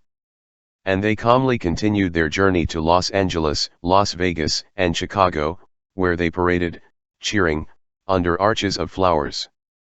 Forbidden to pass. On a day like today, in 1989, the Berlin Wall died. But other walls were born so that the invaded do not invade the invaders. So that Africans do not recover the wages that their slaves never received. So that the Palestinians do not return to the homeland that was stolen from them. So that the Sahrawis do not enter their usurped land. So that the Mexicans do not step on the immense map that they ate. In 2005, the most famous man-gun in the world's circuses, David Smith, expressed his protest, in his own way, against the humiliating wall that separates Mexico from the United States. A huge cannon fired it, and from the heights of the air David was able to fall, safe and sound, on the forbidden side of the border. He was born in the United States, but was Mexican for the duration of his flight. Science Day. the Brazilian Dr. Drauzio Varela has verified that the world invests 5 times less money in the cure for Alzheimer's disease than in stimuli for male sexuality and silicons for female beauty. Years from now, he prophesied, we'll have old women with big tits and old men with hard penises, but none of them will remember what they're for. November 11. Fyodor Dostoevsky was born twice. For the first time he was born in Moscow, on this day in 1821. At the end of the year 1849, he was born again, in St. Petersburg. Dostoevsky had been in prison for 8 months, awaiting his execution. At first, I never wanted it to happen. Then, I accepted that it happened when it had to happen.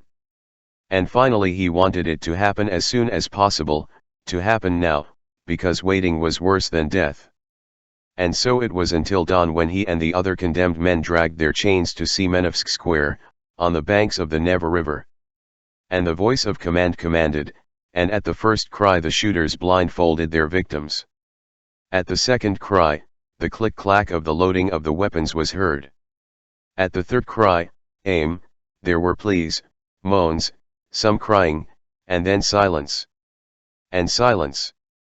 And more silence, until in that never-ending silence it was heard that the Tsar of all the Russias, in a magnanimous gesture, had sent his forgiveness. November 12. I do not like being lied to. Sor Juana Inés de la Cruz, born today in 1651, was the most. No one flew so high in his land and in his time. She entered the convent very young. He believed that the convent was less of a prison than the house. I was misinformed. When he found out, it was already late, and years later, the woman who spoke best died, condemned to silence. Her jailers used to lavish praise on her, which she never believed. On one occasion, an artist from the court of the Viceroy of Mexico painted a portrait of him that was something like a photoshopped prophecy. She answered, "This man, in whom flattery has tried to excuse the horrors of the years, and, overcoming the rigors of time, to triumph over old age and oblivion, is a foolish erroneous diligence, it is an out-of-date desire and, when looked at, it is a corpse, it is dust, it's shadow, it's nothing." November 13. Moby Dick's dad. In 1851, the first edition of the book was published in New York. Moby Dick. Herman Melville, Pilgrim of Land and Sea, had published some successful books, but Moby Dick, his masterpiece, never went out of print, and his subsequent works fared no better. Melville died forgotten, when he had well learned that success and failure are accidents of dubious importance. November 14. The mother of journalists. On this morning in 1889, Nellie Bly set out on her journey. Jules Verne did not believe that this pretty little woman could go around the world, all by herself, in less than 80 days. But Nellie embraced the planet in 72 days, while she was publishing, chronicle after chronicle, what she saw and lived.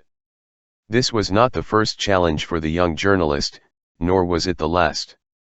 In order to write about Mexico, she became so Mexicanized that the Mexican government, frightened, expelled her. To write about factories, she worked as a worker. To write about prisons, he had himself arrested for robbery. To write about madhouses, she feigned madness, and she acted so well that the doctors declared her completely insane, and thus he was able to denounce the psychiatric treatments he underwent, capable of driving anyone crazy. When Nellie was 20, in Pittsburgh, journalism was a man's thing. Back then, she had the insolence to publish her first chronicles. 30 years later he published the last ones, dodging bullets in the line of fire of the First World War. November 15. Hugo Blanco was born twice. In Cuzco, in 1934, Hugo Blanco was born for the first time. He arrived in a country, Peru, split in two. He was born in the middle. He was white, but he grew up in a town, Huanaquite, where his playmates and adventures spoke Quechua, and he went to school in Cuzco, where the Indians were not allowed to walk on the paths reserved for decent people. Hugo was born for the second time when he was 10 years old. At school he received news from his town, and found out that Don Bartolome Paz had branded an Indian pawn with a hot iron. This owner of land and people had branded his initials, BP, on the ass of the laborer, named Francisco Zameda, because he had not taken good care of the cows on his property. The fact was not so abnormal, but that marked Hugo forever. And with the passing of the years, this man who was not an Indian became an Indian, and organized the peasant unions and paid with sticks and torture and jail and harassment and exile for his chosen disgrace. In one of his 14 hunger strikes, when he couldn't take it anymore, the government, moved, sent him a coffin as a gift. November 16. A finder of life. Because he was very nearsighted, he had no choice but to invent lenses that founded modern optics and a telescope that discovered a new star. And since he was a voyeur, looking at a snowflake in the palm of his hand, he saw that the soul of the ice was a star with 6 points, 6, as 6 are the sides of the cells of the bees in the honeycombs, and with his reason's eye saw that the hexagonal shape knows how to use space in the best way. And on the balcony of his house he saw that the journey of his little plants in search of light was not circular, and he deduced that perhaps the journey of the planets around the sun was not circular either, and his telescope began to measure the ellipses that they describe. Seeing, he lived. When he ceased to see he died, on this day in 1630. Johannes Kepler's tombstone reads: I measured the heavens. Now, the shadows I measure. November 17. The other ear. Today, in 1959, the Brazilian musician Heitor Villa-Lobos died. He had 2 ears, one inside and one outside. In his early years, when he earned his living playing the piano in a Rio de Janeiro brothel, Villa-Lobos managed to compose his works as if nothing had happened. He closed his external ear to the uproar of laughter and drinking fountains, and the inner ear was open to listen, note after note, his nascent music. Later, in his mature years, his inner ear was his refuge against the insults of the public and the poisons of the critics. November 18. Zorro was born 4 times. In 1615 he was born for the first time. His name was William Lamport, he was red-haired, he was Irish. And he was born again when he changed his name and country, and he was Guillen Lombardo, Spanish, captain of the Spanish Armada. And for the 3rd time he was born a hero of the independence of Mexico, and in the year 1659 he was sentenced to the stake, and hanged himself before dying in the dishonor of the fire. He was resurrected in the 20th century. His name was Diego de la Vega, who wore a mask and was Zorro, a swordsman for the homeless, who marked the mark of his passage with A.Z. Douglas Fairbanks, Tyrone Power, Alain Dion, and Antonio Banderas all took up their swords in Hollywood. November 19. The Moss and the Stone. At dawn on this day in 1915, Joe Hill was shot in Salt Lake City. This foreign agitator, who had changed his name twice and his trade and address 1,000 times, had composed the songs that accompanied the workers' strikes in the United States. On the last night, he asked his companions not to waste time crying over him. My last will is easy to say, because I don't leave an inheritance to divide. My freedom is all that remains. The stone that rolls does not grow moss. November 20. Children who say, today is Children's Day. I go for a walk and I come across a 2-year-old girl, or a little more, that age when we are all pagans. The girl comes jumping, greeting the greenery. Hello, grass. Good morning, sweetie. Later, he stops to listen to the birds that sing in the top of a tree, and applauds them. And at noon on this day, a boy of about 8 years old, maybe 9, brings me home a gift. It is a folder full of drawings. The gift comes from the students of a Montevidean school, from the Cerrito de la Victoria neighborhood. and the young artist offers it to me explaining. These drawings are us. November 21. The saddest game in history. In 1973, Chile was a prisoner country of the military dictatorship, and the national stadium had become a concentration camp and a torture chamber. The Chilean team was going to play, against the Soviet Union, a decisive match to qualify for the World Cup. The Pinochet dictatorship decided that the game should be played at the national stadium, yes or yes. The prisoners that the stadium was holding were quickly transferred, and the highest world soccer authorities inspected the field, its impeccable grass, and gave their blessing. The Soviet team refused to play. 18,000 enthusiasts attended, who paid the ticket and cheered for the goal that Francisco Valdez scored into the empty net.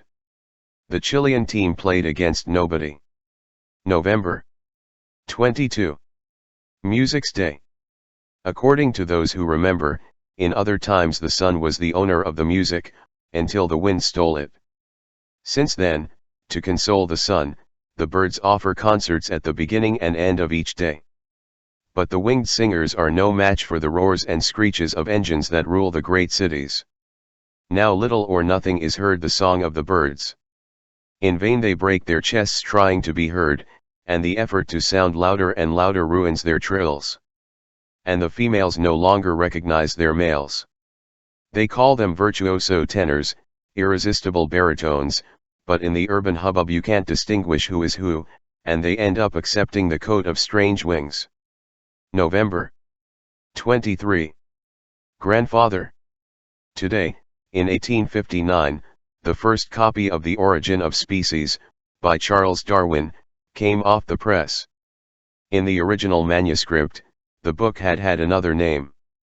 It was called Zoonomia, after a work by Charles's grandfather, Erasmus Darwin. Don Erasmus had fathered 14 children and several books. And 70 years before his grandson, he had warned that everything in nature that sprouts, navigates, walks, or flies has a common origin, and that common origin is not the hand of God. November 24. Grandmother. In 1974, his bones turned up in the stony hills of Ethiopia. Its discoverers named it Lucy. Thanks to the most advanced technology, they were able to calculate her age, about 3,175,000 years, one day more, one day less, and also her height. She was rather short, measuring 1 meter and a little. The rest was deduced, or perhaps guessed. His body was quite hairy. He no longer walked on all fours but balanced in a chimpanzee's gait, with his hands almost touching the ground, and he liked the treetops more than the ground. Perhaps she had drowned in a river. Perhaps she was running from a lion or some other stranger who was interested in her. She had been born long before fire and words, but perhaps she already spoke a language of gestures and noises that perhaps said, or wanted to say, let's say, I'm cold, I'm hungry, don't leave me alone. November 25. Day Against Domestic Violence. In the Alto Parana jungle, the most beautiful butterflies save themselves by showing off. They unfurl their black wings, enlivened by red or yellow brush strokes, and flutter from flower to flower without the slightest concern.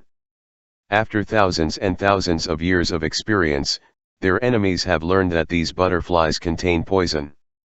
Spiders, wasps, lizards, flies and bats watch from afar, from a prudent distance. On November 25, 1960, 3 militants against the dictatorship of Generalissimo Trujillo were beaten and thrown into an abyss in the Dominican Republic. Were the Mirabal sisters. They were the prettiest, they called them butterflies. In her memory, in memory of her inedible beauty, today is World Day Against Domestic Violence. In other words, against the violence of the Trujillitos who exercise the dictatorship within each house. November 26. Laura and Paul. When Karl Marx read The Right to Laziness, he stated, "If this is Marxism, I am not a Marxist." The author, Paul Lafargue, seemed more anarchist than communist, revealing a suspicious tendency toward tropical madness. Neither did his son-in-law like this not very light-colored Cuban. Excessive intimacy is out of place, he warned her, in writing, ever since Paul made dangerous advances on his daughter Laura, adding solemnly, "It is my duty to interpose my reason before his Criollo temperament." Reason failed. Laura Marx and Paul Lafargue shared life for more than 40 years. And on this night in the year 1911, when life was no longer life, in their usual bed they traveled, embraced, the last trip. November 27. When the waters of Rio de Janeiro burned. In 1910, the rebellion of the Brazilian sailors culminated. The insurgents had threatened the city of Rio de Janeiro with warning cannon fire. "Enough of the flogging, or we will make dust of the city." On board warships, whipping was customary, and those punished often died. And after 5 days the mutiny triumphed, and the whips were thrown into the bottom of the waters, and the outcasts of the sea paraded, acclaimed, through the streets of Rio. Some time later, the leader of the insurrection, João Candido, son of slaves, admiral by decision of the rebels, became a common sailor again. And some time later, he was expelled. And some time later, he was arrested. And some time later, he was locked up in the asylum. He has his monument, says a song, in the trodden stones of the docks. November 28. The man who taught by learning. In 2009, the Brazilian government apologized to Paulo Freire. He could not appreciate the gesture, because he had been dead for 12 years. Paulo had been the prophet of a solidary education. In the beginning, he taught classes under a tree. He had educated thousands and thousands of sugar workers in Pernambuco so that they would be able to read the world and help change it. The military dictatorship put him in prison, threw him out of the country and prohibited him from returning. In exile, Paulo traveled a lot of the world. The more he taught, the more he learned. Today, 340 Brazilian schools bear his name. November 29. World Championship of Terror. In contempt for human life, Hitler was unbeatable, but had competitors.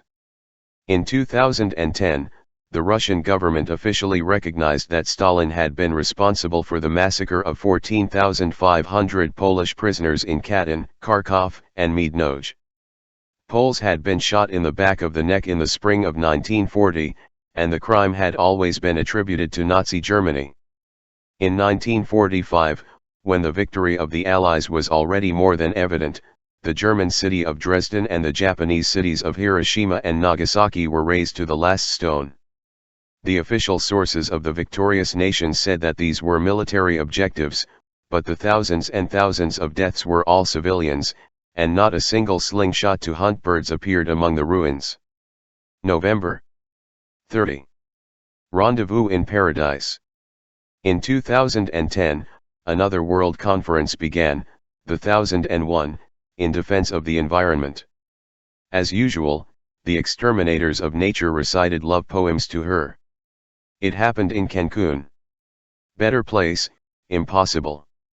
At first glance, Cancun looks like a postcard, but this old fishing village has become, in the last half a century, in a modern and gigantic hotel with 30,000 rooms, which in the path of its prosperity has crushed the dunes, the lakes, the virgin beaches, the virgin forests, the mangroves, and all the obstacles that nature opposed to its successful development.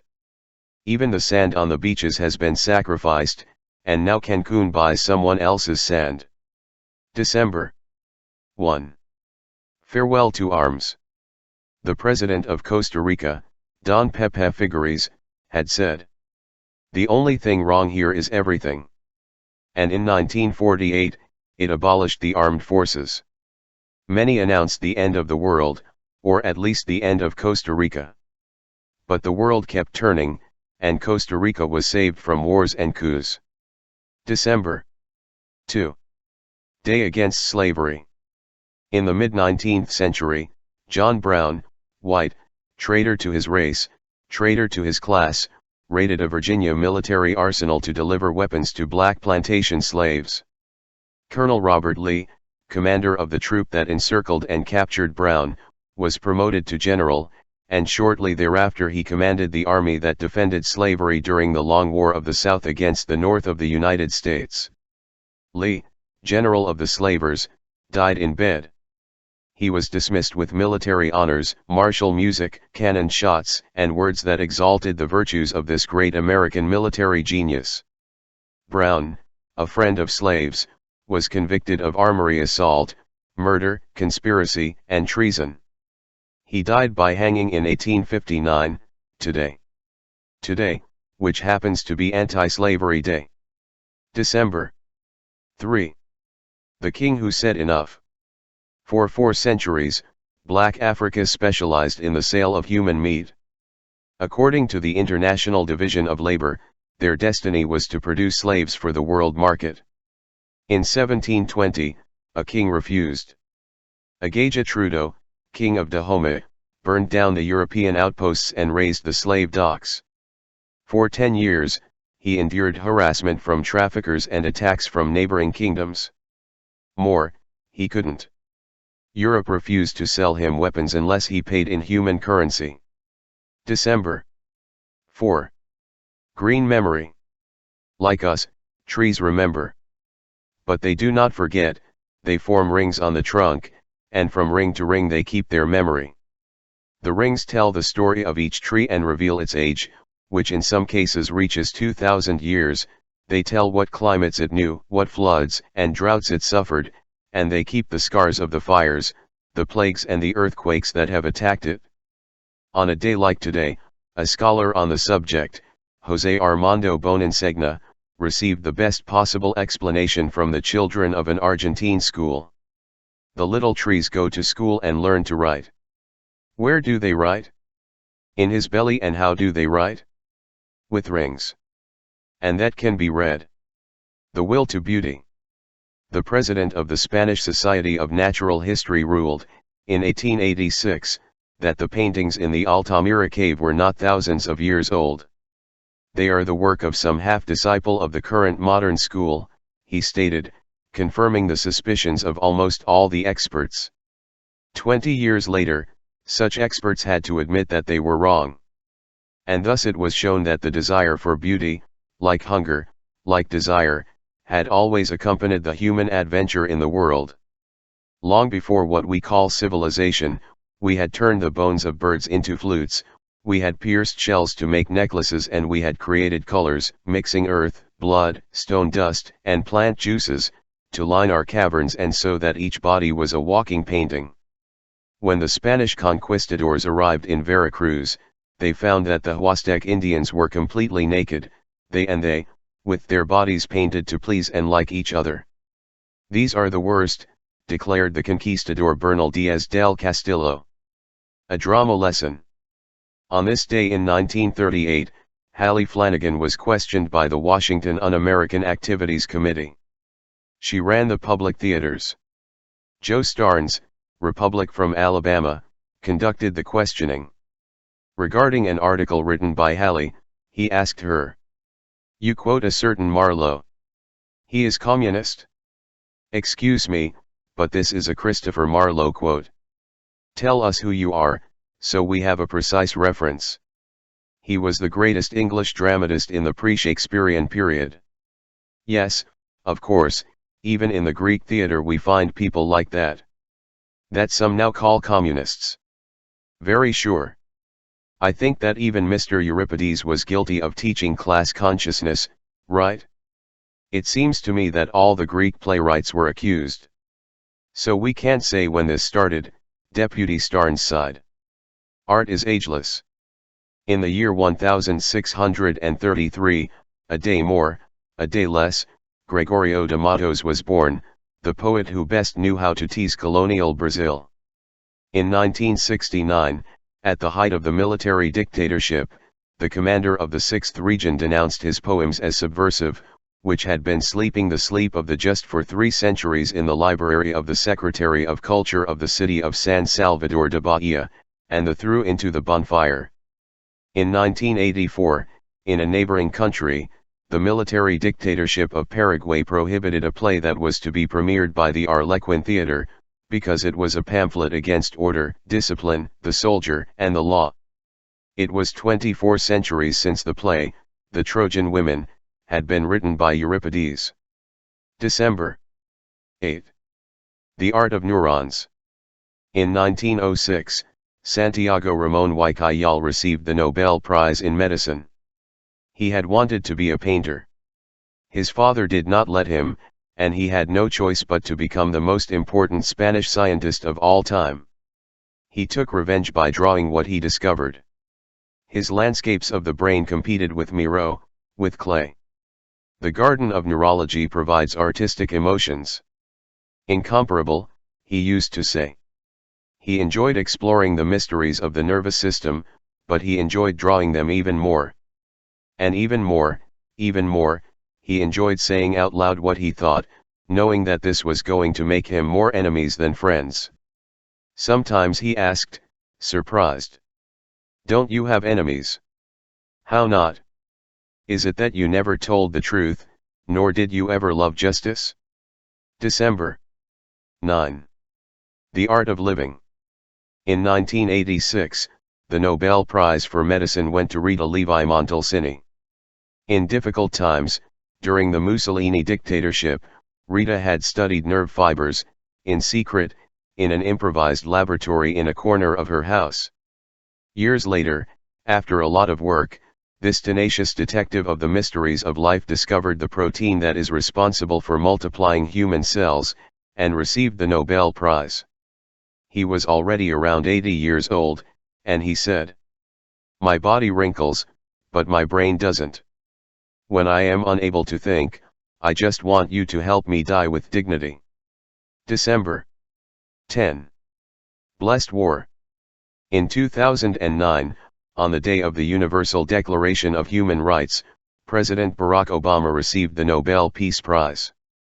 In his thank you speech, the president could not think of anything better than to pay tribute to the war, the just and necessary war against evil. 4.5 centuries before, when the Nobel Prize did not exist and evil did not reside in the lands that contained oil but in those that promised gold and silver, the Spanish jurist Juan Ginés de Sepúlveda had also defended the just and necessary war against evil. At that time, Ginés explained that the war against the Indians of the Americas was necessary, since barbarous, uneducated, and inhuman men were by nature slaves, and the war was just because it is just, by natural law, that the body obey the soul, the appetite to reason, the brutes to man, the woman to the husband, the imperfect to the perfect and the worst to the best, for the good of all. December 11. The Poet Who Was a Crowd. It was believed that Fernando Pessoa, the poet of Portugal, had 5 or 6 other poets inside him. At the end of 2010, the Brazilian writer José Paulo Cavalcanti finished his research of many years on someone who dreamed of being so many. Cavalcanti discovered that Pessoa contained neither 5 nor 6, he had 127 guests in his meager body, each one with his name, his style and history, his date of birth and his horoscope. Its 127 inhabitants had signed poems, articles, letters, essays, books. Some of them had published Ophidian criticisms of him, but Pessoa had never expelled any of them, although it must have been difficult, I suppose, to feed such a large family. Tonantzin is called Guadalupe. Long after giving birth to Jesus, the Virgin Mary traveled to Mexico. She arrived in the year 1531. She introduced herself as the Virgin of Guadalupe, and by fortunate chance the visit occurred at the exact site where Tonantzin, the mother goddess of the Aztecs, had her temple. The Virgin of Guadalupe became, since then, the incarnation of the Mexican nation. Tonantzin lives in the Virgin, and Mexico and Jesus have the same mother. In Mexico, as in all of America, the forbidden gods have entered the Catholic divinities, through the paths of the air, and reside in their bodies. Tlaloc reigns in San Juan Bautista, and in San Isidro Labrador Cochipelli flourishes. Tata Dios is Father Son. Tezcatlipoca, Jesus crucified, points from the cross to the four directions where the winds of the indigenous universe blow. Choral Singing Day. In 1589, Pope Sixtus V decided that the geldings should sing in the Basilica of St. Peter. So that the singers would be singers, sopranos capable of high notes and chirping without pause, they mutilated their testicles. For more than 3 centuries, castrated men took the place of women in church choirs. The sinful voices of Eve's daughters, which soiled the purity of the temples, were prohibited. December 14. The friar who ran away 7 times. In 1794, the Archbishop of Mexico, Alonso Núñez de Haro, signed the condemnation of Fray Servando Teresa de Mier.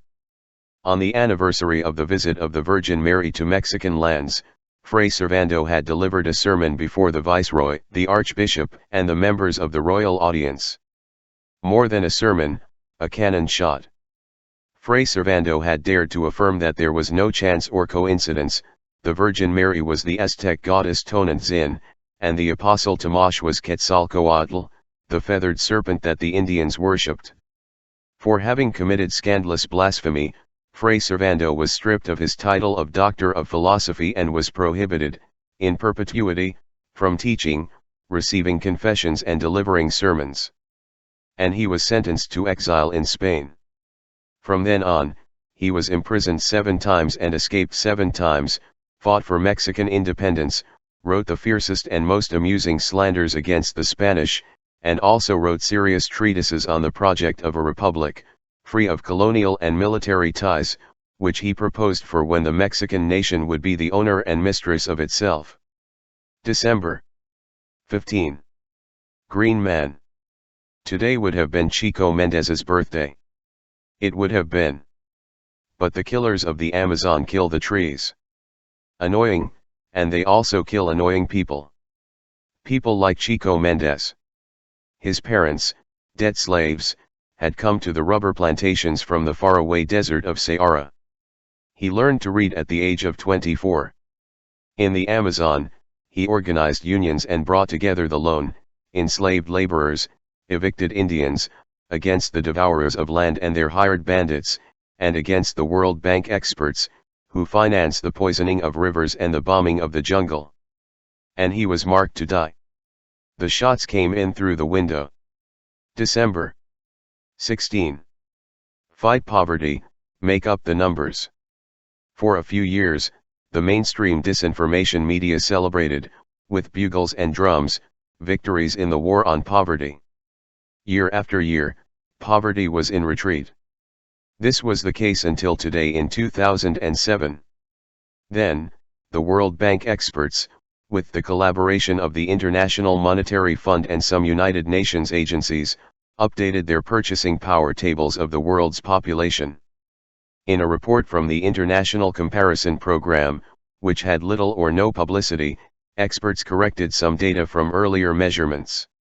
Among other little errors, they discovered that the poor numbered 500 million more than those recorded by international statistics. They, the poor, already knew it. December 17. The Little Flame. On this morning in 2010, Mohamed Bouazizi was dragging his fruit and vegetable cart somewhere in Tunis, like every day. As every day, the police arrived to collect the toll they invented. But this morning, Mohamed didn't pay. The policeman beat him, overturned his cart, and trampled the fruits and vegetables scattered on the ground. Then Mohamed sprayed himself with gasoline, from head to foot, and set himself on fire. And that small fire, no taller than any street vendor, reached in a few days the size of the entire Arab world, set on fire by people fed up with being nobody. The first exiles. Today, Emigrants' Day, it does not hurt to remember that Adam and Eve were the first condemned to emigrate in the entire history of humanity. According to the official version, Adam was tempted by Eve, it was she who offered him the forbidden fruit, and because of Eve they were both expelled from paradise. But would it have been like that? Or did Adam do what he did because he wanted to? Perhaps Eva did not offer him anything, nor did he ask for anything. Perhaps Adam decided to bite into the forbidden fruit when he learned that Eve had already bitten it. Perhaps she had already lost the privilege of immortality, and Adam chose to share her punishment. And it was deadly, but deadly accompanied. Another exile.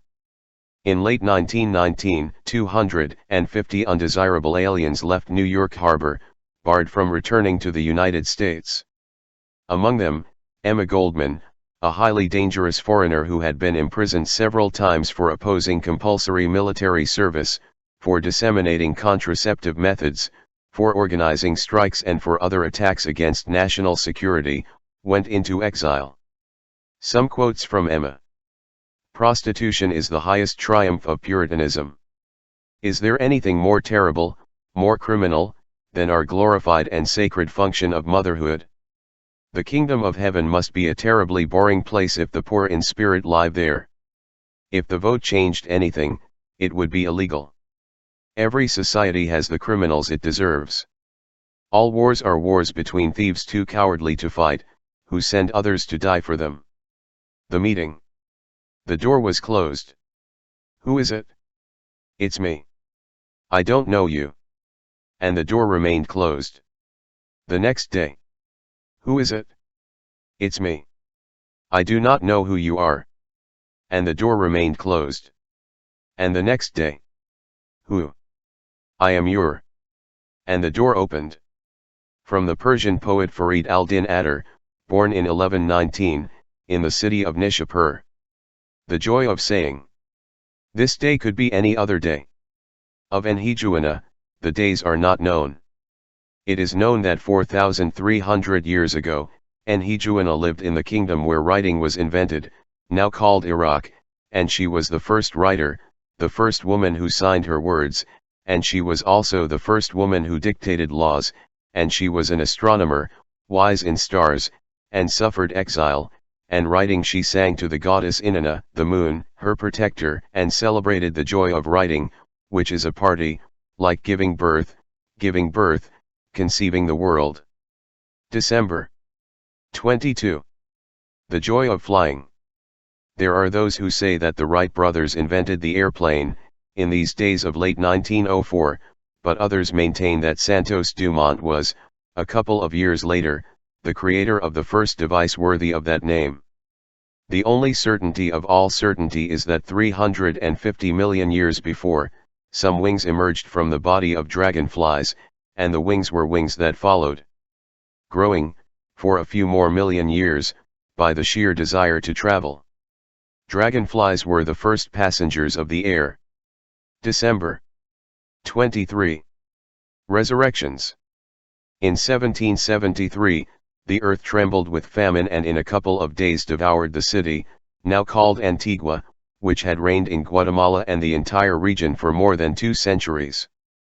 But on religious holidays, Antigua rises from its ruins. Its streets are carpets of flowers, flowers that draw suns and fruits and birds of great plumage, and then it is no longer known if the feet that walk them celebrate the upcoming birth of Jesus or the rebirth of the city. The neighbors have woven, patient hands, petal after petal, leaf after leaf, those street gardens, so that Antigua is immortal while the party lasts. December 24. Miracle. On Christmas Eve 1991, the Soviet Union died and Russian capitalism was born in its manger. The new faith did the miracle, enlightened by it, the civil servants became businessmen, the leaders of the Communist Party changed their religion and became ostentatious nouveau riche, who put an auction flag on the state and bought at banana prices everything that could be bought in your country and the world. Not even the football clubs were spared. December 25. The journey of the Son. Jesus couldn't celebrate his birthday, because he didn't have a birthday. In the year 354, the Christians in Rome decided that he was born on December 25. That day, the pagans from the north of the world celebrated the end of the longest night of the year and the arrival of the sun god, who came to break the darkness. The sun god had come to Rome from Persia. It was called Mitra. he was renamed Jesus. December 26. The journey to the sea. In times gone by, the sons of the sun and the daughters of the moon lived together in the African kingdom of Dahomey. And together they lived, hugging, fighting, until the gods separated them and condemned them to distance. Since then, the sons of the sun are fish in the sea and the daughters of the moon are stars at night. Starfish do not fall from the sky, they travel from the sky. And in the waters they look for their lost lovers. December 27. The Traveler. Matsuo Basho was born destined to be a samurai, but he renounced wars and became a poet. Walking poet. A month after his death, around the year 1694, the roads of Japan already missed the footsteps of his sandal. Straw and the words that he left hanging on the roofs that gave him shelter. How are you? The days and months are travelers of eternity. This is how the years go by. They travel every minute of their days who sail the sea or they ride the earth, until they succumb under the weight of time. Many old men die on the journey. I have only succumbed to the temptation of the clouds, the sky wanderers. December 28. Nostalgic for the future. Oscar Niemeyer entered the year 2007 100 years old and 8 new works in progress. The most active architect of all, never tired of transforming, project after project, the landscape of the world. His old eyes did not go up to the high sky, which humiliates us, but they were always new to stay, happy, contemplating the navigation of the clouds, which were his source of inspiration for the next creations. There, in the cloud, he discovered cathedrals, gardens of incredible flowers, monsters, galloping horses, many-winged birds, exploding seas, flying foam, and women who undulated and offered themselves in the wind and left in the wind.